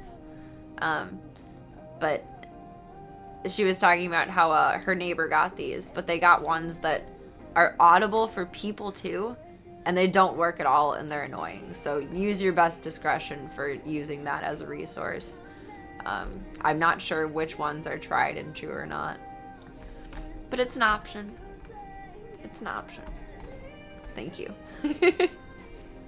It's only with animals or relating to animals that I can talk to people. In animals or corn. And then I'm comfortable. But outside of that, no. Nuisance prevention. Do not invite wildlife. Adhere to a strict meal feeding schedule. Remove food when cats are finished and provide a designated feeding station. Never leave food out overnight. I'm bad about that. I'm bad about forgetting the bowls outside. I gotta stop that. I gotta add in like a timing thing. I get to bedtime and then I'm like, the bowls are out there. And I'm like, they're probably empty. It's fine. I'm tired. I need to be better about that. Ongoing medical care. How to treat. Not all vets see feral cats. I did ask my vet after I brought in Gigi. Like, did I overstep here? Is this okay if I run into this situation in the future? Did I ask too much? Like, is it okay to bring them here for care, neuter, spay, etc.? And the answer was yes, thankfully. My vet is awesome. He started working with livestock, as most vets do. That's what you have to do when you go through school. But he was a livestock veterinarian for years. So a feral cat is like nothing to him because he's been beat up by horses, cows. Not sure if you guys want to know this or not, but like to the point of a feral cat is nothing to him because he has been attacked by a bull that made him have interesting looking testicles. I have not asked what interesting looks like because I don't want to know.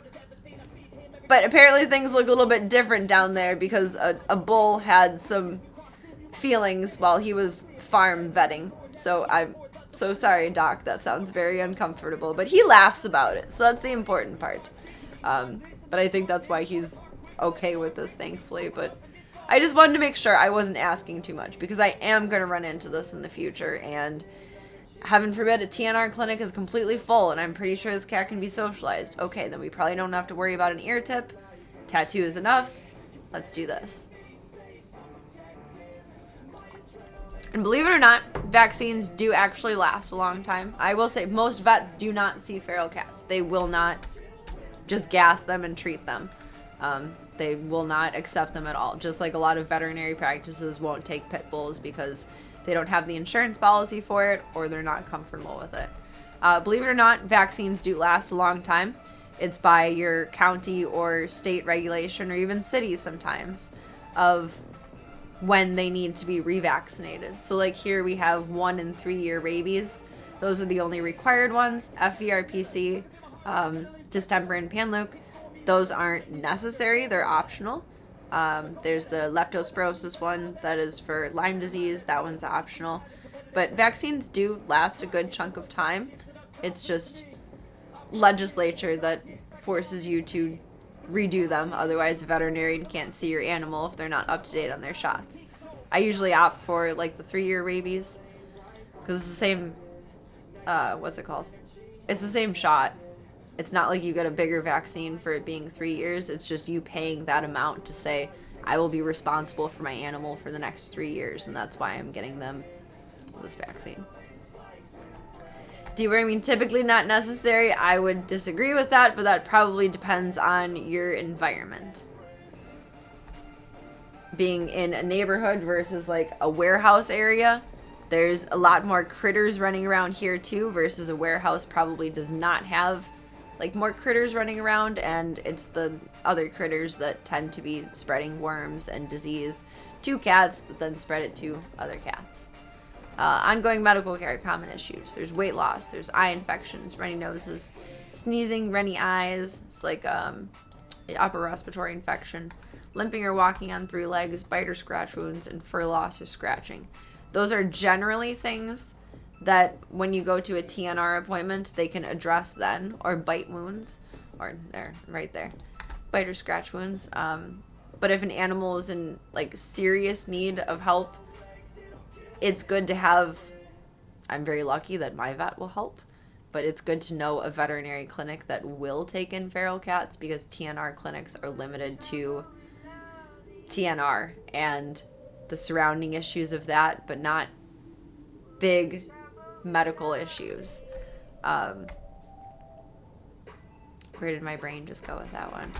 TNR, blah, blah, blah. Oh, Paws for a Cause is unique with that because they have a large medical facility. When they rebranded from Spay, Illinois, they moved to a new location from Lisle to Naperville, so that they're at a different place than I've been to before. But they do offer full medical care. I don't know if that's included or available with the TNR package, but they do offer that. So they are a unique resource, which is cool. I kind of like to go through them. I think I feel best about going through them. Cat says, hunters! Outdoor cats will prey on other animals, and they are opportunistic scavengers. They will go after easy prey first. Rodents are easy to catch and present no threat. Birds are a bit more challenging. They have sharp beaks. And cats tend to catch sickly or injured birds, and then, therefore, disease. Then this, the Cook County Ordinance. Oh, I got something today, too. Owie. I'm going to be a community cat caretaker. Dang it, stupid dork.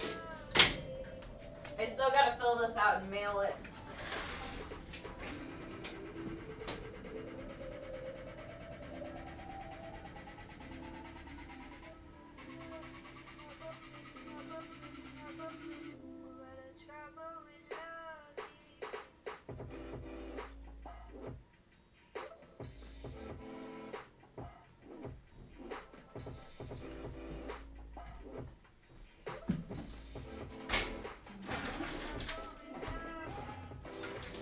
Got all my resources from today. I was talking to the Paws people that there were two, not Paws for a Cause, but Paws Chicago, and somewhere in the piece of paper, I gotta look in my purse. I have her phone number, like her direct line, and how to get in contact with her if I have like an immediate TNR case, and everywhere else is full. So like if I need to get in like sometime this week and everyone else is booked out 2 or 3 weeks, they can probably squeeze me in over there, which is awesome. Do you got a badge or maybe some warning lights for the Zoom-mobile? No, but I got pulled over with my truck once because I had construction lights, and I'm not a construction person. I got this, and I need to mail it in. It's a feral cat colony caretaker application. So it doesn't mean you have to have a colony. It just gives you an extra layer of protection when trapping. So say you get a particularly unsavory person from the city that doesn't care about cats, or a prickly neighbor, or whatever people problem we may have. This will protect my ass. This application is required for anyone interested in becoming a registered feral colony feral colony caretaker, although TNR cat taker, same thing, are provided for in managed care of feral cats, an ordinance passed by Cook County Board of Commissioners on October 16, 2007. The applicant has read the ordinance and agrees to comply with its terms. And so I'm going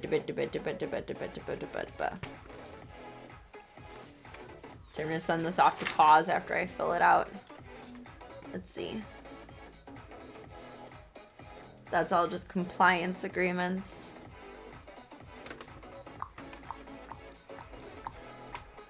And then all you have to do to follow their protocol is refrain from free feeding, So pick up dishes when they're done eating, which I need to get better about. Maintain clear and free feeding area at all times and maintain regular feeding times. Provide fresh, clean water throughout the year. That's part of the ordinance, like required, which is beautiful. Clean up all feces, hairballs, and other cat-related debris in a timely manner. Provide winter shelters. Observe cats for illness and injury. If a feral cat is injured or ill, the caretaker will call the sponsor to retrap the feral and provide necessary medical attention. So it covers your ass with that stuff too. Like I said earlier, the TNR clinic really can't help you with medical issues, but Paws Chicago also has a medical facility. So while they'll just do basic care for a TNR, if there is an established cat that's been TNR'd and you're part of the community cat caretaker program, then they can provide medical care for that feral cat, most times not at a cost to you. Trap all kittens and newcomer adults for sterilization. Strive to maintain a dialogue with neighbors to prevent nuisance complaints and disputes. In the event of a neighbor dispute, make a good faith effort to resolve the dispute in cooperation with the sponsor. Use outdoor litter boxes and contact your sponsor for help with any of these protocols. If moving, please call for information about how to take your colony with you, how to find new feeders, or provide and contact the personal information of a new feeder. They had an example of posters to put around your neighborhood too, in Spanish, English, and Polish, of to reach out and find other feeders in the area so that you know, like, oh, I haven't seen RNG for a week. I guess, you know, he must be down with Sarah down the street because she's also a feeder or whatever. Like, I know a few people, but it would be nice to know everyone that does it. And most people do it from their backyard if they don't have dogs. And I have dogs, so I can't really do it from back there. The last time I did was with Charlie. So I think that would be helpful. Like with me, it's obvious. There's a cat shelter in front. I am the cat lady house, as I've been told by a couple people. But I think it's a really positive, cool thing. I didn't know they had this whole biddy of the community cat caretaker protocol. Say that 5 times fast, I swear to God. They're like really on top of it though for this. Be willing to observe the colony cats at least twice per week and keep a record of illness or unusual behavior. And then report semi-annually. Oh, this is cool. You have to report semi-annually in writing to the sponsor on the location of the colony, the number and gender of kittens in the colony, the number that have died or otherwise ceased to be a part of the colony, the number of kittens born to colony cats and their disposition, the number of cats placed in animal shelters or permanent homes as companion cats, number of cats vaccinated, the number of cats microchipped, the number of cats spayed and neutered. That's amazing. Then they can make their own statistics from it. Not make their own statistics, but like get some local, actual, readable resources on why TNR is good for the community. I feel like the more education that can be provided from grassroots efforts, things like that, the more the community will be involved in helping. Or at least not as opposed to others helping. So I am excited for that. Did that just fall down? No. Welcome, Midnight Dynamite. Hope you're having a lovely night so far. I'm on my kitty cat rambles. I want some warning lights for the Zoom-mobile. Yeah, that was my example, is I haven't seen RNG for a week. So maybe she's eating down at Sarah's house. I don't know. I don't think I know anyone named Sarah. Last time I knew someone named Sarah was when I was still grooming dogs. Aww. Now I don't feel so bad for calling him RNG. I don't know what to call him. I try to give the outdoor ones like very simple, goofy names. Because then it's not like, oh, you're my baby. You're just Bear. You're Orangey. You're Asshole. Asshole was cute. Asshole was fun. Asshole got adopted by neighbors eventually. He still comes by sometimes, but Asshole is a cool dude. Let's see, that's the ordinance they're referencing, which enables people to legally feed and shelter cats everywhere in Cook County. So until I fill this out, me having the bowls out is still illegal and I can be fined for it unless the bowls are in a trap. So after I fill this out, I can leave my bowls out. Like, not leave them out overnight, but not worry about an angry neighbor taking a picture and she's feeding the cats again. Shut the fuck up. Villages cannot defy the ordinance through home rule, Bridgeview example. So, like, HOA doesn't override the Cook County ordinance, which I don't have an HOA, but that's nice. I like that. Defines roles and responsibilities for caretakers, sponsors, and Chicago Animal Care and Control. So in ways that if you trap a feral cat and you're a community cat caretaker and for whatever reason you go stupid for a second and decide, oh, I'll take this cat to Chicago Animal Care and Control. No, you can't do that. They don't accept that. They don't let you do that. That's literally everything that we just went over in the ordinance bit. And that's the end. I do have a Facebook group, but I don't have Facebook. Named after Ricky's goldfish from Trailer Park Boys. Aww. How can you be in trouble for feeding cats? There is very strange laws and ordinances for leaving food outside for wildlife and cats. It's a line that's very blurry and it's very rarely enforced. So let me give like a really good example of this. We have leash laws and they apply to cats too. You are not allowed to let your indoor cat outside. People do it anyway. On the flip side, unless you are a official community cat caretaker, which I'm signing up to do, you may only leave food bowls out for cats in a trap because you are actively trying to trap them. So me having food out right now for the little feral friends or outdoor buddies, there we go. The non-wild animal outdoor buddies is technically illegal. Not supposed to do that. I can get fined big monies for that. Cook County does fucking suck. So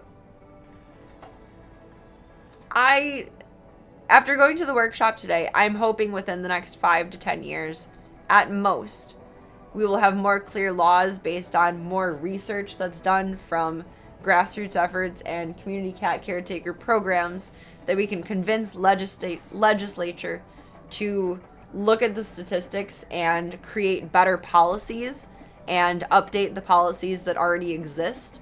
Because the policies that exist are vague and not helpful. And it all needs to change. And change starts somewhere. So we're starting here. Everyone else is starting where they're starting. We're starting here. And hopefully we'll all come together and change the world, right? Oh my goodness. Aw, I bet that's such a cute picture. Who left the bowls out? Who? What I should probably start doing is just pick them up right after stream. I didn't realize it's almost 3:30. It is hella bedtime. It's hella bedtime. But to expand on today, the workshop I went to was at Chicago Animal Care and Control, but it was presented by Cats in Action. They are Cook County based, they're Chicago based, but they have excellent resources. What if you found a cat? What if you're feeding outdoor cats? What if you're seeing cats outside, your outdoor cat is sick or injured? Like, oh no, my little outdoor friend is limping. What do I do? You need to give up your pet cat, lost your pet cat. They have so many resources on here. You can get a free mug from becoming a member. It's not free, you gotta pay to be a member, I think, but still, that's cool. Highly recommend checking them out. They were a wonderful resource. I loved everything that I learned today. I am so glad that I went. I was a little bit anxious. I know, boss man. I hear you. I hear you. I hear you. It's bedtime. I know. I know. I know. I know. I know. Okay.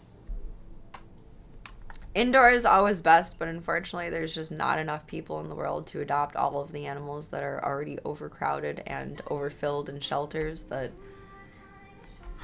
we have to work with the world until we're able to change it. But by working with the world one step at a time, we will hopefully be able to change it. And cross fingers and heart. Cross fingers and heart. But yes, keeping inside is best. Inside is best. Please don't let your animals free roam. Please. Not you specifically, Midnight Dynamite. Like everyone in the world, everywhere. Please. Please. Please. I feel like Sai and you went through when your SO had a big presentation at work or school the next day. You let them practice going over with you the night before. Aw, that's so sweet. Thank you guys for going through that with me. Maybe that was boring, maybe it was informative, I don't know, but that's out of my control how you guys feel about it. I felt good about it. It was good for me. Was it good for you? Oh my goodness. Trapping it's a difficult concept to wrap your head around because it feels mean. Like you're taking this creature and putting them into this tiny little space and essentially alien abducting them. I feel like an alien abductor with Gigi right now. I keep looking at her. I'm like, I abducted you. You're an alien. I'm so sorry. Like, but she's a unique case. But for the better of all, TNR, TNVR, the two are the same. Vaccinations are part of TNR, whether the V is in there or not. But it's always best practice. Save the world one kitty at a time. Aw, I'm gonna do great. I butchered that presentation. She did a way better job with it today. But I appreciate that it was there. And I was a little bummed it wasn't in my email, but it was right on their website. That must have been what she said instead of emailed out after. But I'm glad I got to share it. Thank you guys for sitting through some extra class time tonight.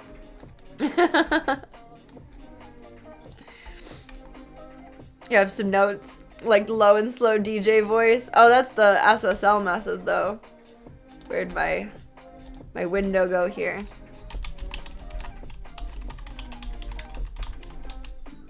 That was such an argument I had with myself on the way home, though. Like, here is an expert who tells you the tried and true best way to socialize any cat, whether it's feral or friendly or anything in between. And where do I want this here?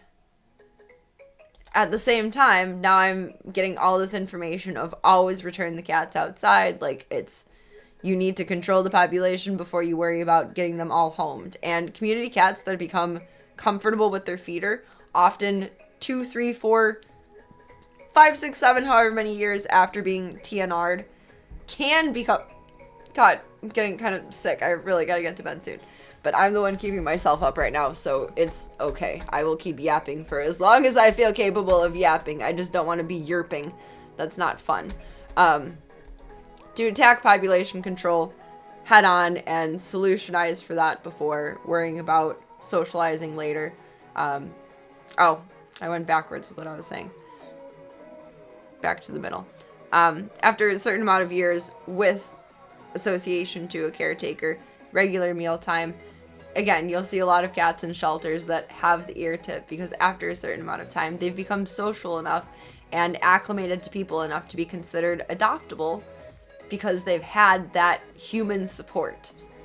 So if we can support them from the first level of TNR, support them from the second level of continued care, support them from the third level of exposure and socialization, then we are keeping so many cats out of shelters. They're still outside, and that fucking sucks.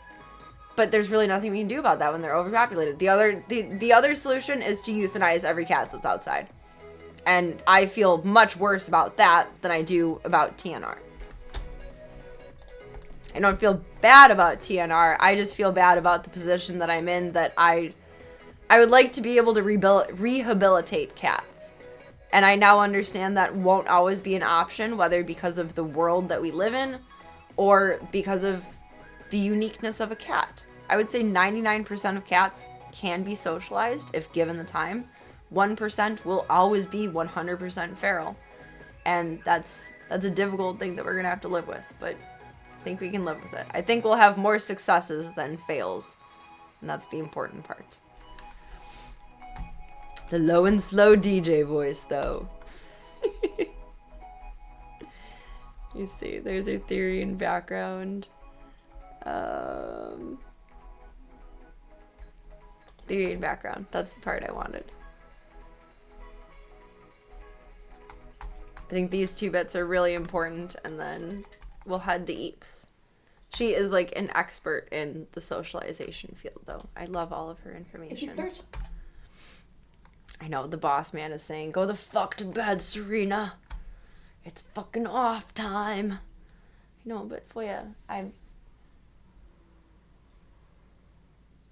living in the joy of my knowledge, sir. No, the sun is not coming up yet, thankfully. Thankfully. Feeling very learned. You better. I just went through a 2-hour seminar in, I don't know, less than 2 hours, but a good amount of time. That's a very good way of putting it. It's a macro versus micro argument in regards to scale. No, I don't want to stop. Because otherwise I'll just be coming in with like 2 seconds of information tomorrow and then on to the next thing, and that's weird. We're staying on topic. Welcome, West End. I hope you're having a lovely night. You'll find a lot of resources that may The videos are short. This one's like not even 2 minutes. And a cat over 8 weeks old cannot be socialized. But that's just because the traditional approach does not work. If you use the socialization saves lives... So, like, the traditional approach being gloves, back scratcher, big long spoon for food. That will immediately terrify a scared cat, a feral cat, pretty much any cat that's not, oh my god, I love you, I'm a golden retriever in a cat body. The forced love approach is... I've found some success with it because that's all I've known. But it's not the best approach. I'm learning a lot from both the seminar today and reading more into the socialization saves lives. I used this kind of as a reference point in the past. I've never followed it totally, but I'm very committed to trying to follow it totally. Botrix is fucking up on me, West End. Link to my Discord is on my page, though. Age, from kitten on my main page. Adult, mature, senior, 14 years old, 16 years old, you name it.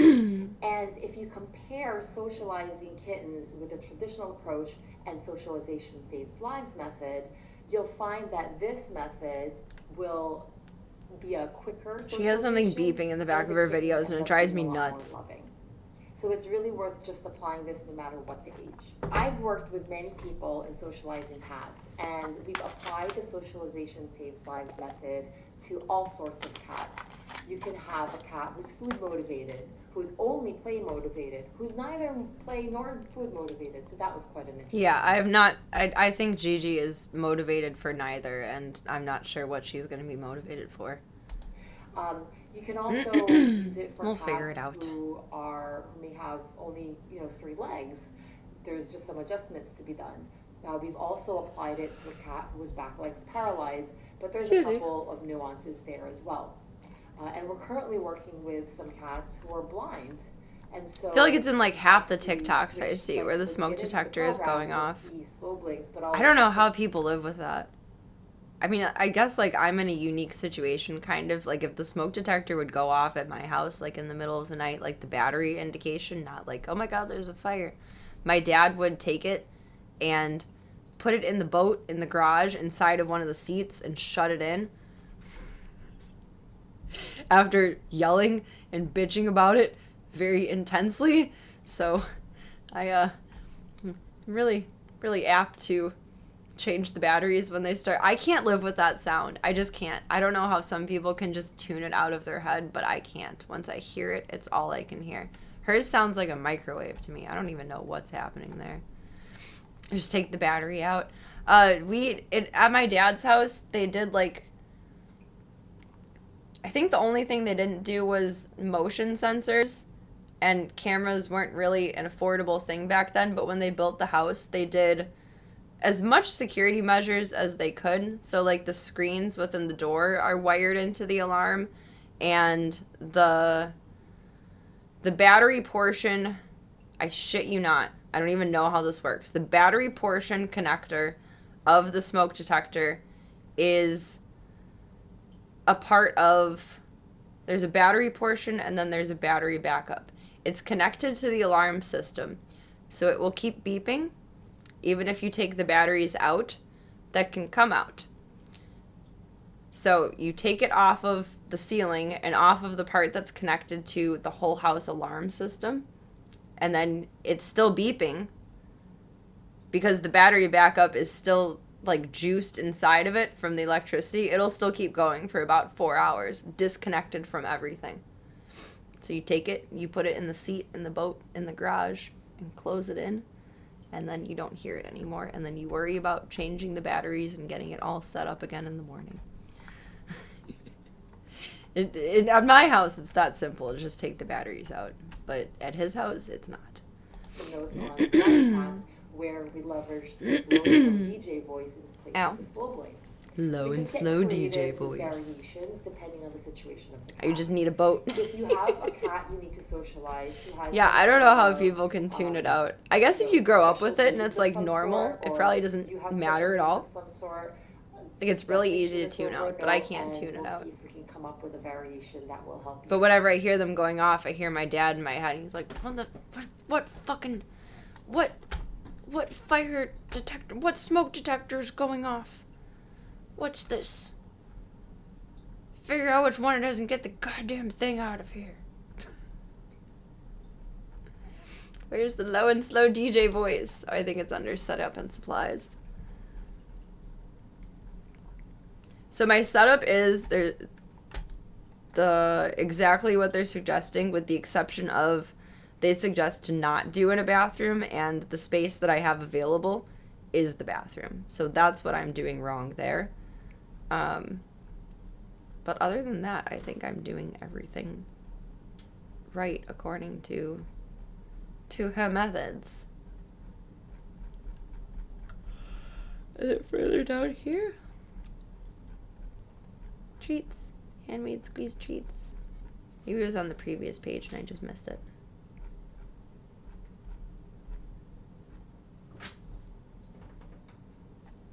What are you doing? You're so naughty. Boy is on the piano or on the desk. He's very naughty. There's low and slow DJ voice. Cats aren't babies, so don't use baby talk. I like doing baby talk with them though. Not really baby talk, it's just like stupid voices. Because bathrooms are echoey. Partially. So most bathrooms like that are big enough to house a cat and the playpen space have a shower. So flushing the toilet is a scary, unpredictable sound. The shower is a scary, unpredictable sound. And the door is usually closed, or at least opens and closes like while you're using it in a multi-people household. So that's kind of scary. I am going to put up a screen in front of her door so the zoo can't get in, but I can leave the door open because that door is creaky too, and I think that will be better. But according to her research, it's actually best to have the pen set up in the most highly trafficked area of the house, which I think that depends on your environment. That would be overwhelming because I have dogs.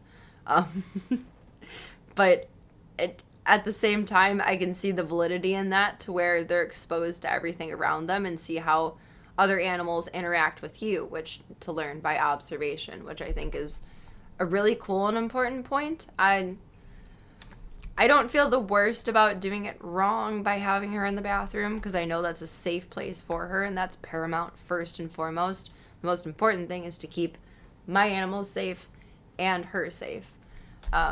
But I don't like that it's kind of a disruptive space. I think especially for like her level of fear, I should have a screen at the door instead of opening and closing the door. Because then it's not just door creaks open, scary lady alien abductor comes in. Oh my goodness. I would assume that being echoey has something to do with it too. I'm going to tell my dad the tennis racket story. I think he would like that.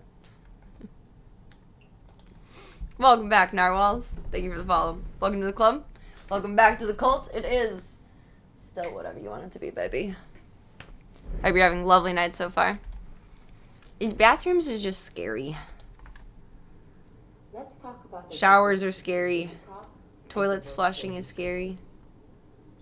Go low and slow Imagine DJ a voice and then cat crash. listening to what I'm about to say. And think about how each of these makes you feel. Let's start with the baby talk.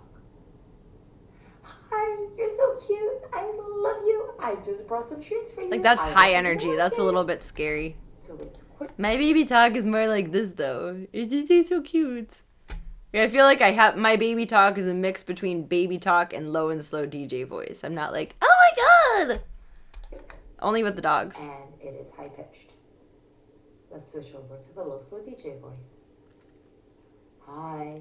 Low and slow DJ voice. I hope you're gonna like it. That is like much more calming, though. It's similar to like an audio you would hear with like a guided meditation. So much. I just want you to be happy. So it's nice and slow. With It's a rich intentional. tone and really, really deep. Like Oh, that I'm doing wrong too. Is I have the TV on for her because I have dog. My logic behind that is I think it's the good outweighs the bad because I have dogs clomping around upstairs. I have cats that do the zoomies upstairs. Like I would imagine dog feet are scary sounds. Like I don't know. You guys have lived in apartments for sure before, I'm sure. Like I had nice neighbors upstairs, but I would still feel like when they would be stomping around, like that. I don't know. It was an uncomfortable feeling. your diaphragm. It makes you feel like up here not in the unsafe, mouth. but uncomfortable. And you'll see that the baby talk made you feel agitated, maybe tight, a little bit stressed. If nothing else, high it's energy. not calm. Yeah, it's And not calm. the low slow DJ voice helped you feel relaxed, calm, maybe ready. Okay, well, to you're nap. the only one that doesn't know what I mean then. A nice Midnight warm Dynamite. bath. And it is so powerful. The slow DJ voice is so powerful. I didn't live in an Probably apartment for second to long, but I lived in an slogans apartment for a year that after I got out of high when school. I was having a Shout out to my phone grandpa or for Zoom call co-signing with with a me. couple, they were fostering this cat. And What a they good had man. for a week. If I didn't pay my rent, he would have been responsible for it. And I did, but like he was willing to be responsible for that. I didn't actually know that at the time. I thought it was a credit thing where like I didn't have enough credit, so they had to run his credit like to see if I was an acceptable applicant.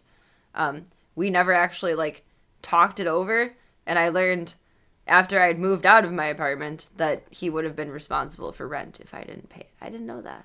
Like, shout out to my grandpa for being willing to do that if he had to. He loved me so much. I was hiding under the Not a bed. daddy's girl, I'm a There was grandpa's nothing. girl. We sat on the bed in the spare room.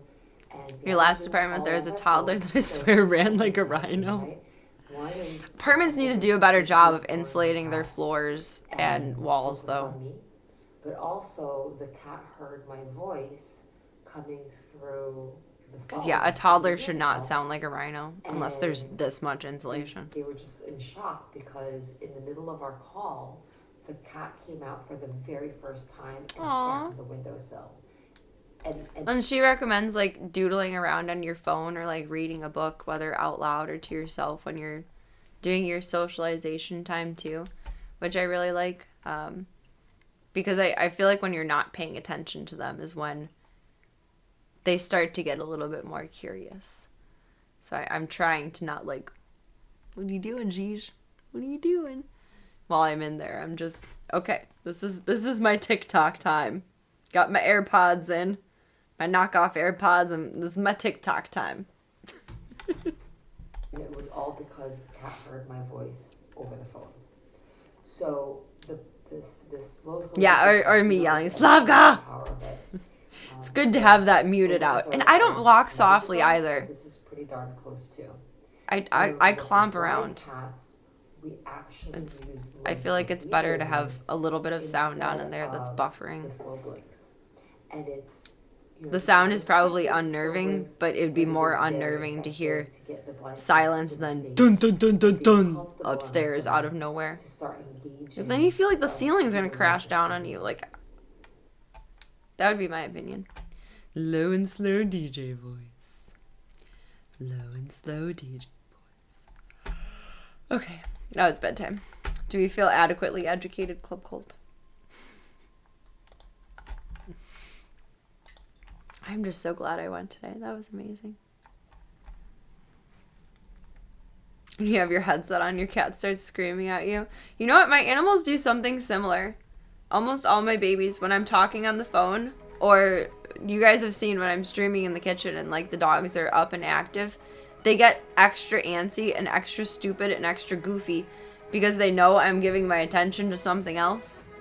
So I'm listening to something else, I'm talking to someone else, I'm looking up here or whatever it is. They're like, no, me, no, me, no, me, look at me, I'm naughty. Because they know I'm distracted by something. And I find that very interesting. Now we eat. Brain is full. Count some kitties that you plan to TNR on your way to sleep. A 1 kitty. A 2 kitty jumping into a trap. A 3 kitty jumping into a trap. A 4 kitty jumping into a trap. Oh my goodness.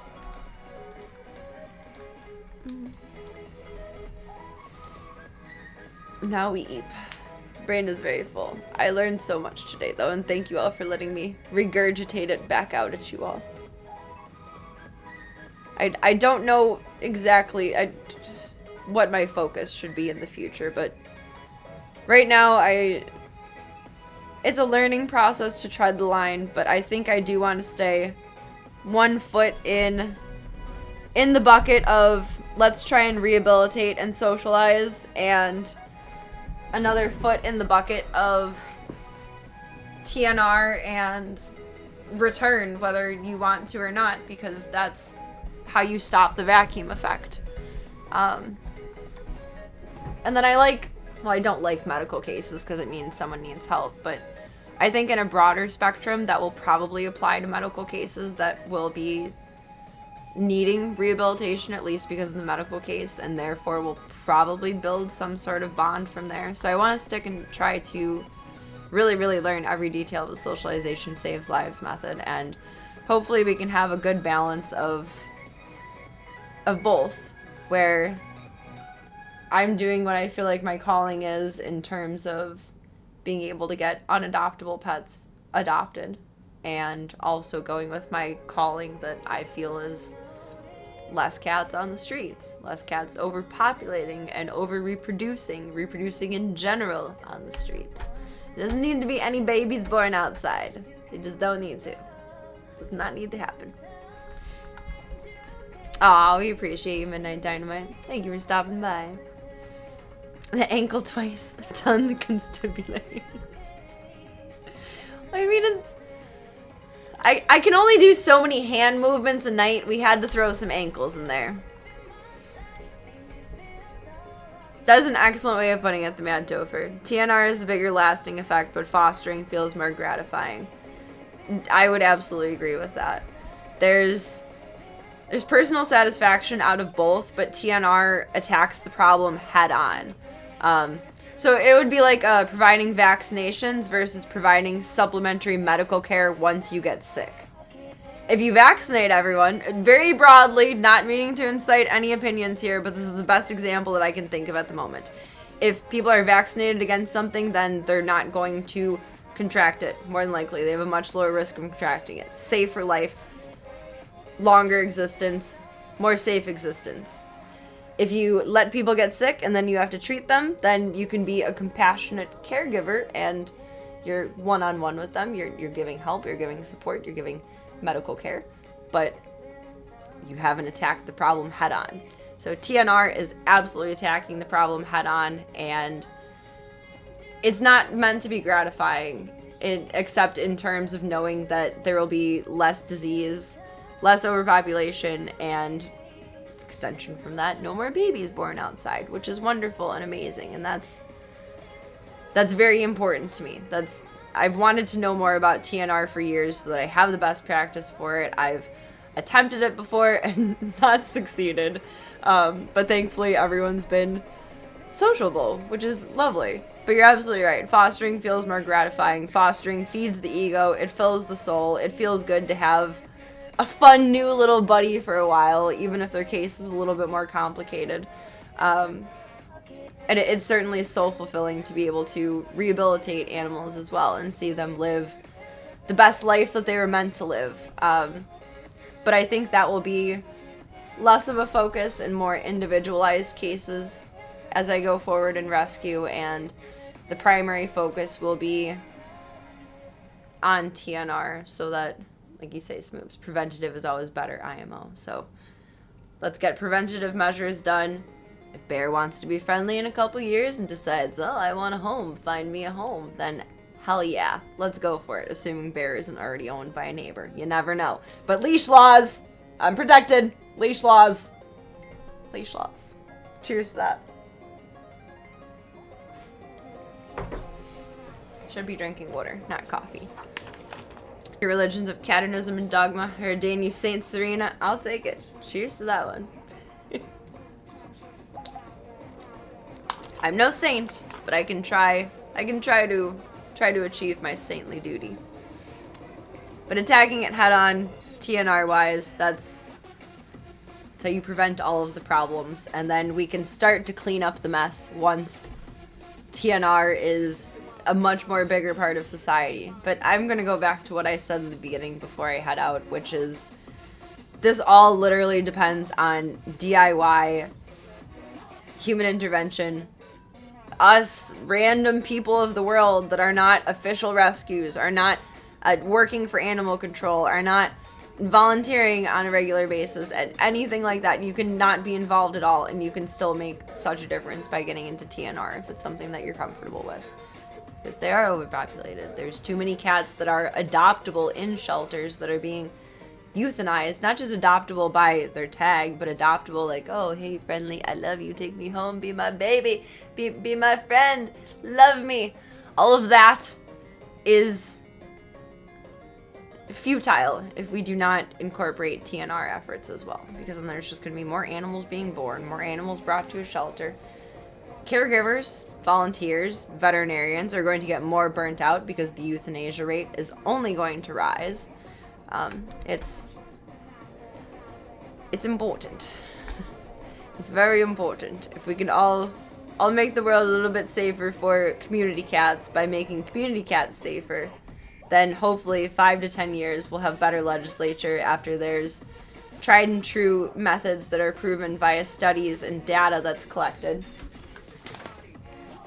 like community cat programs, and there's evidential basis for what the best practices are, and then animal control can start getting involved in that if they can receive, I was going to say if they're able to, but heck, if there's studies, they can receive funding for it, and they can hire a team of 5 people maybe that are specifically for TNR cases. And then, oh my god, it doesn't rely on the grassroots efforts of people anymore.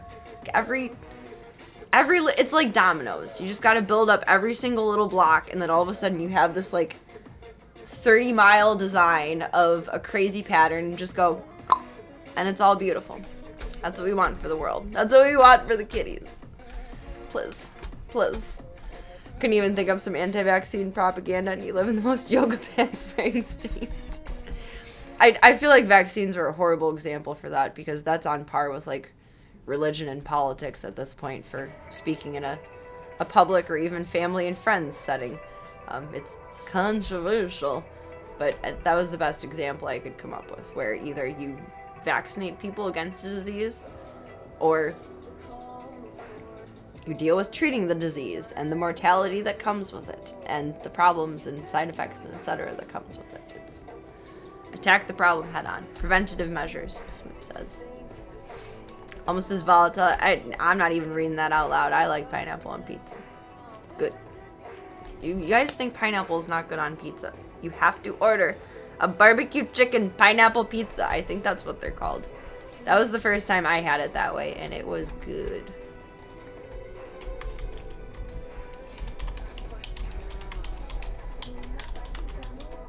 I don't even know where we got pizza from that had it. Hawaiian barbecue chicken pizza. It's the damn best pizza that I've ever had. It was different, but it was so good. It has some barbecue sauce on it too. It's just, oh, it's such a weird thing. It doesn't sound like it would be good. Highly recommend. Highly recommend. I think that is probably the only good way for the majority of society to eat pineapple on pizza. Otherwise, you can just be a weirdo like me and Cytogenics and get it as like a normal topping, but... Isn't that so funny how that's like a serious like scandal, controversy? Like people take that so seriously. Pineapple on pizza? Ugh! How are you up there? Oh my god! I was gonna say pineapple on pizza, I could never. But Voya, on the shelf, I didn't know he could ever. Look at that big ass. Hi. No. Okay.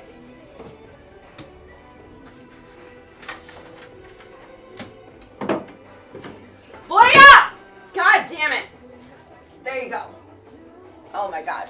We don't ever do that again. We don't ever do that again. We don't ever do that again. I'm not supposed to be carrying you, bro. Thank you for the follow. Welcome to the club. Welcome to the cult. It is whatever you want it to be, baby. It's a choose your own adventure, and thank you so much for taking the time to be here tonight. We're heading off to bed, so you're just in time to say goodnight. But thank you for being here. He did know what he was doing, but he's never done that before. And that's a very fragile shelf with very fragile things on it. We don't do that. Okay. Boss man said time. You know, like when you're staying late at work and all the lights get shut off on you? That's what Voya just did. He said, you're done.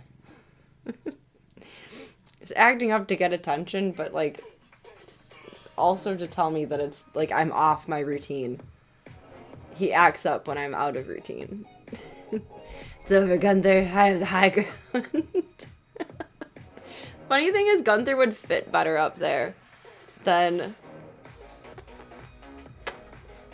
Voya did. Voya was huge. 27 is a good guess. Trying to roll swap. He did con me into lap time. This is the first time I've held him in over 10 days. And it hurts. But we're already here for it, so... There's a bit of adrenaline pulling him off of there, so it wasn't too painful. But this is uncomfortable.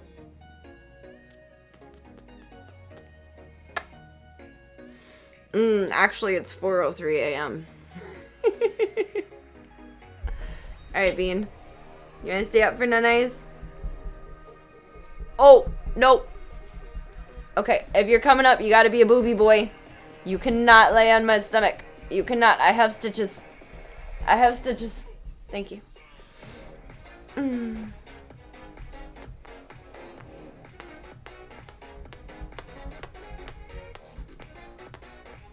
Did you know that if your nose is big, your vagina is big? Is that like the comparing like wrists or hands to like, or what is it, thumbs to penis size? Is that the new age myth that needs to be busted coming out? I've never heard that for girls. I've heard many times like oh, you got big thumbs, you got a big dick. I've never heard that for girls.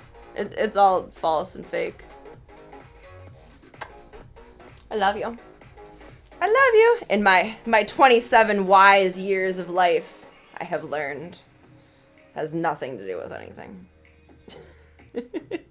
Missed that Snapple fact. Me too. I've never heard one of those for girls. I've heard, you know, big feet, big dick, big thumb, big dick, wide wrists, big dick, but never big nose, big vagina. But I think they're all on the same token of they mean nothing. That sounds literally painful to carry around. Your penis is 15 inches. Sounds literally painful. At that point, just stay hard and use it as a leaning tool. No, you cannot. Okay. We gotta shut it down. The boy is being sassy. He's attacking me for being off routine, and I have overdone it tonight, which is okay. That was my choice, and not that I wanted to, but I'm glad I did. I regurgitated all of the information that I want to, but I overdid it. Yeah, it's eat time. I still gotta make dinner. I still gotta feed the zoo, which is fine. They ate late today. So I was gonna plan on feeding them around 3 anyway, so technically I'm only an hour late. It's all good.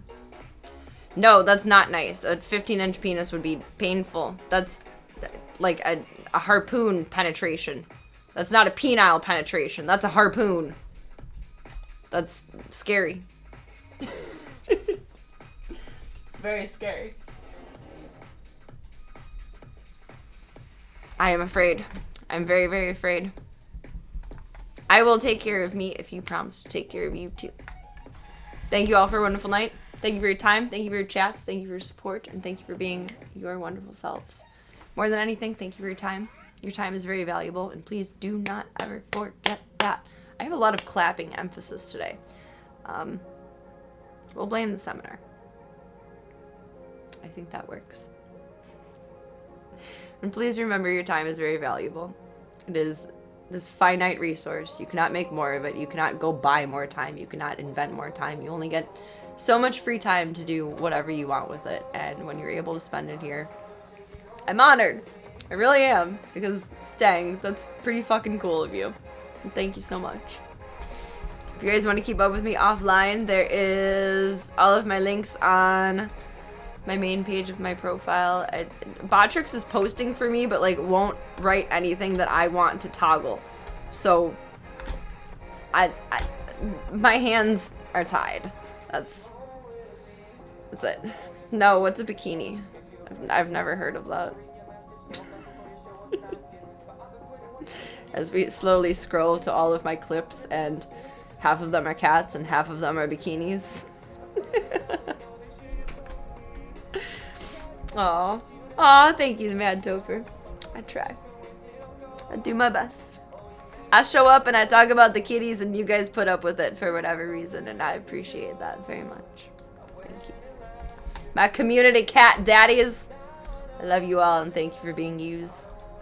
Thank you, thank you, thank you.